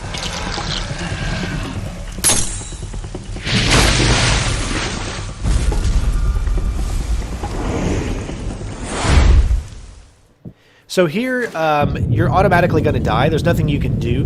That's why you were given the fake death pill and revival and all that stuff. So just go ahead and kill yourself, pretty much. If you don't want to have to go through the long, drawn-out thing, you can just continually move forward, and you'll eventually die and do this anyways. But you can do it a lot faster if you just drain your health here.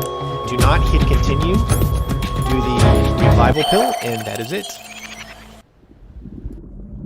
Boss, you have to shoot me. I can't. Shoot me. You want to finish your mission, don't you?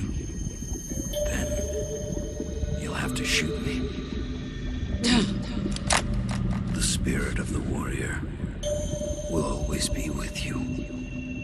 Don't be sad. We'll meet again someday.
Snake, are you all right? That was a close call. What the hell happened to me? You were halfway drowned at the bottom of the river. Almost crossed over to the other side. Other side? So that really was. Something on your mind, Snake? Major, was there a man in the Cobra unit called the Sorrow? Yes, I've heard of him. He was an uncanny soldier who fought alongside the boss. What kind of man was he? The Sorrow was a man with, well, special powers. He had ESP, which was the subject of extensive research in the Soviet Union at the time. He was especially gifted as a medium. A medium? Someone who can communicate with the spirit world and evoke the spirits of the dead. In other words, he could talk to ghosts. They say he could find out what was going on in a battle by talking to dead soldiers. What about him and the boss? What was the story between them? I don't know the details. Why don't we ask Sigurd? Yo, I finished checking up on this Sorrow guy a while ago. Thought you guys already knew, though. Knew what? That he's dead. He's been dead for 2 years now. Died 2 years ago? At Selino-Yarsk. You know, those cliffs you were at. And the boss is the one who did him in. The boss? Yep. 2 years ago, the boss was sent by the CIA on a secret mission to Selino-Yarsk. That's when she met the Sorrow, who'd gone back to the Soviet Union after the Cobras broke up at the end of the war. Except this time they were enemies. And then what? The boss killed the Sorrow herself and accomplished her mission. At least, that's what the records say. So, he was never there in the first place. He just couldn't let go of the boss. You okay, Snake? Yeah, I'm fine. It looks like it's not time for me to die yet. I sure hope not. Otherwise, the whole mission is shot. We're counting on you, pal. Roger that. Eva? Snake, you didn't call. I was worried. Are you all right?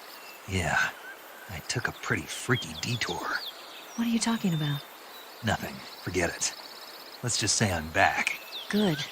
But how did you escape from the sewers? I jumped into the river. From all the way up there? You're out of control. Yeah, I got carried away by the current and almost drowned. Great. That's perfect. What do you mean that's perfect? I mean, if you ended up in the river, then I know a good spot nearby. Let's meet up there. Where is it? Keep going upstream until you get to a waterfall. A waterfall, huh? Right.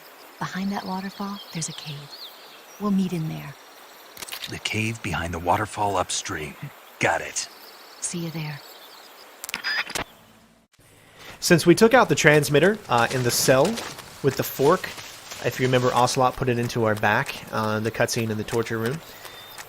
You don't have to worry about any guards here. Now, fun note that if you do not take it out, you'll have to worry about a bunch of guards in this section, but you'll also get a cool cutscene with Eva when she removes it. But again, this just alleviates all enemies in this section, and you can easily move to the waterfall without any problems whatsoever. That's going to be it for gameplay for this game on this video. Thank you guys so much for watching. Hopefully you're enjoying the walkthrough. It has taken me a lot of time to get all these cutscenes ready, but thanks for watching, guys. Love you, and I'll see you on the next one. Peace out.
Nice to meet you, Snake.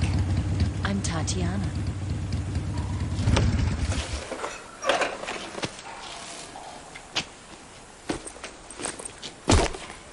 Here's your equipment. Eva, you could use a towel. So could you.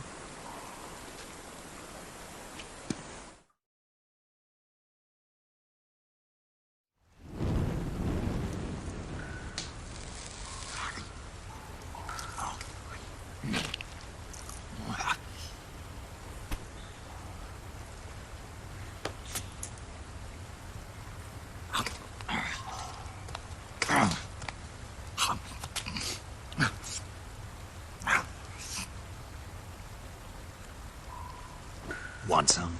No, thanks. Don't like snakes? Not for dinner. Didn't you have to eat them at the KGB? In my training, we always got the good stuff. French, Italian, that kind of thing. A regular Mata Hari. The least you could do is call me Cynthia. Tell me something. How does it feel to spy on your own country? I can't say it feels good, but it's my job. Can't even eat a snake during a mission, huh? I wouldn't mind eating you.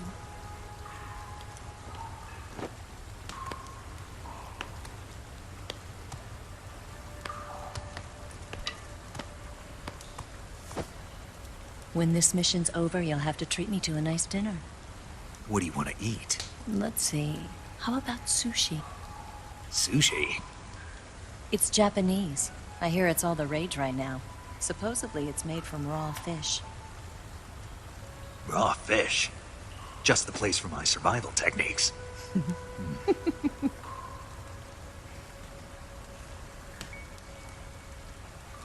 What a thrill. The darkness and silence through the night. Snake?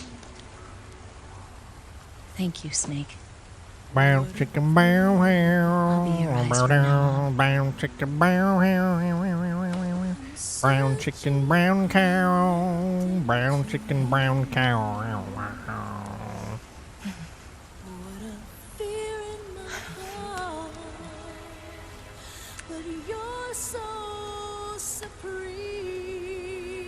Thank you, Snake.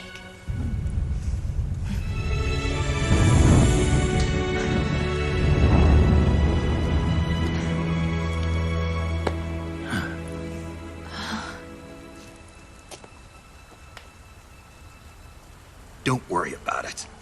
Are you all right? It's not like I can't see. I've got one good eye and can still fire a gun. Really? Good.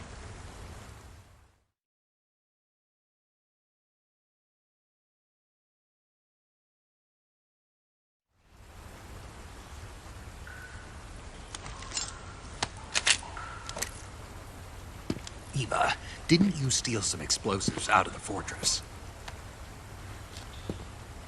C3, a highly potent explosive from the west. It can be molded into any shape, like clay. With just this much, you could blow up the Shagohod and the lab along with it. Is that right? Yeah, but there's a trick to using it. Tell me about it.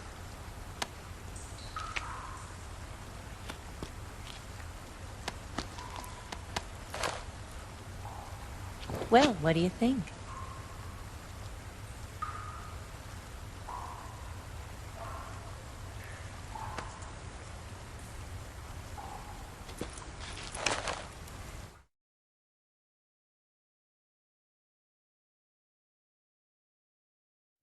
The Shagohod's booster unit uses liquid fuel.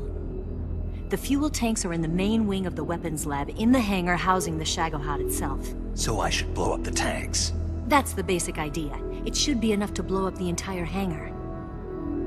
There are 4 fuel tanks.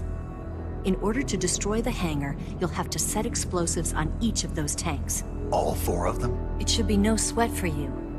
Besides, the scientists had the day off today. So the hangar's completely deserted. Not quite. They've still got guards posted there. So what do I do after I set the C3? The bombs run off a timer. Once the timer has been set, the countdown will begin. When the timer reaches 0, the bombs will all go off at once. How long do I have? 20 minutes. Once the Phase 2 trials are finished, I wouldn't be surprised if they kill all the scientists to prevent them from talking. So you've got to act fast. I'll take care of it.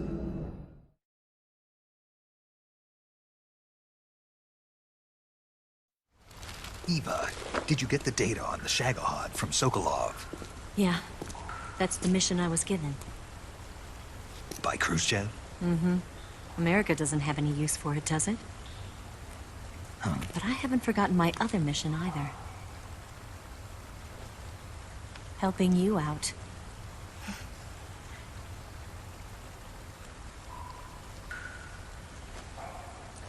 Follow this cave and go up the ladder at the end.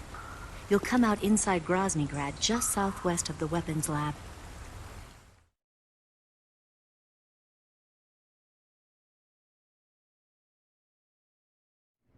Do you remember when you went to rescue Sokolov? Remember there was a locked door when you entered the main wing from the 2nd floor of the east wing? Yeah. That's the entrance to the Shagohod's hangar.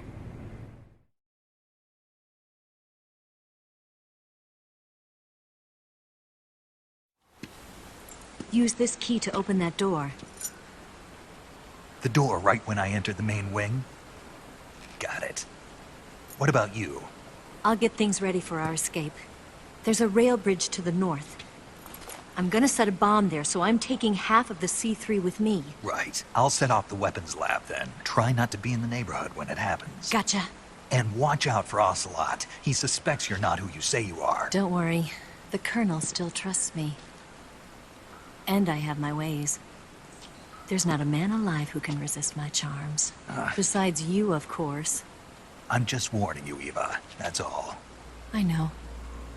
Okay, let's go. You seem like you were born on one of those. If I didn't ride every day, I couldn't go on living. Huh? When I'm riding, the wind hits me so hard that it hurts. That pain keeps my mind off the pain of having to be someone else. It's not easy always fooling myself like this. It's only when I'm on the bike that I'm free to be the real me. I only get off my bike when I fall in love or fall dead. What's your name? Tatiana. No. Your real name. What's wrong with Tanya? Okay, Tanya. Don't let anyone see you. Oh, this? It's a button camera. What did you do that for? Insurance. To make sure you don't double-cross me.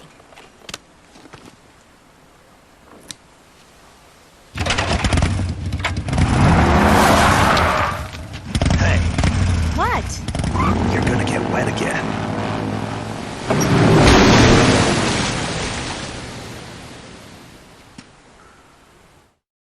Ladies and gents, welcome back. I'm your host, CenterStrain01. More Metal Gear Solid 3 European Extreme Foxhound run.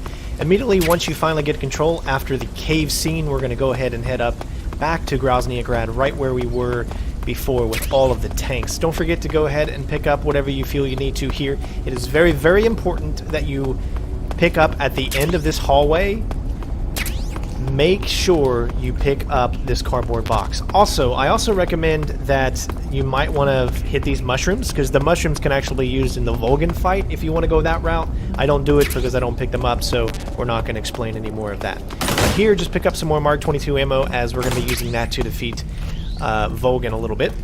So, pretty much going to come up here, have a little cutscene, and then we'll continue on.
So once you get control, immediately go ahead and get into your start menu. Of course, we always like to go with Splitter and Tiger Stripe. Go back into your backpack, and there's a few things that we need to get out for the upcoming battles and whatnot. Make sure your Mark 22 is out. I forget to do that here, but I do it in the next section, so don't worry about it too much. But make sure your Mark 22 is out. Make sure your stun grenades are out.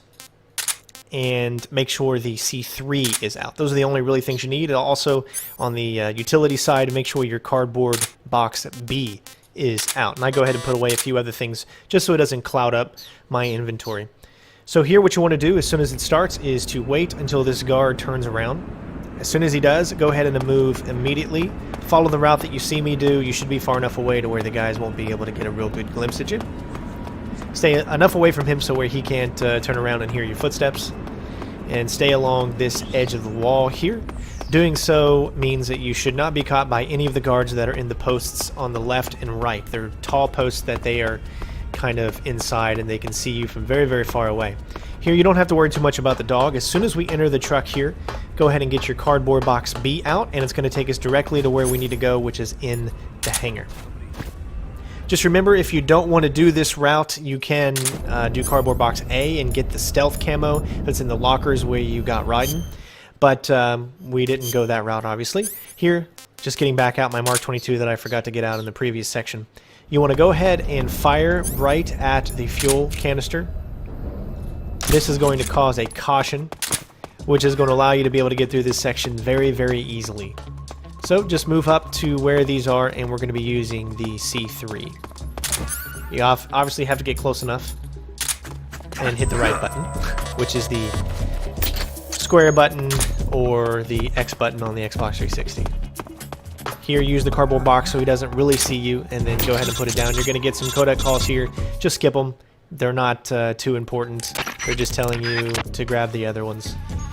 Put the cardboard box back on and get out of his peripheral. Then you don't have to use that again. And do the same thing right here. I always like to use third person, but I know a lot of other people like to use the original camera. But I like the camera. And that's it. You've planted all the bombs.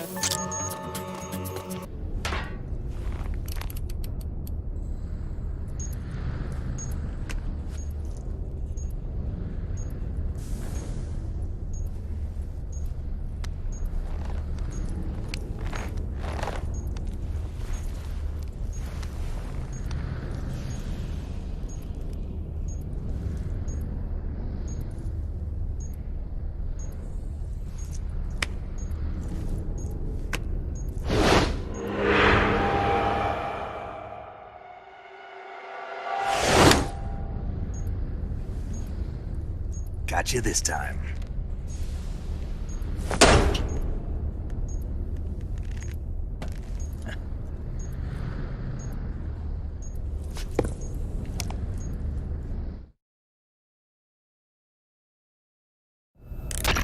Major, I finished planting the C3. I'm on my way out now. Hurry, Snake.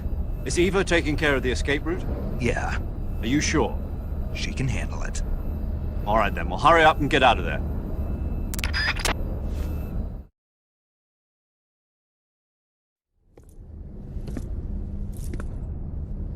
Snake!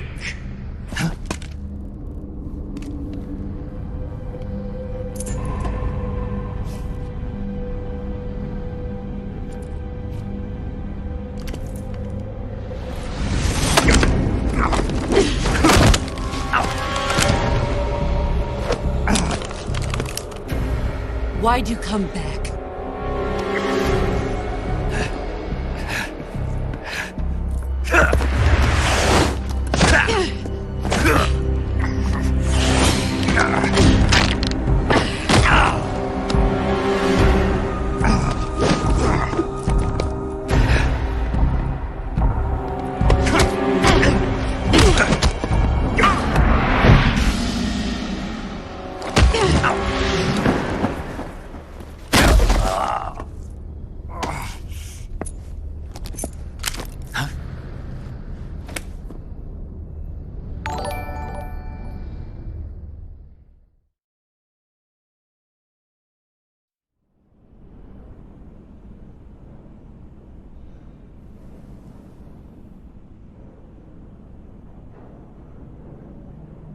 This woman was found snooping around my underground vault.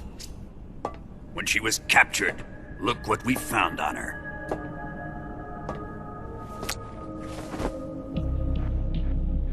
The Philosopher's Legacy.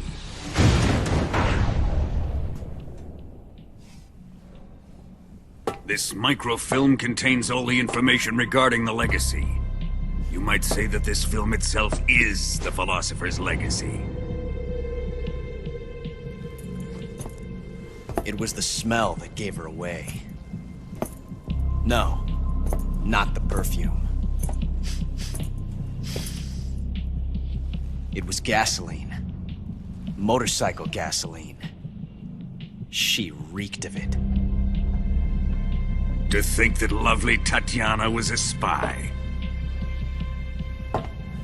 We found this radio along with her too.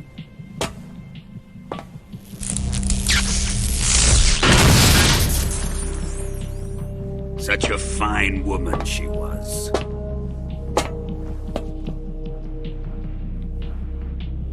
It almost pains me to have to kill her.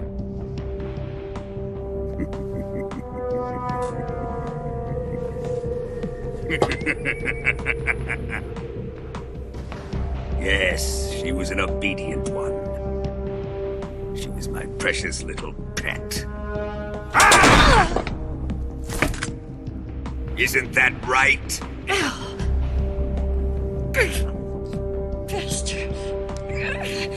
What was that? Do you have something to say to me? Go to hell!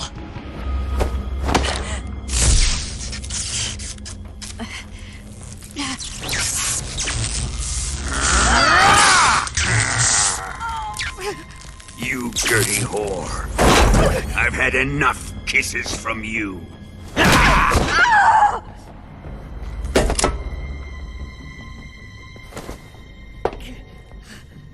I should have known. Sokolov wasn't man enough to have a lover like that. Just like the KGB to send something so beautiful, yet so deadly. What is the Philosopher's Legacy? Very well.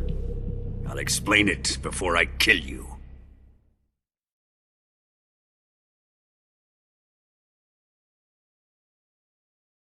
During the last Great War, the most powerful men in America, China, and the Soviet Union had a secret pact.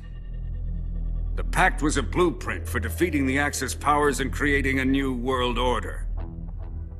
To secure victory in the war, the three countries pooled their resources to conduct the most covert types of operations and research. The atomic bomb, rocket technology, the Cobra Unit.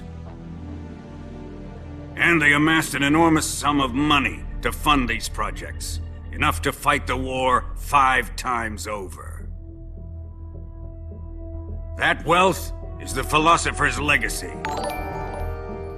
After the war was won, the three countries were to divide the Philosopher's Legacy amongst themselves. This explains why the United States and the Soviet Union were able to steal away the best scientific minds in Germany as soon as the war ended. But our great motherland has far surpassed its pathetic rivals. We possess enormous wealth, the most advanced technology, and overwhelming power, assets fitting of our great country.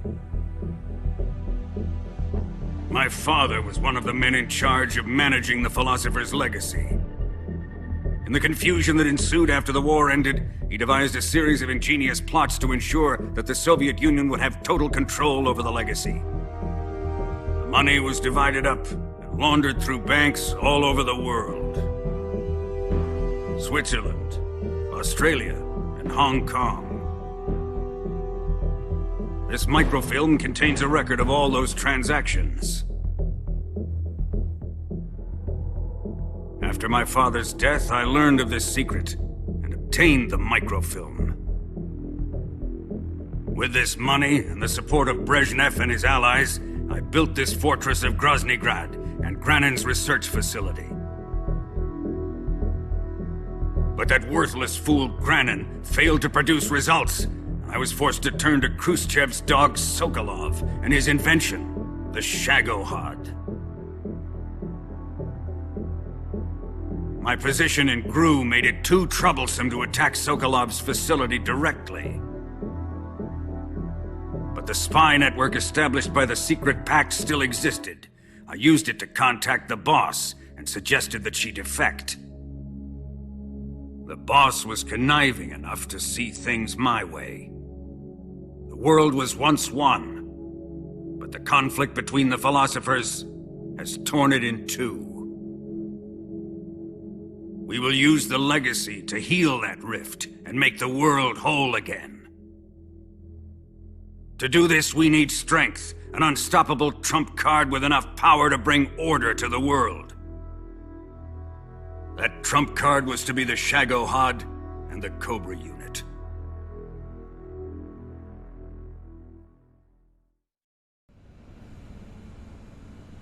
I have lost the Cobras, but I still have the Shagohod and the legacy. There is nothing America can do to stop us. Boss, take this someplace safe.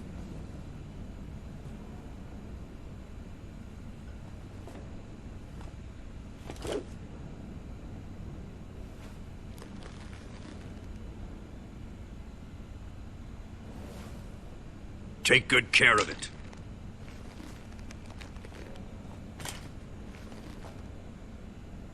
He wouldn't have come waltzing back in here unless he had a reason. The C3's been stolen. He must be planning some sort of sabotage. I'll go see if there are any surprises waiting for us. I'll dispose of her as well.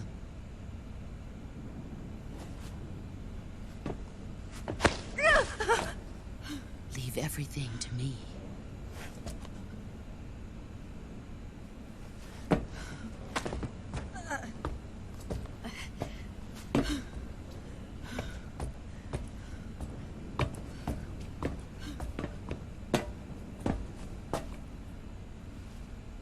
Fight like a warrior, Volgin.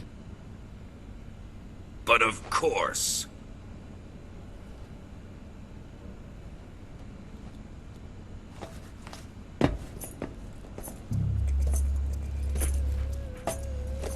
Let me face him. I've been waiting for this moment. Time to get even.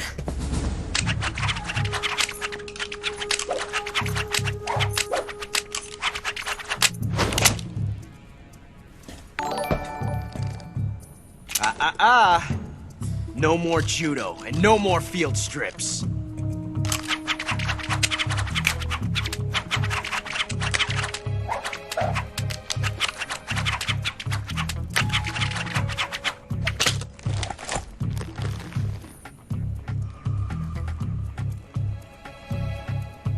Enough of this.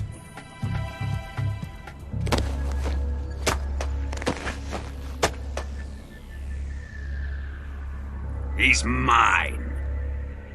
You will stand right there and watch. Got it? Please, Colonel, let me— Silence! Huh?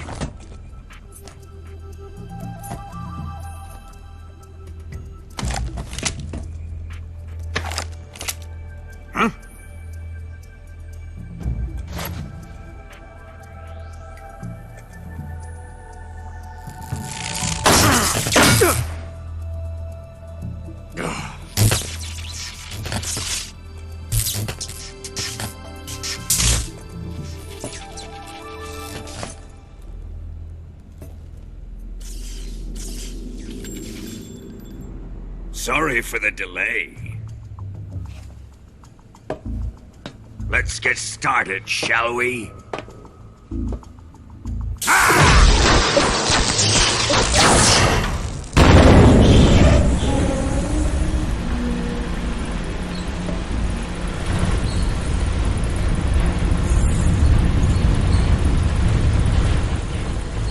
This is a once-in-a-lifetime battle.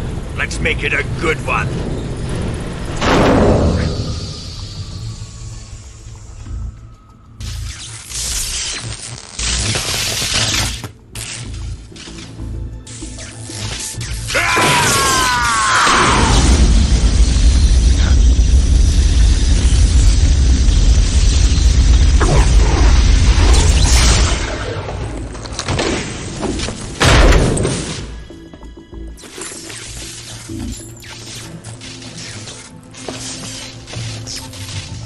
It's just you and me now.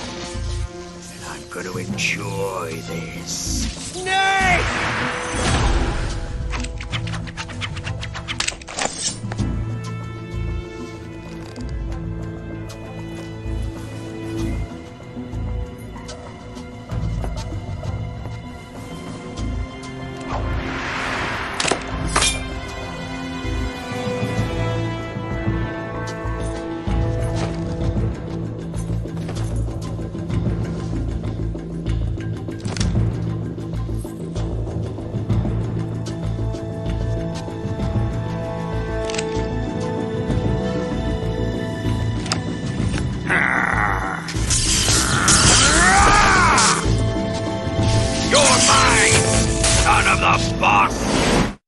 All I can say about this fight is immediately run forward and CQC him, jump over him.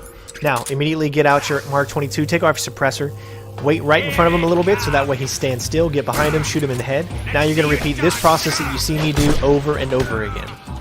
So get close to him, wait till he stands completely up, run around to his right, and do that. You need to make sure that the Mark 22 is out during this. If the Mark 22 is not out, he will not do this same pattern to be able to get him into this pattern. So make sure you have your Mark 22 equipped. And you can do this over and over again until he gets under halfway health. And then we'll move on with the second part of the boss fight.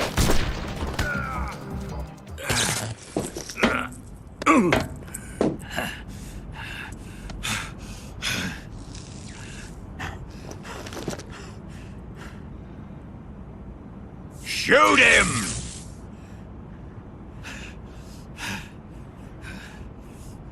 Do you hear me? I said shoot him! Sorry, Colonel. I'm afraid I can't do that. What do you mean you can't? I made a promise to the boss.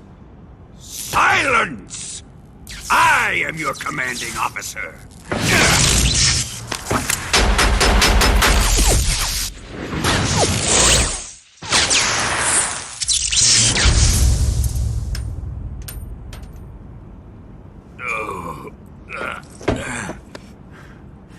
Are you questioning my authority?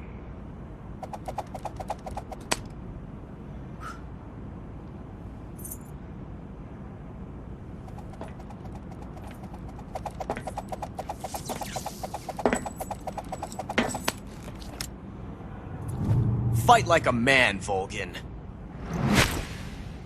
Volgin?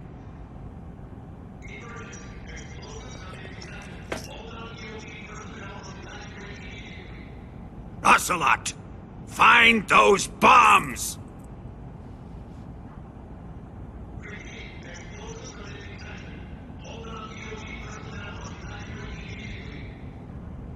Move it!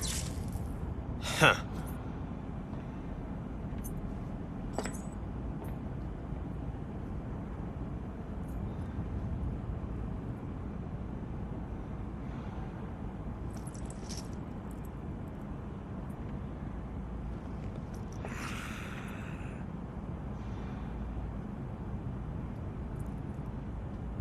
Ready for some more, Snake? Immediately, as soon as this starts, you want to go to the pause screen, go to your face camo, and go to mask. This is going to confuse Volgin. Get up behind him. Immediately get 3 shots in. You don't have to tactical reload here. You can get them in. Unequip your Mark 22 and get down. Do not rush him after he throws this. Wait, because he's going to do a little hit combo. This always happens. It never changes. So just stay as close to him as you can. Don't get far away from him. The farther away you get from him, the more chance you have of not getting this specific pattern. So unfortunately, we weren't able to get that there, but he didn't do any damage to us, as you see, even though he did kick us. So you want to stay as close to him, CQC him, and then do the jump combo. Do not go away from him. You got to be close. When you see him do this move, get on one side and immediately move to the other and do the same thing. Always get up close to him as soon as he stands up and then back away a little bit. If he goes into this, hopefully you'll land some better shots than I do here, but the auto aim just didn't really do good. We did get 1 shot in. Stay close to him again. Wait until he does a 3-punch kick combo, then you should be able to grab him. Never grab him when he has full electricity. As you'll see here, he'll punch you a few times. Always when he's punching, keep circling him. If you do so, you should always be able to get the same thing that he lines up for. It will take you a while, but you will be able to get it. Go ahead and, of course, equip your Cold War and take off your mask. Hopefully, you'll be able to get that boss battle. That did take me quite a while to figure out that strategy, but it shouldn't take you that long if you do exactly what I do. Stay as close as you can to him during that second portion, or also do the things that you can unblock. So, hopefully you guys enjoyed. That's going to be it for the gameplay, and I'll see you next time. Peace out.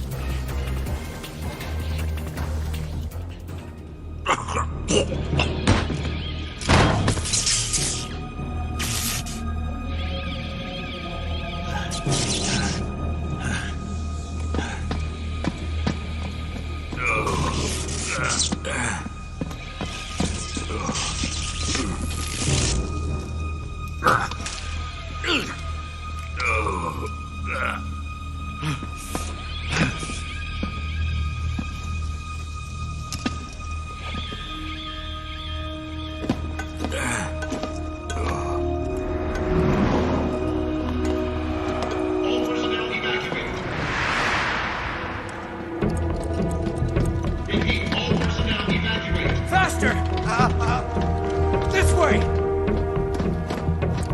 Everybody run!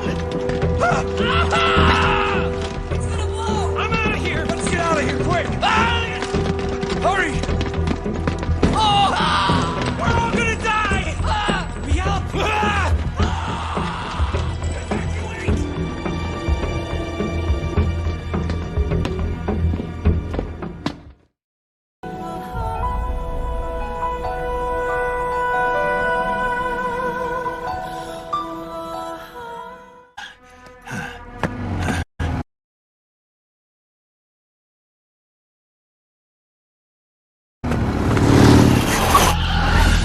Hop in.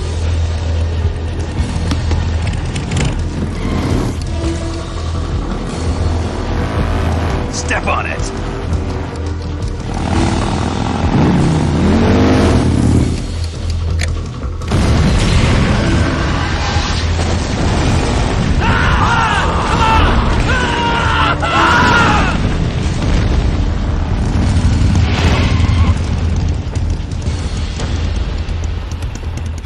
Don't give up! Keep moving! Eva, how did you? The boss let me go. The boss? But why? I'll tell you later. Right now, we've got to get to the lake and escape. We can't leave yet. I've still got one last job to do. The boss is already at the lake. Huh? She's at the lake. She's waiting for you there. Waiting for me?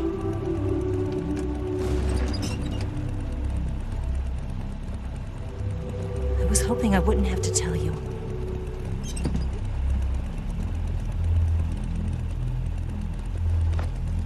I don't want you to fight her. But I've come to realize that there's a special relationship between you two. Something I can't understand. Something that goes beyond a man and a woman. I envy you.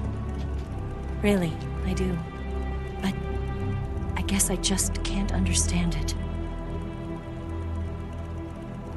She asked me to tell you something.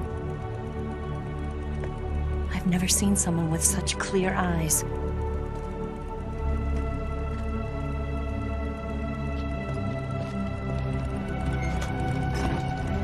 There. I said it. Ready to go? Yeah.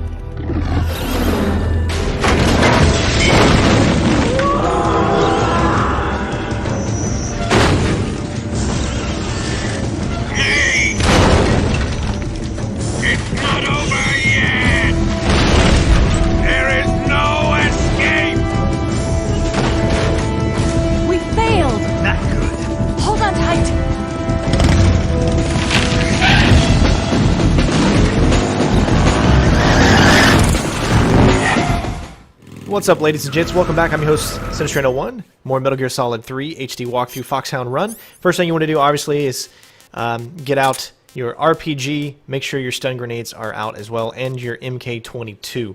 Second of all, I just want you to know that I spent hours editing this footage together because of all of the little cutscenes here and there throughout this. Took a very, very long time to edit, so if you wouldn't mind, please leave a like and show your support on the video by commenting as well. So you can do a little bit of damage to the Shagohod. Very, very minute damage. Obviously, I don't do that well at it because I'm not like an expert at the game, you know. But take these guys out quickly. A lot of people maybe use stun grenades on this as you have an infinite amount of weapons to use ammo-wise. So really, it's up to you. But try to get any damage that you can against the Shagohod. You'll do very minute. I did a little bit of damage right there. You always want to aim at that little middle section in between it. But obviously try not to take any damage against yourself or Eva by firing when it's too close to you. The biggest thing is with the Cold War camo, as long as you are looking at enemies, you won't take any damage from them. So always try to keep enemies looking straight ahead at you. don't like give your back to them as much as you can. There's going to be situations where there's nothing you can do. Like here, I'm taking fire from the back. As you can see, there's a guard right at my back here. But this camo is the best to use in these situations. But once you get by those enemies, no more is behind you, so you don't have to worry too much anymore. Take out as many as you can here. You can use stun grenades again, but I would just prefer to shoot them. You don't need headshots, you just need one-shot kills. Or not kills, but one-shot tranquilizers, and that's it. Try to get maybe an additional little bit of damage here on the Shagohod if you can. Again, I'm pretty bad at this whole section, but that's just to show you guys that you don't need to be perfect at the sections. Just try to do the least amount of damage that you can sustain, obviously, because you're only allowed to have up to 5 health bars worth of damage in the full run. So try to do the best that you can. We understand it's not going to be perfect. We're not like the speedrunners out there that have played this game for years and years and years and know the controls in and out. This is me revisiting it again after 6 years or so and trying to still accomplish that Foxhound ranking. So we'll have a little cinema and then we'll start back up with some more gameplay.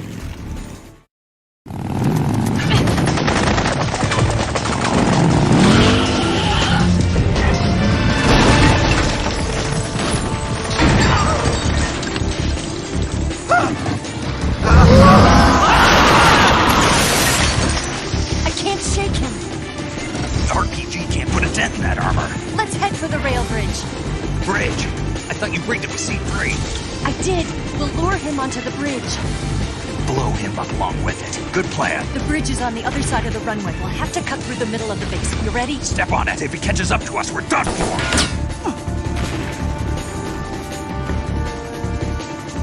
Okay, here we go.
Once you have control again, just keep, again, all of them in the vicinity as you can. Use some stun grenades on this one this time because you are going to need to be able to take out a lot of enemies. I do take quite a bit of damage here, so hopefully I think you should be able to do better. Once you memorize where the enemies are, I did this pretty much on my first time going through this, so I was like, you know what, that's good enough. Good enough for government work. I didn't play this one over and over again, so I just...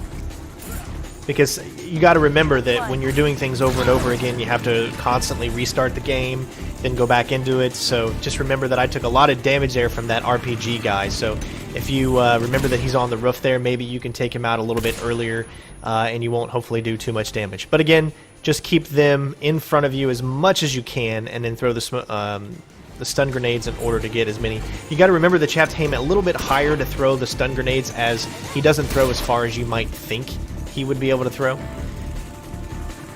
But it's just a matter of taking out these enemies as soon as you can. Try not to take too much damage. But having 5 bars of health is a lot of health for you to be able to lose, especially if you're going through it stealthily. You have to take this guy out, so as soon as you get to this point, throw that there, as most of the time he will land a shot, and obviously that could kill you in one go.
Here, you pretty much don't have to do a darn thing. If you want to take them out via the Mark 22 or stun grenades, go ahead. But if you've got the Cold War camo on like we do, just face this way and you shouldn't take any damage really, as they will not be able to get any hits on you. This is just one of the easier sections that you can actually get through. Just constantly face them. I like to use the cinematic camera here just because it's really, really awesome. There's a bunch of little gameplay scenes, you know, mixed up in here with the cinemas and all. I don't save. I haven't saved pretty much from the beginning of the Volgin fight to the second phase of the Shagohod fight. If you can do that, then that's great. Obviously try to limit the amount of saves, but we're probably going to be getting close to around 25. I don't know how many saves I've done, but I've always tried to be as thorough as possible, saving before a boss fight and right after a boss fight, because it can get very tedious when you have to go through the same things hundreds of times trying to learn how to specifically beat a boss or whatnot, because the strategies do take a little bit of time. But again, here, just continue to look forward, wait. We've got another cutscene, and then we'll get to some more gameplay.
So here, go ahead and immediately get your RPG out, turn around so that the enemies don't shoot at you, wait for them to go ahead and die. You don't have to worry about them. Again, you cannot shoot any of these enemies with your RPG, obviously. This is a non-lethal playthrough, so to get that Foxhound, you have to make sure you do not kill him. Once he gets a little closer, try to shoot as much as you can at his middle side. It can be a little tough, especially when you accidentally hit his treads. If you do accidentally hit his treads, most of the time he will stop like that and you won't be able to do a lot of damage, so we don't get a lot of damage on him here.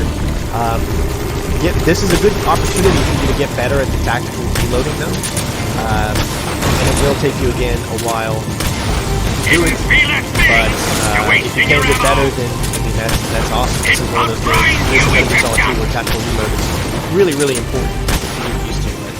But try to at least get him to stay as close to you as possible so you can do the max amount of damage. So we're doing a little bit. Whenever he says didn't kill a thing, wasting your ammo, that usually means you had a successful mission. You see the Shagohod is going down just a little bit.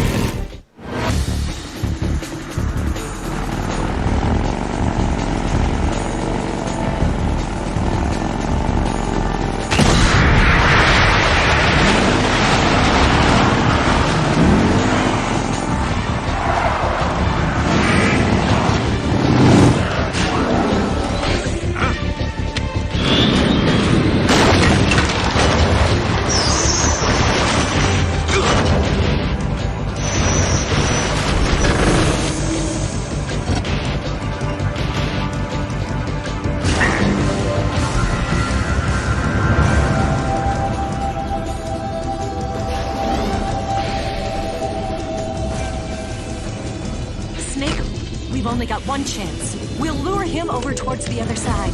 When the Shagohod is on the bridge, shoot the explosives. The bomb is planted on the strut of the bridge.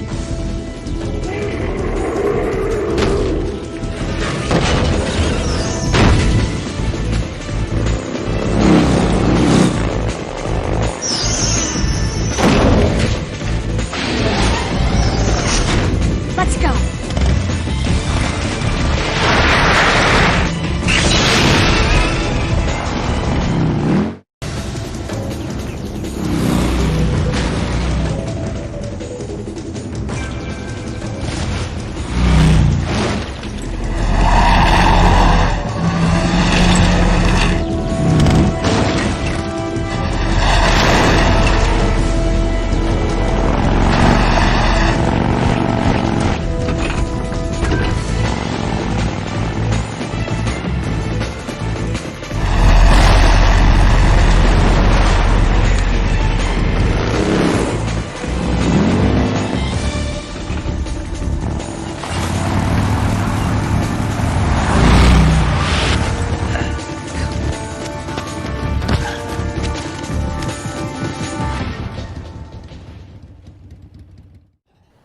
I planted 4 C3 charges. This is as simple as you can think of it. Just shoot 3 of the charges.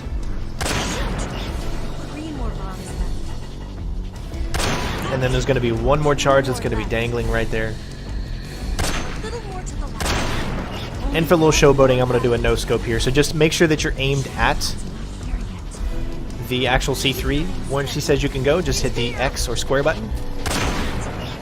Or excuse me, X, yeah, X or square button, depending on what system you're on.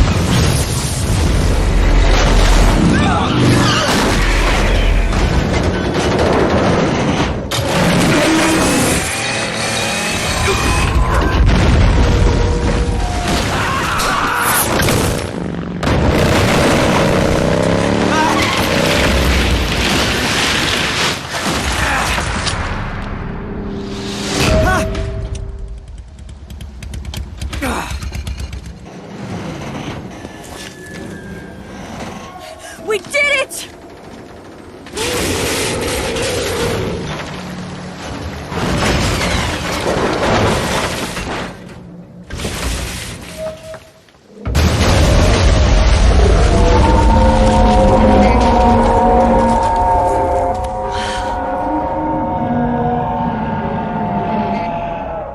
It's over.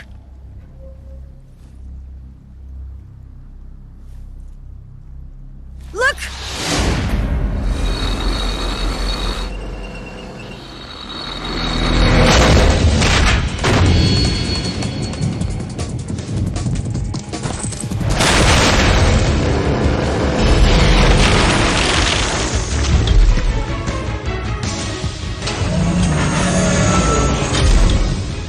I'm not finished yet!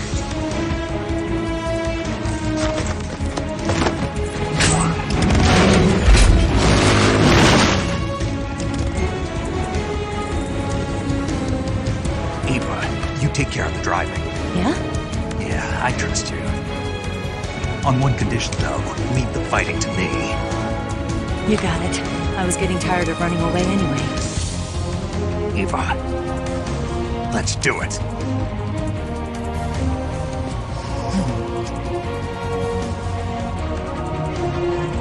For luck.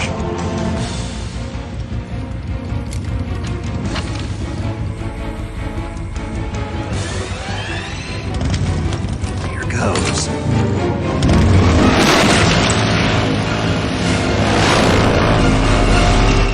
Alright, now we got the first stage of the Shagohod boss battle.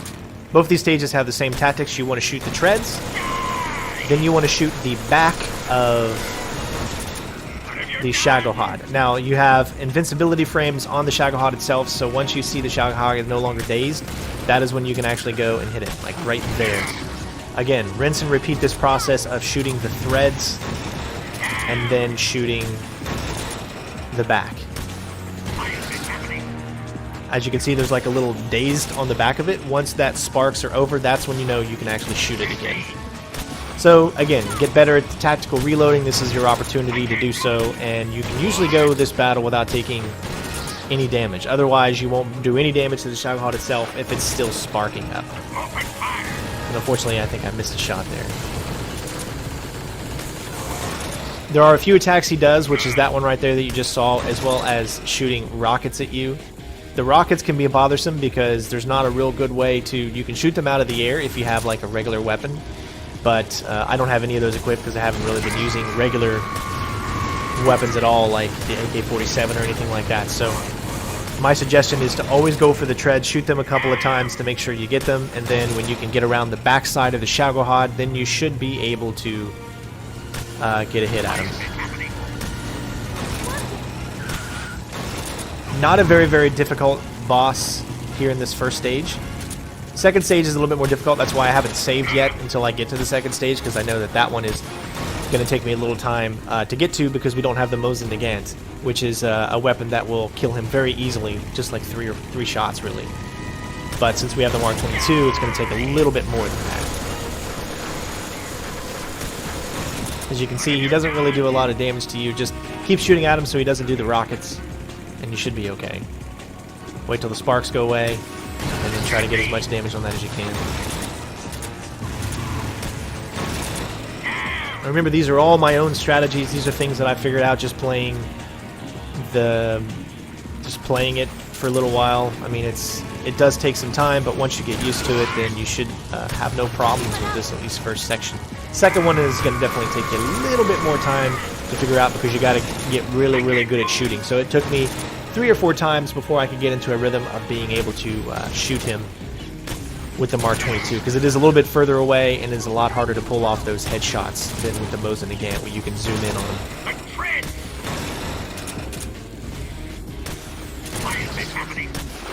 Should do about one more shot, and then we should be able to have it, and then we'll move on to the second part of the battle.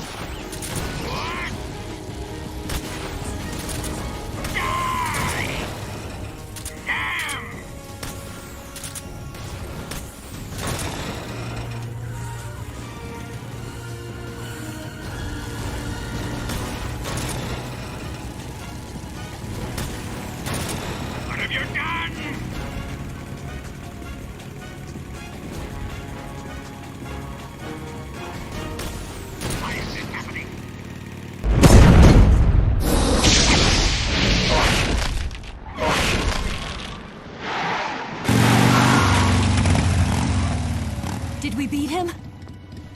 No.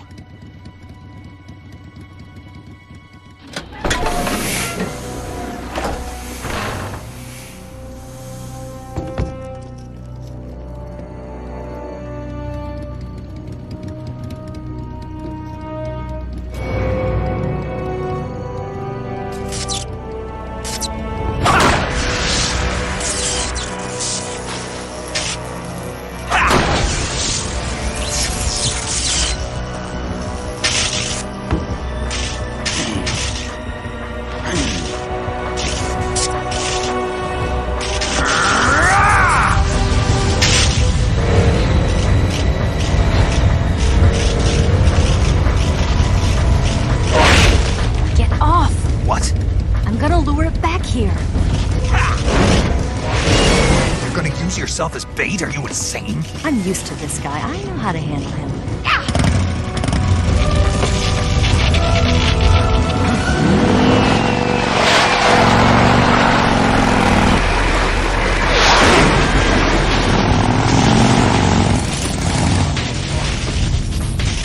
Come on, you blockhead!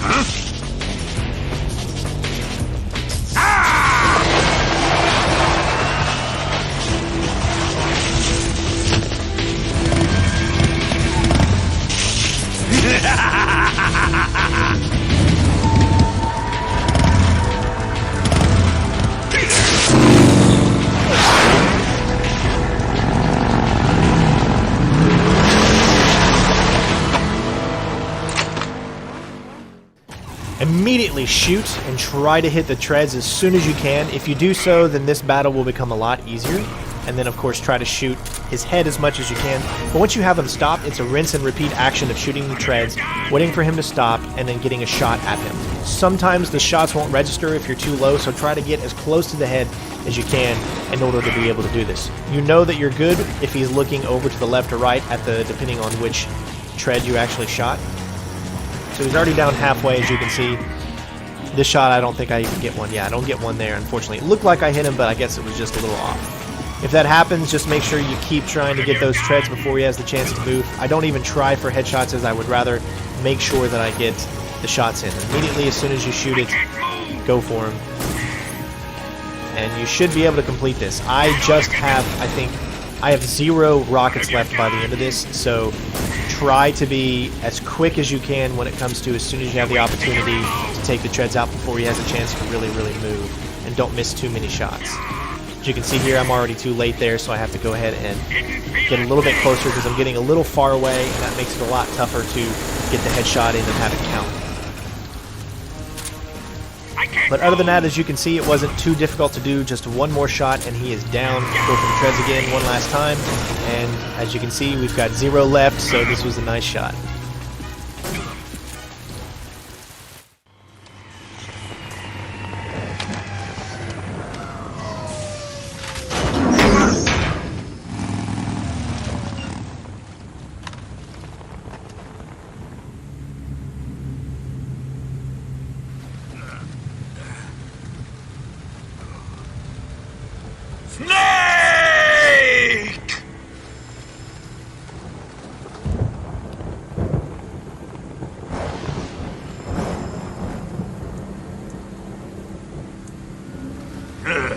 Who's afraid of a little thunder?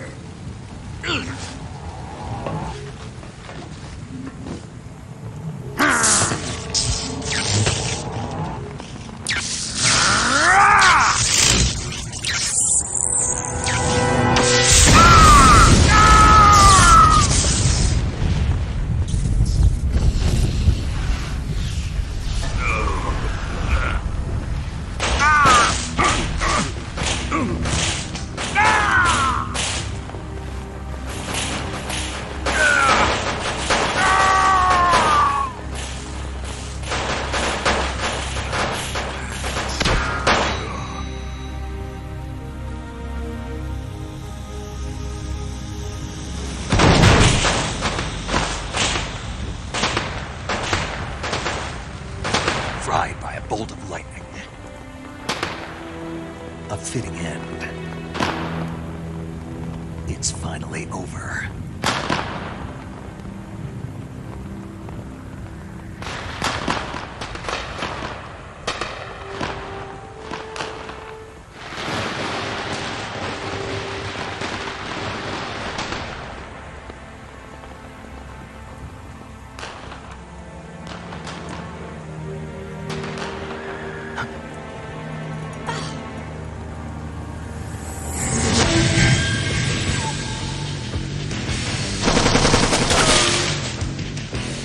No time for this now. The escape craft is just up ahead.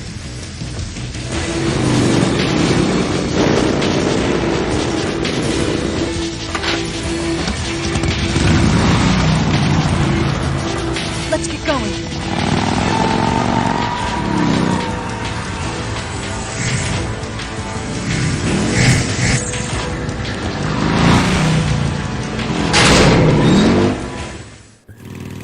Alright, so we've got some more motorbike chases here. You can take these guys out pretty easily just with your Mark 22, or of course using your stun grenades just like before in the previous times. I'd say the biggest worry you're going to have in these sections here are going to be the flying guys.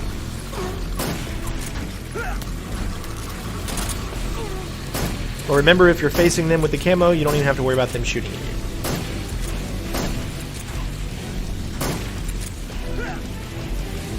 Now once you get around this corner, go ahead and get out your stun grenades. You might be able to take them all out in one go before they even get a chance to start chasing you. There they are. Which we were able to do. And you can see as your health goes all the way back up. So it just really depends on certain sections your health will go right back up instead of staying with the same health that you had before. And again, one of the biggest problems that I have, one of the biggest fears that I have about this game in particular is the amount of health. Because there are a lot of times where you get scripted times where you'll get hit with something and your health will be completely down, and it's scripted. So try to take as little damage as you can on the boss fights, because you only have 5 full bars of health to be able to get the Foxhound rating.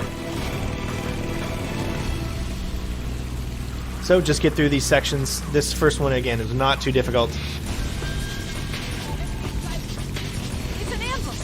Again, I'm also an idiot because I always look wherever I fire, so I take a little bit of shots here because I literally can't see the screen.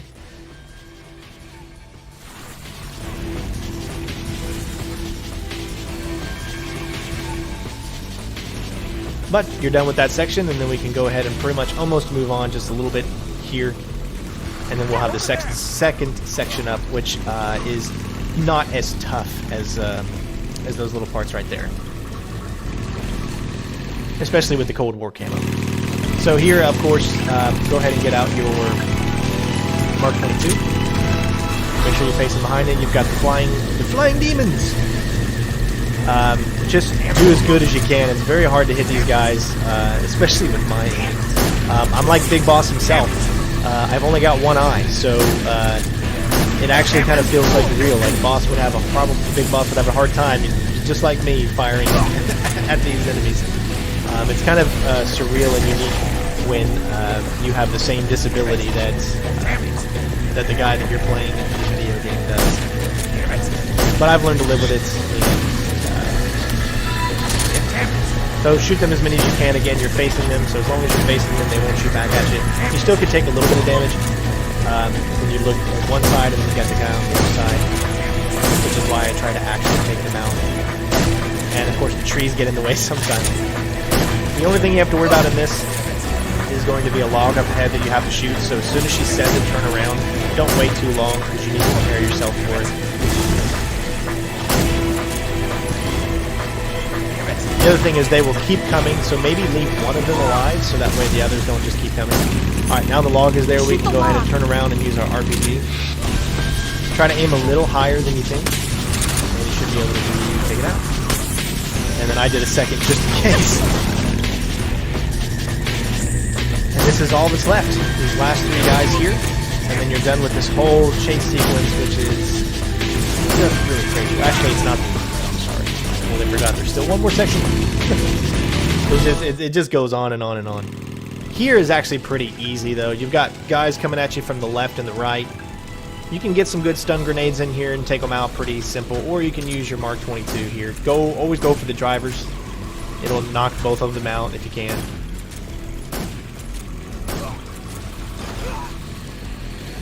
Simple enough. So then you'll have enemies on your left and your right. But if you're constantly moving back and forth, they should really do no damage to you whatsoever.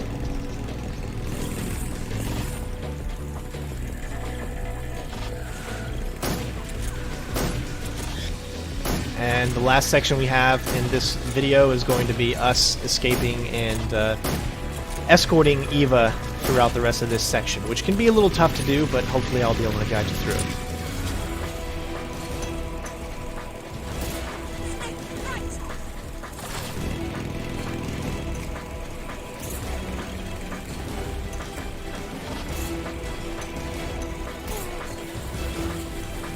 And we got another scripted part where you're going to take a lot of damage up ahead. But just make sure you don't heal yourself. And that's it. for this section.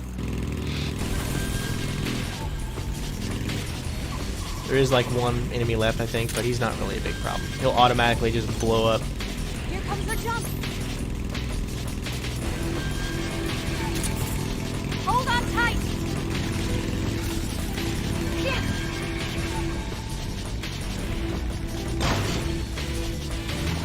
What do you think of that? Not bad, huh?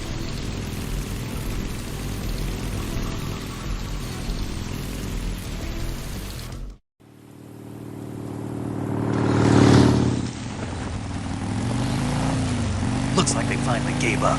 Don't start celebrating yet. We're leaking fuel. Damn it. Tank shot up.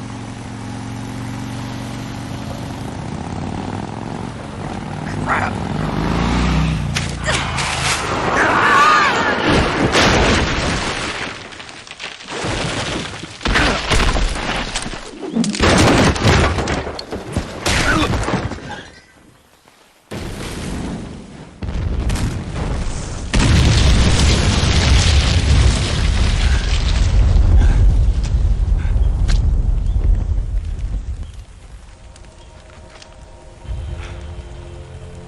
Eva!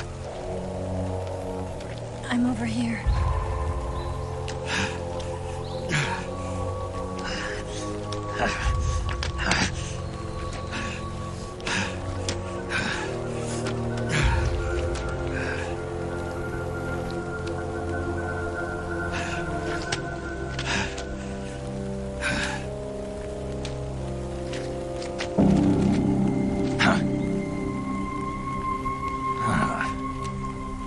Snake.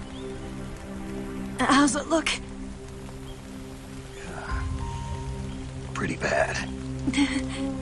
Not a sensitive bone in your body. Eva, What about you, Snake? I'm fine. That's good to hear.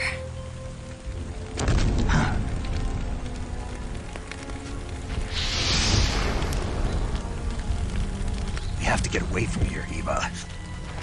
Let's go. Leave me. Eva! The boss is waiting for you. You have to go. Give me a gun. No, we're getting out of here.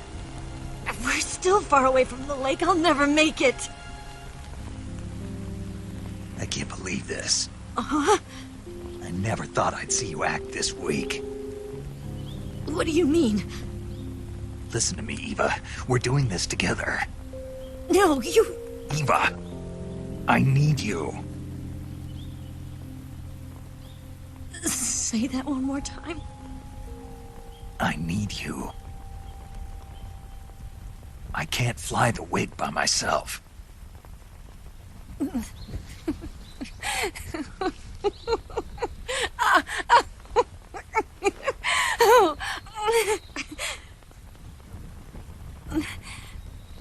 All right, then.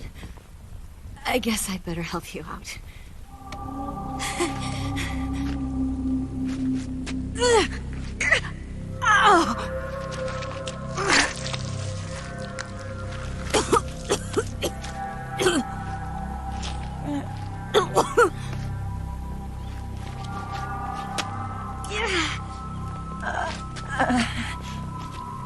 You're lucky to have me. No.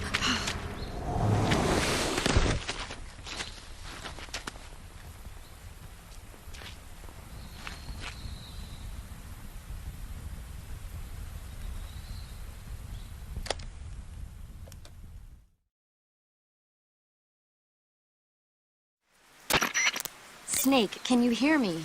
Paramedic, thank God. Eva's been seriously hurt.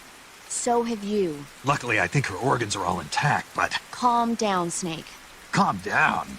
You'll both be fine as long as you get the proper emergency treatment. But you're the only one who can do this. Understand? So you've got to calm down. Right. Okay. Okay. Now let's open up the survival viewer and treat the injury. Do you have supplies with you? I'm running kind of short. Then by switching the survival viewer over to Eva, you can treat her wounds too. Now get to work. Oh, and Snake, I'm pretty sure you know this already, But if you don't have enough supplies for the both of you, your wounds come first. Huh? Do you get my meaning, Snake? You've still got a mission to complete. Yeah, I know what I have to do. Snake? Like this. All I can say about this section is go ahead and go into your survival, go into your cure menu, of course, and help Eva out, not yourself. And it pretty much tells you what you need to do. Bleeding, no bandage replied, not yet disinfectant, so you're going to need the splint, disinfectant, septic, suture kit, and all that, and you should be able to do this. Next up, we will be going through the jungle with Eva.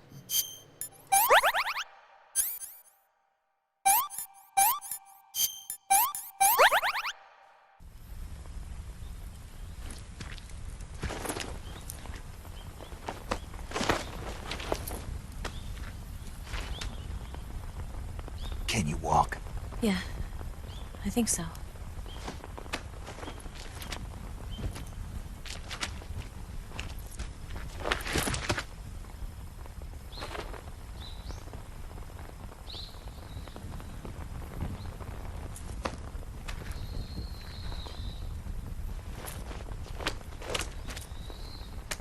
Here. It's different from the Mauser. When you're using a two-hand grip, you have to be careful where you put your hands or your fingers will get burned by the exhaust gas from the cylinder gap.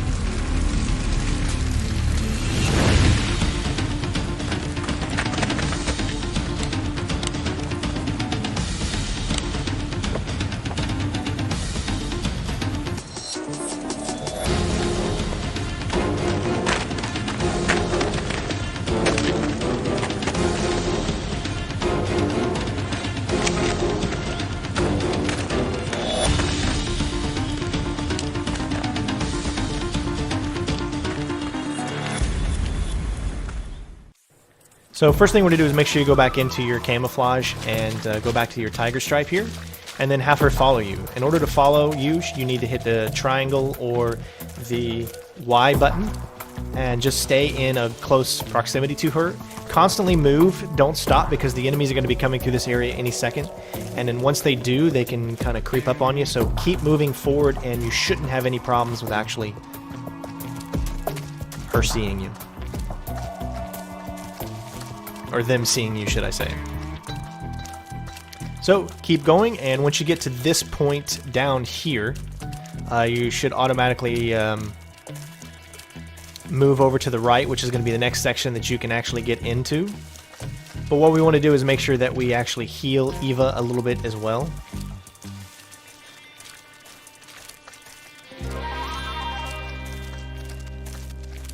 So just wait. And once we get over to here, go ahead and get up as close as you can to her. Go to the food, and you should have at least a few rations on you that you've picked up throughout. And give her a little bit of food. If you haven't given her any food, or you haven't picked up any food at all, then you need to find some snakes or something that's in the area, instant noodles, whatever, and use those to help her out. And for the final section here, go ahead and get your Mark 22 out, run up just a little bit, go ahead and get down. We're going to take out this first guy here, but you got to get down so that no one else can see you.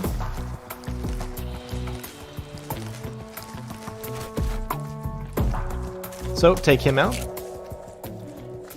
Make sure she's still following you, then you're going to run up and you're going to take these other two guys out, but just be careful with them, as sometimes if you accidentally miss the headshot, they'll turn around and see you immediately, so make sure you're not fully facing them and you have a good clear shot. Especially with this guy up ahead here, as he can be very difficult sometimes just because the angle might not be right. So get on the left side of the wall here, or this tree, and try to shoot him.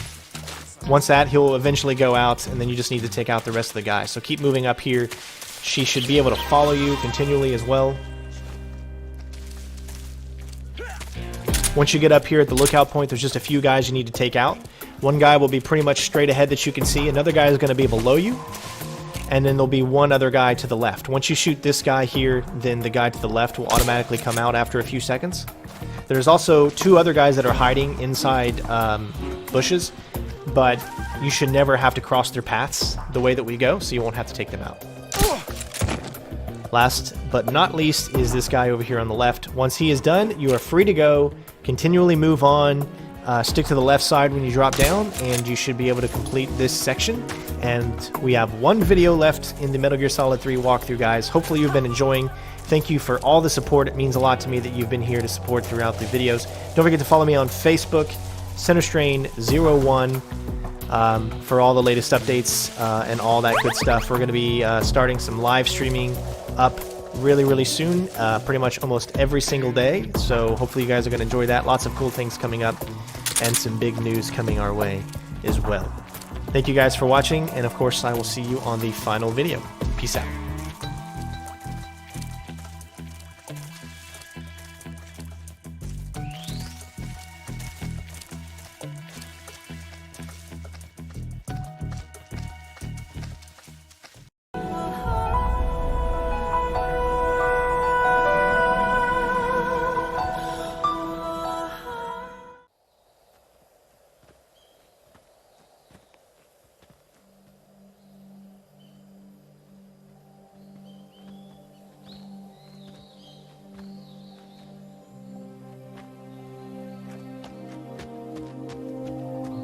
Come on, Snake.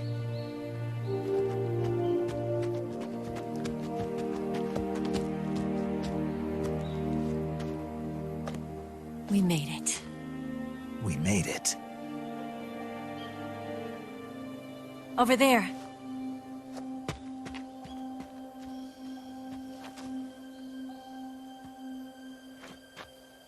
It's the boss, isn't it? I'll go get the wig ready to take off. Right. I'll leave you two alone. But come back in one piece, okay?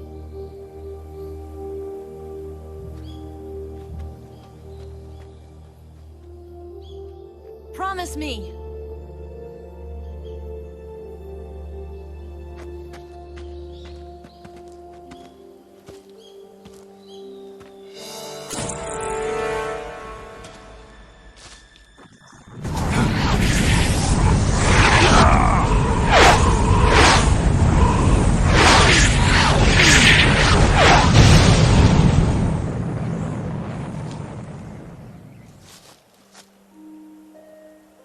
Life's end. Isn't it beautiful? It's almost tragic. When life ends, it gives off a final lingering aroma. Light is but a farewell gift from the darkness to those on their way to die. I've been waiting, Snake, for a long time. Waiting for your birth, your growth, and the finality of today. Boss, why are you doing this? Why? To make the world one again. The world used to be whole. But with the end of the Second World War, the philosophers began to fight amongst themselves, and the world was torn apart. The Cobras, my comrades who trained and fought alongside me, were torn apart as well. The foibles of politics and the march of time can turn friends into enemies just as easily as the wind changes. Ridiculous, isn't it? Yesterday's ally becomes today's opposition. And this Cold War? Think back. When I was leading the Cobras, America and Russia were fighting together. Now, consider whether America and Russia will still be enemies in the 21st century. Somehow I doubt it. Enemies change along with the times, the flow of the ages, and we soldiers are forced to play along. I didn't raise you and shape you into the man you are today just so we could face each other in battle. A soldier's skills aren't meant to be used to hurt friends. So then what is an enemy? Is there such a thing as an absolute timeless enemy? There is no such thing, and never has been. And the reason is that our enemies are human beings like us. They can only be our enemies in relative terms. The world must be made whole again. The philosophers must be reunited. I will devote my skills to that purpose. And with the Colonel's money, I will achieve that end. Just as I once created the Cobras. They are my family. I may no longer be able to bear children, but I still have a family. It was November 1st, 1951. I was in the Nevada desert participating in atomic testing. The name Nevada is derived from Spanish, covered in snow, white as snow. And snow is exactly what I saw in that Nevada desert. It froze my blood white. Snake, you were an atomic test subject, weren't you? On Bikini Atoll. That's part of the reason I was drawn to you. You and I are alike. We're both slowly being eaten away by the karma of others. We'll never have the chance to die peacefully of old age. We have no tomorrow. But we can still have hope for the future. In 1960, I saw a vision of the ideal future from space. 3 years earlier, the Soviet Union had succeeded in launching Sputnik, the first man-made satellite in history, into orbit. This came as a huge shock to the United States. In response, America threw everything it had into its own manned spaceflight project, the Mercury program. Even as the Soviets seemed poised to send their first man into space, America was still experimenting with chimpanzees and rockets. The government wanted human data. So they secretly decided to send a human being into space. I was the one they chose. At the time, they didn't have the technology to block out cosmic rays, and whoever they sent up would inevitably be exposed to heavy radiation. That's why they chose me. After all, I'd already been irradiated once. Of course, you won't find any of this in the history books. I could see the planet as it appeared from space. That's when it finally hit me. Space exploration is nothing but another game in the power struggle between the US and the USSR. Politics, economics, the arms race, they're all just arenas for meaningless competition. I'm sure you can see that, but the Earth itself has no boundaries. No East, no West, no Cold War. And the irony of it is, the United States and the Soviet Union are spending billions on their space programs and the missile race, only to arrive at the same conclusion. In the 21st century, everyone will be able to see that we are all just inhabitants of a little celestial body called Earth. A world without communism or capitalism, that is the world I wanted to see. But reality continued to betray me. In 1961, I was sent to Cuba, to Bahia de Cochinos. It was part of a CIA-sponsored invasion under the guise of taking Cuban exiles back to their country. But the US government betrayed them. Our weak-kneed president held back their air support. Defenseless, the exiles were annihilated by the Cuban army. All I could do was watch in silence. I was set up by the very country I'd sacrificed so much for, by the very government I dedicated my life to defending. I was driven from the surface world, and I went underground. Then, 2 years ago, I faced the Sorrow, my old comrade in battle. He was my friend. But one of us had to die. I was left with no choice. The Sorrow gave his life for me. There is no enmity between us. One must live, and one must die. That was the mission. The ones who gave me that mission were the philosophers. Early in the 20th century, the true holders of power in the United States, the Republic of China, and the newly formed Soviet Union gathered together in a secret meeting that would later be known as the Wise Men's Committee. The secret pact they formed there marked the beginning of the philosophers. But the last of the original members died in the 1930s. After that, the organization began to run out of control, and the Wise Men's Committee degenerated into a mere shell of its former self. The philosophers of today have no sense of good or evil. Their influence extends to countries and organizations involved in every aspect of every war. They have become war itself. That's how they operate.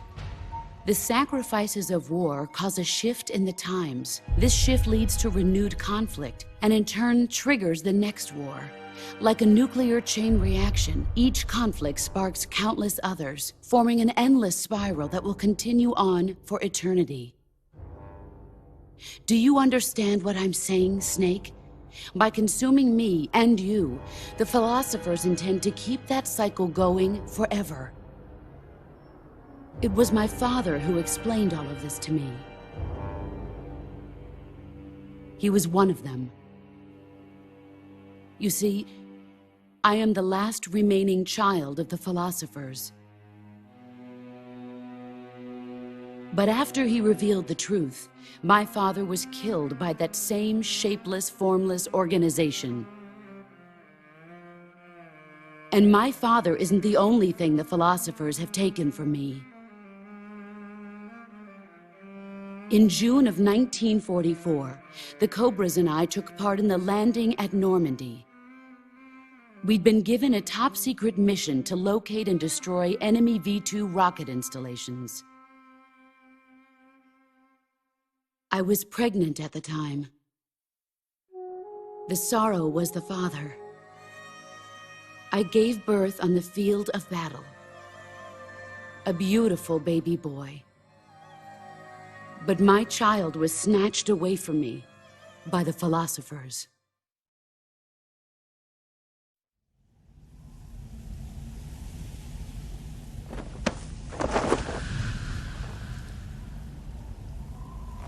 Look at this scar.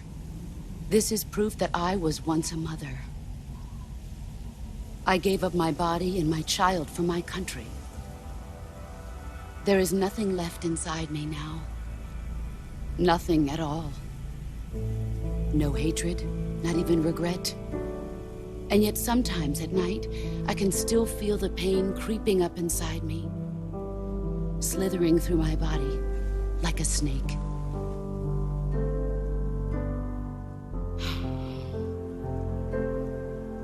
I've never talked this much about myself before. Thanks. Thanks for listening to me.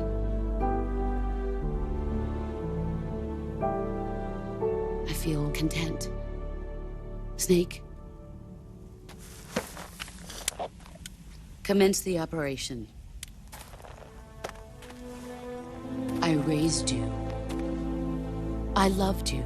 I've given you weapons, taught you techniques, endowed you with knowledge. There is nothing more for me to give you. All that's left for you to take is my life, by your own hand. One must die, and one must live. No victory, no defeat. The survivor will carry on the fight. It is our destiny. The one who survives will inherit the title of boss. And the one who inherits the title of boss will face an existence of endless battle. I'll give you 10 minutes. In 10 minutes, MiGs will come and bomb the hell out of this place. If you can beat me in less than 10 minutes, you'll be able to escape in time. Let's make this the greatest 10 minutes of our lives, Jack. Boss. You're a soldier. Finish your mission. Prove your loyalty. Face me.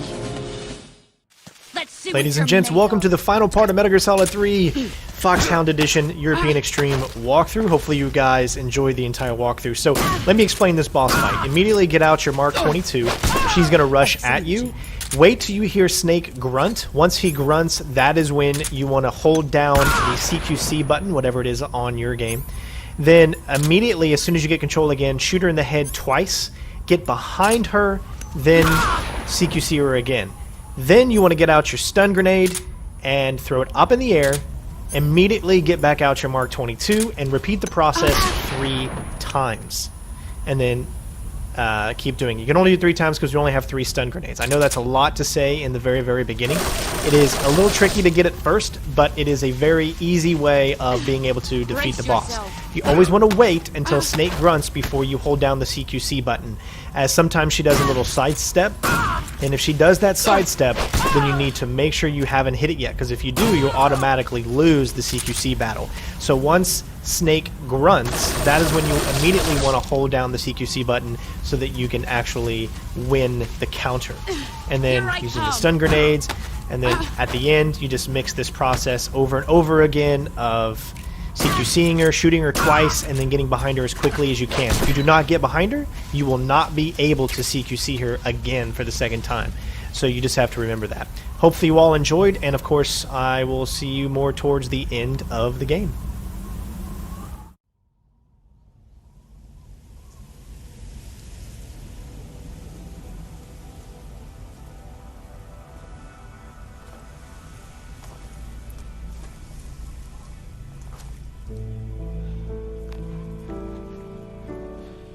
Take this. Keep it safe.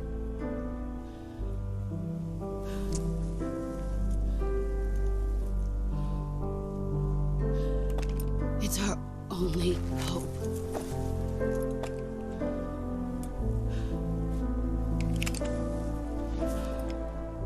A patriot? Why are you giving me this? Jack. Or should I say, Snake? You're a wonderful man. Kill me. Kill me now. Do it.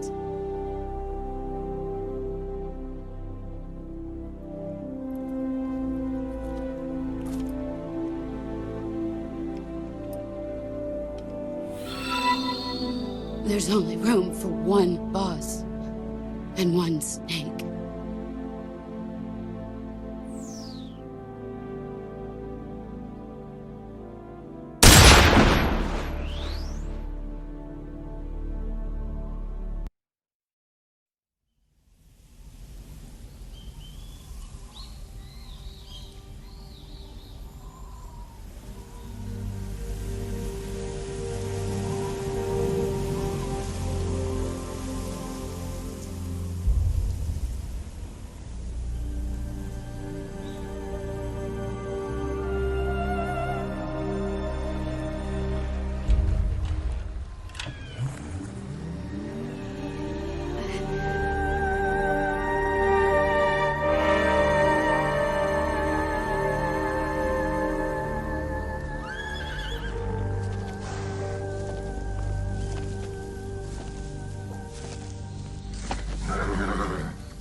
Ready to go, Snake?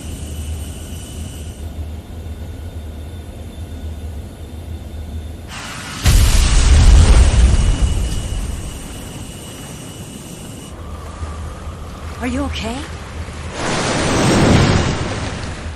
Snake? Yeah.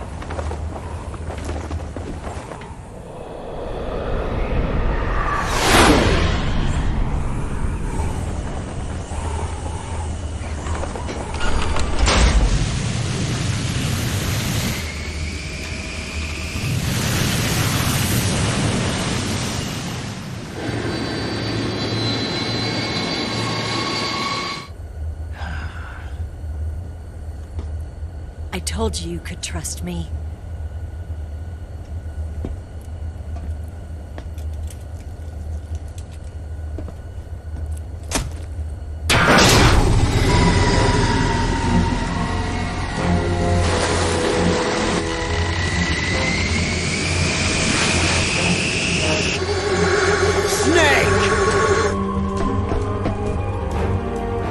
Ocelot! We're not done yet!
Snake, try to remember some of the basics of CQC.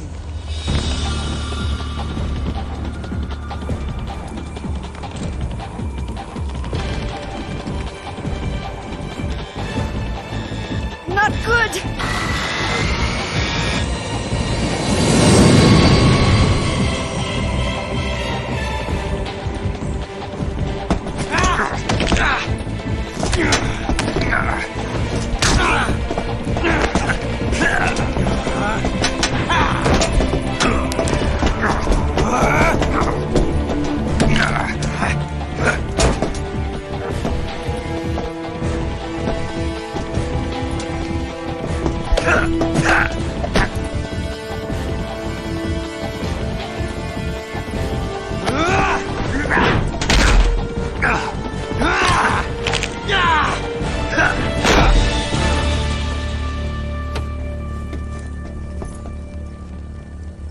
I picked up a few new moves.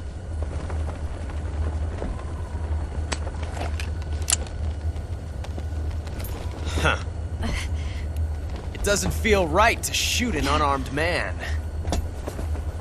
But I'll get over it. Eva!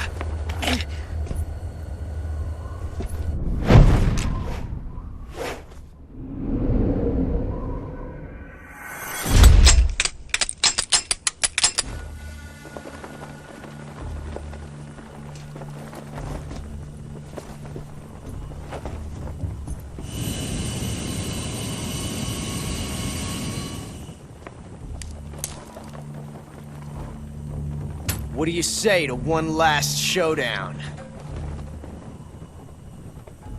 Yeah, all right.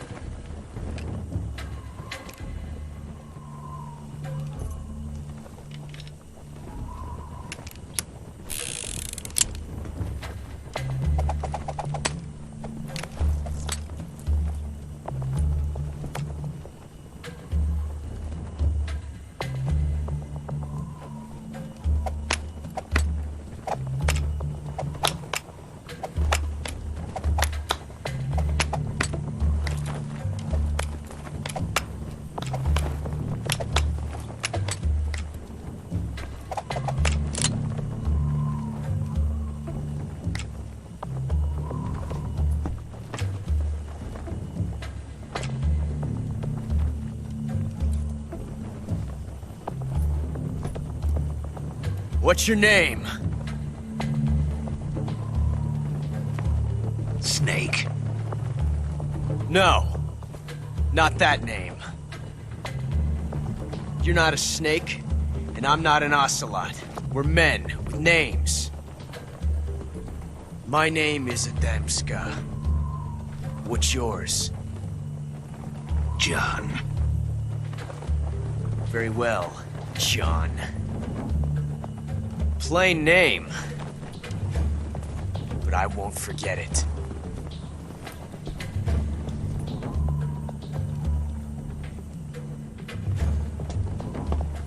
Come on!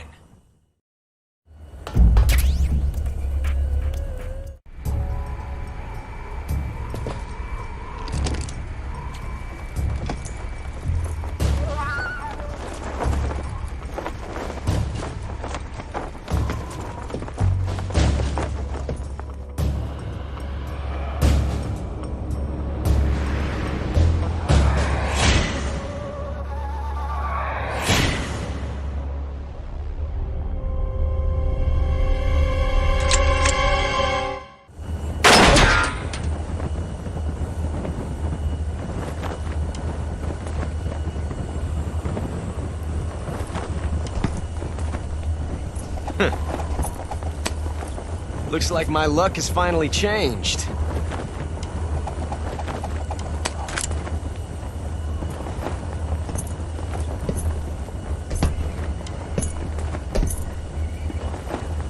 Till we meet again, John.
We made it. Yeah, we sure did.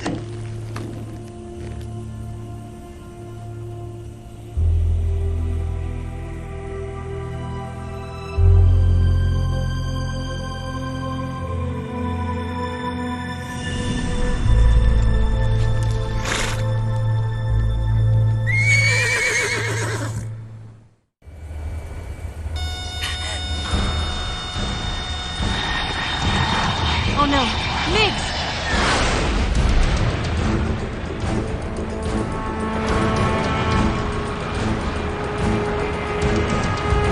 There's no way out!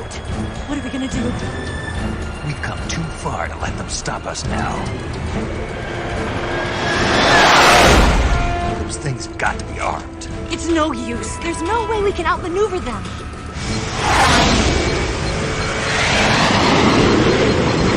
They're gonna shoot us down. We were so close. Weapon systems on. Locked on target. I got towed. You were great, Eva. Huh? Thanks.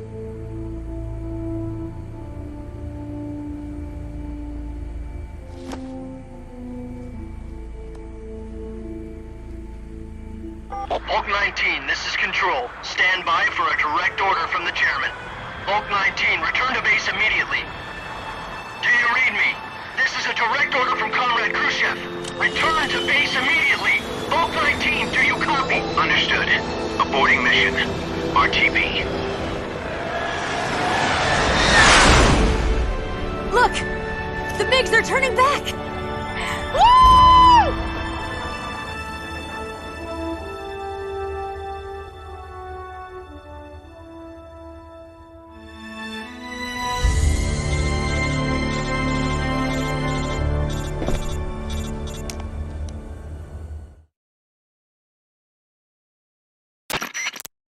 Well done, Snake. The MiG's disengaged. Most likely under orders from Khrushchev. Is this his way of helping us? Who knows? Maybe he didn't want things to get messier than they already are. Or maybe he just wanted us to owe him one. The important thing is, you made it out alive. As long as Khrushchev is with us, I don't think they'll be coming after you. It should be smooth sailing all the way to Alaska. I'm sending someone out to Galena Base to meet you. To meet me? The DCI and the President himself are waiting at Langley. Don't keep them waiting.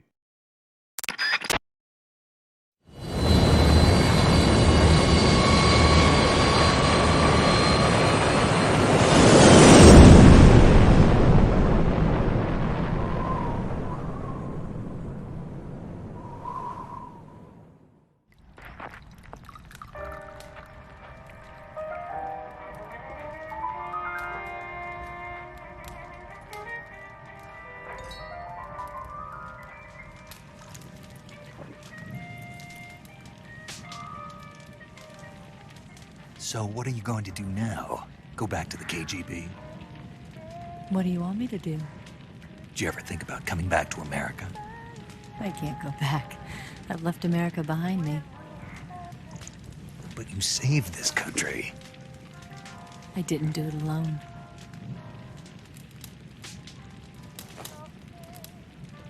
And I still owe you a dinner.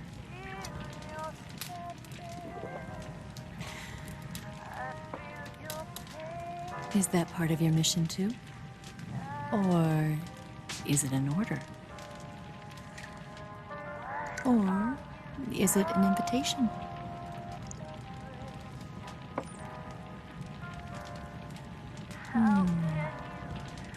Or a proposal? I don't take orders from anyone now.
Scholars tell us that the first spy in history was the snake in the book of Genesis.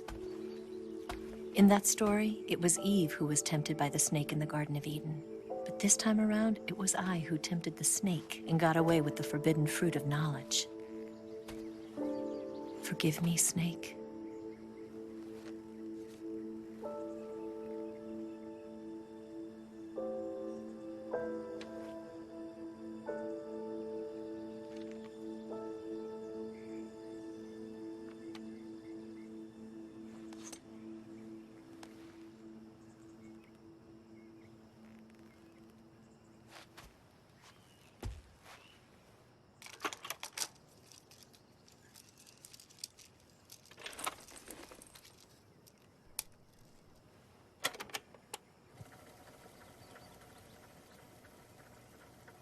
Good morning, Snake.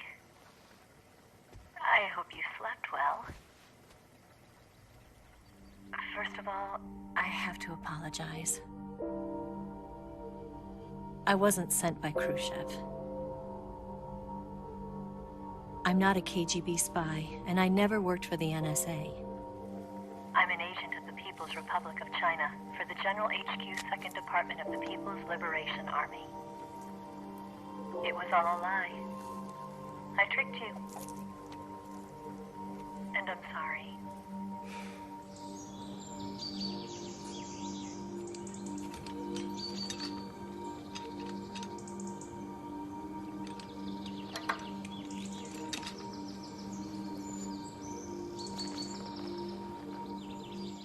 The philosophers still exist in China, too.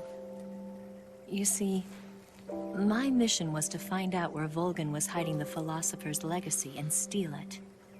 So I infiltrated his base as a KGB spy. The 2 NSA codebreakers who defected in 1960 were actually both men. The real Adam never showed up at the meeting place, saving me the trouble of having to eliminate him. I sneaked in by pretending I was Eva. And you and Sokolov and Volgin, you all believed me. The philosopher's legacy was originally held in common between the US, Soviet Union, and China. We couldn't let the Russians and the Americans take it all for themselves. The Chinese government had its eye on the legacy, too. I got the film containing the legacy, and also the nuclear missile launch data from the Shagohod. 5 years ago, the Soviet Union stopped supplying us with nuclear weapons technology. Since then, China's Liaodong easing, hydrogen bomb, and space rocket projects have fallen behind. But with this data, our country will be able to develop its own nukes. We'll create a deterrent force to rival those of the US and Soviet Union. Everything has gone according to plan, thanks to your help. I too am one of the philosophers. I'm an agent of the philosophers, a graduate of one of their charm schools. I was raised in a joint US-Soviet-Chinese facility to become a sleeper agent. This was before the war. Back then, they were collecting children from all over the world. As a result, I'm indistinguishable from a native-born American. So it didn't surprise me when you and Volgin couldn't tell the difference. But she knew right from the beginning. She knew because before the war, she was at one of the philosopher's schools too, as an instructor. The boss was the only one I couldn't fool. She was the only one who knew I was a fake. She told me everything. Why did she open her heart to me like that? At the time, I couldn't understand it. But now, I think I do. Snake. She wanted you to know the truth. She chose me to tell you. That's why she saved my life. I've lied to you so many times, but not this time. My orders from the government were to obtain the legacy and to eliminate everyone who knew the truth about what happened. In other words, I'm supposed to kill you.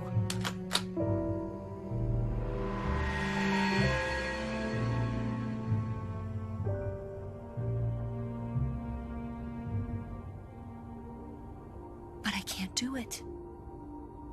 Not because we loved each other. And not because you saved my life. But because I made a promise to the boss. And I intend to keep it. I just wanted you to know. And you have to live.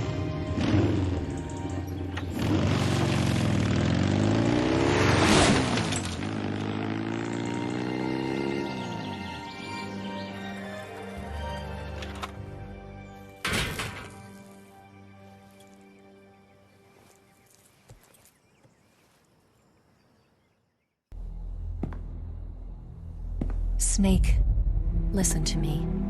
She didn't betray the United States. No, far from it. She was a hero who died for her country. She carried out her mission knowing full well what was going to happen. Self-sacrifice. Because that was her duty.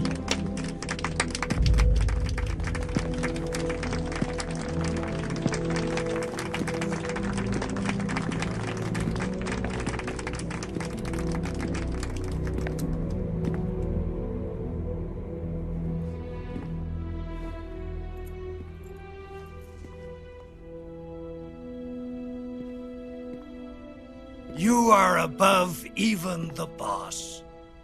I hereby award you the title of Big Boss.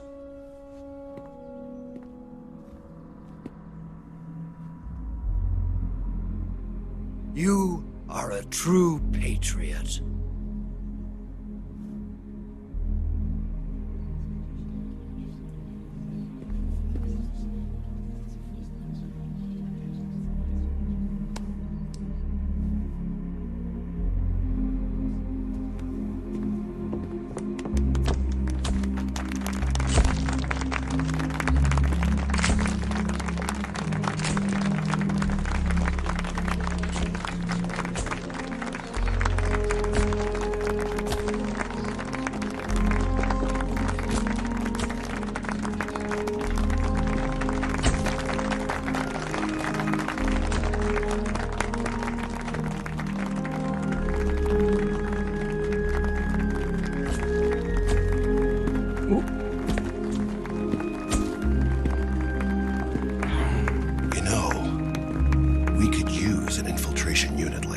In the army. Someone like him to handle our top secret sneaking missions for us. A man who combines the qualities of a soldier and an agent. The boss's defection was a ruse set up by the US government. It was all a big drama staged by Washington so they could get their hands on the philosopher's legacy. And the boss was the star of the show. They planned it so that they could get the legacy that Colonel Volgin inherited and destroy the Shagohod at the same time. Only a legendary hero like the boss could have earned Volgin's trust. Finding out where the philosopher's legacy was hidden was to be her greatest mission. Everything was going according to plan. But then something happened that no one could have predicted. Colonel Volgin fired an American-made nuclear warhead at Sokolov's research facility. Khrushchev demanded that the US government provide proof that it wasn't involved. They couldn't just abort the operation to steal the legacy. So the operation itself was greatly expanded and revised. The authorities in Washington knew that in order to prove its innocence, they'd have to get rid of the boss. And that one of their own would have to do the job. The public couldn't be allowed to find out about it. Not ever. This, they concluded, would be the best way to keep the whole thing under wraps. The boss wouldn't be allowed to come back home alive. And she wouldn't be allowed to kill herself. Her life would be ended by her most beloved disciple. That was the way the government wanted it. That was the mission she was given. And she had no choice but to carry it out. Her death at your hands was a duty she had to fulfill. Out of duty, she turned her back on her own comrades. A lesser woman would have been crushed by such a burden. The taint of disgrace will follow her to her grave. Future generations will revile her. In America as a despicable traitor with no sense of honor. And in Russia as a monster who unleashed a nuclear catastrophe. She will go down in official history as a war criminal. And no one will ever understand her. That was her final mission. And like a true soldier, she saw it through to the end. But I think she wanted you, of all people, to know the truth. She wanted to live on. in your memory. Not as a soldier, but as a woman. But she was forbidden to tell you herself. And that's why she told me. Snake, history will never know what she did. No one will ever learn the truth. Her story, her debriefing, will endure only in your heart.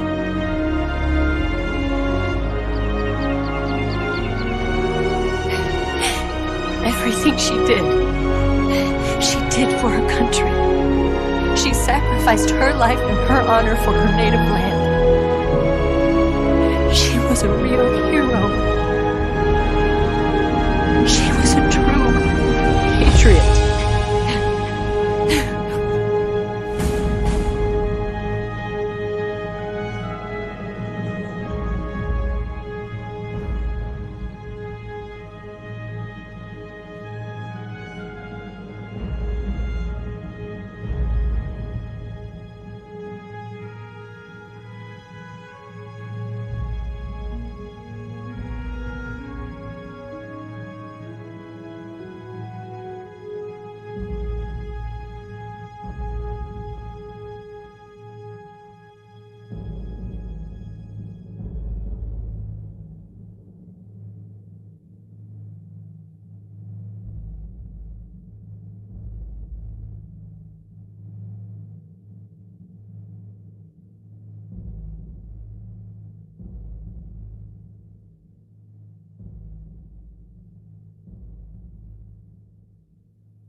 Yes, Grozny Grad and the Granin Research Facility have both been wiped out without a trace. I understand, sir, but they were necessary sacrifices. Yes, the CIA has taken care of the boss themselves. I believe the White House will be satisfied. Khrushchev is finished. Your time has finally arrived. Yes, the American president is relying on us to keep a lid on the whole affair. We've got him by the balls. It should make a valuable trump card in future negotiations. Yes, Chief Director, of course. I'll keep the KGB informed.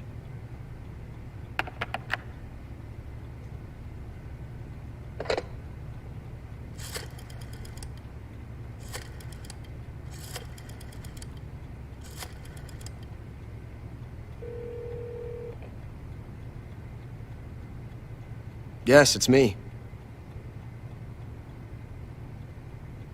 The boss has accomplished her mission.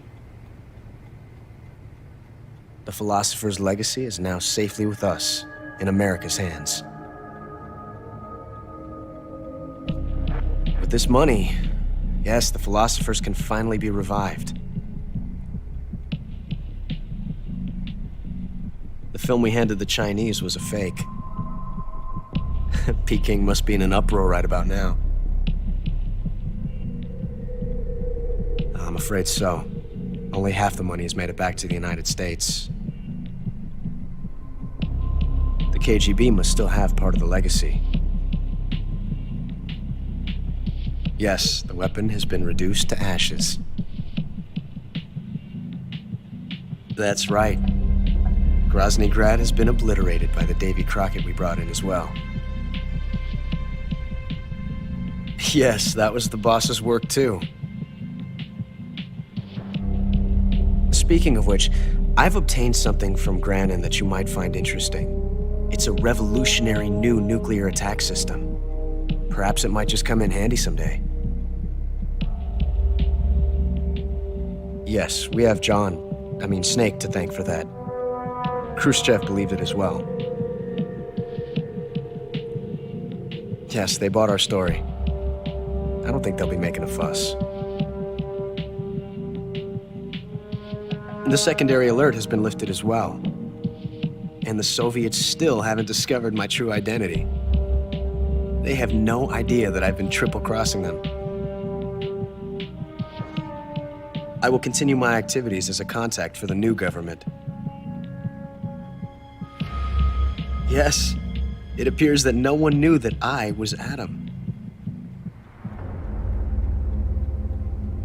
Of course, I'm always at the CIA's disposal, Mr. Director.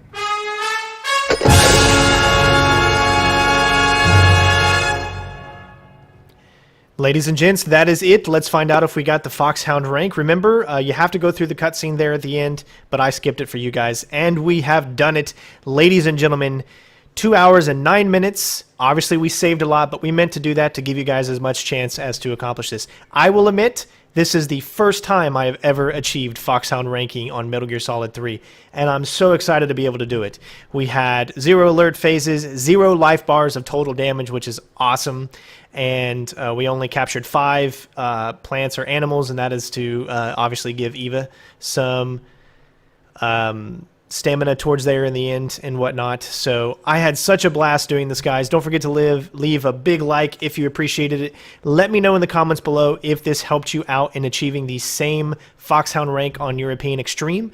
I do plan on going over all of the other Metal Gear Solid games that I have not finished on the hardest difficulty and getting the Big Boss or Foxhound ranking, whatever one that it actually is, in the near future. So, wow.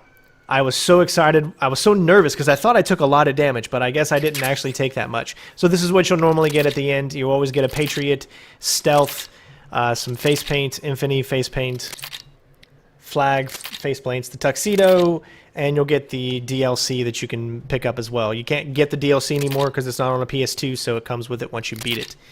But there you go, ladies and gents. Obviously, you want to save here. Again, this took me quite a long time to put all of the cutscenes and everything together. Hopefully you enjoyed the walkthrough. I will now have one solid video of nothing but gameplay coming up for you guys. Just so for those of you that don't care about the cutscenes, you'll be able to just see exactly what gameplay-wise you need to do. I saved a lot, mostly always before a boss battle and right after a boss battle, as to make sure I could find, hopefully, the best way to complete it.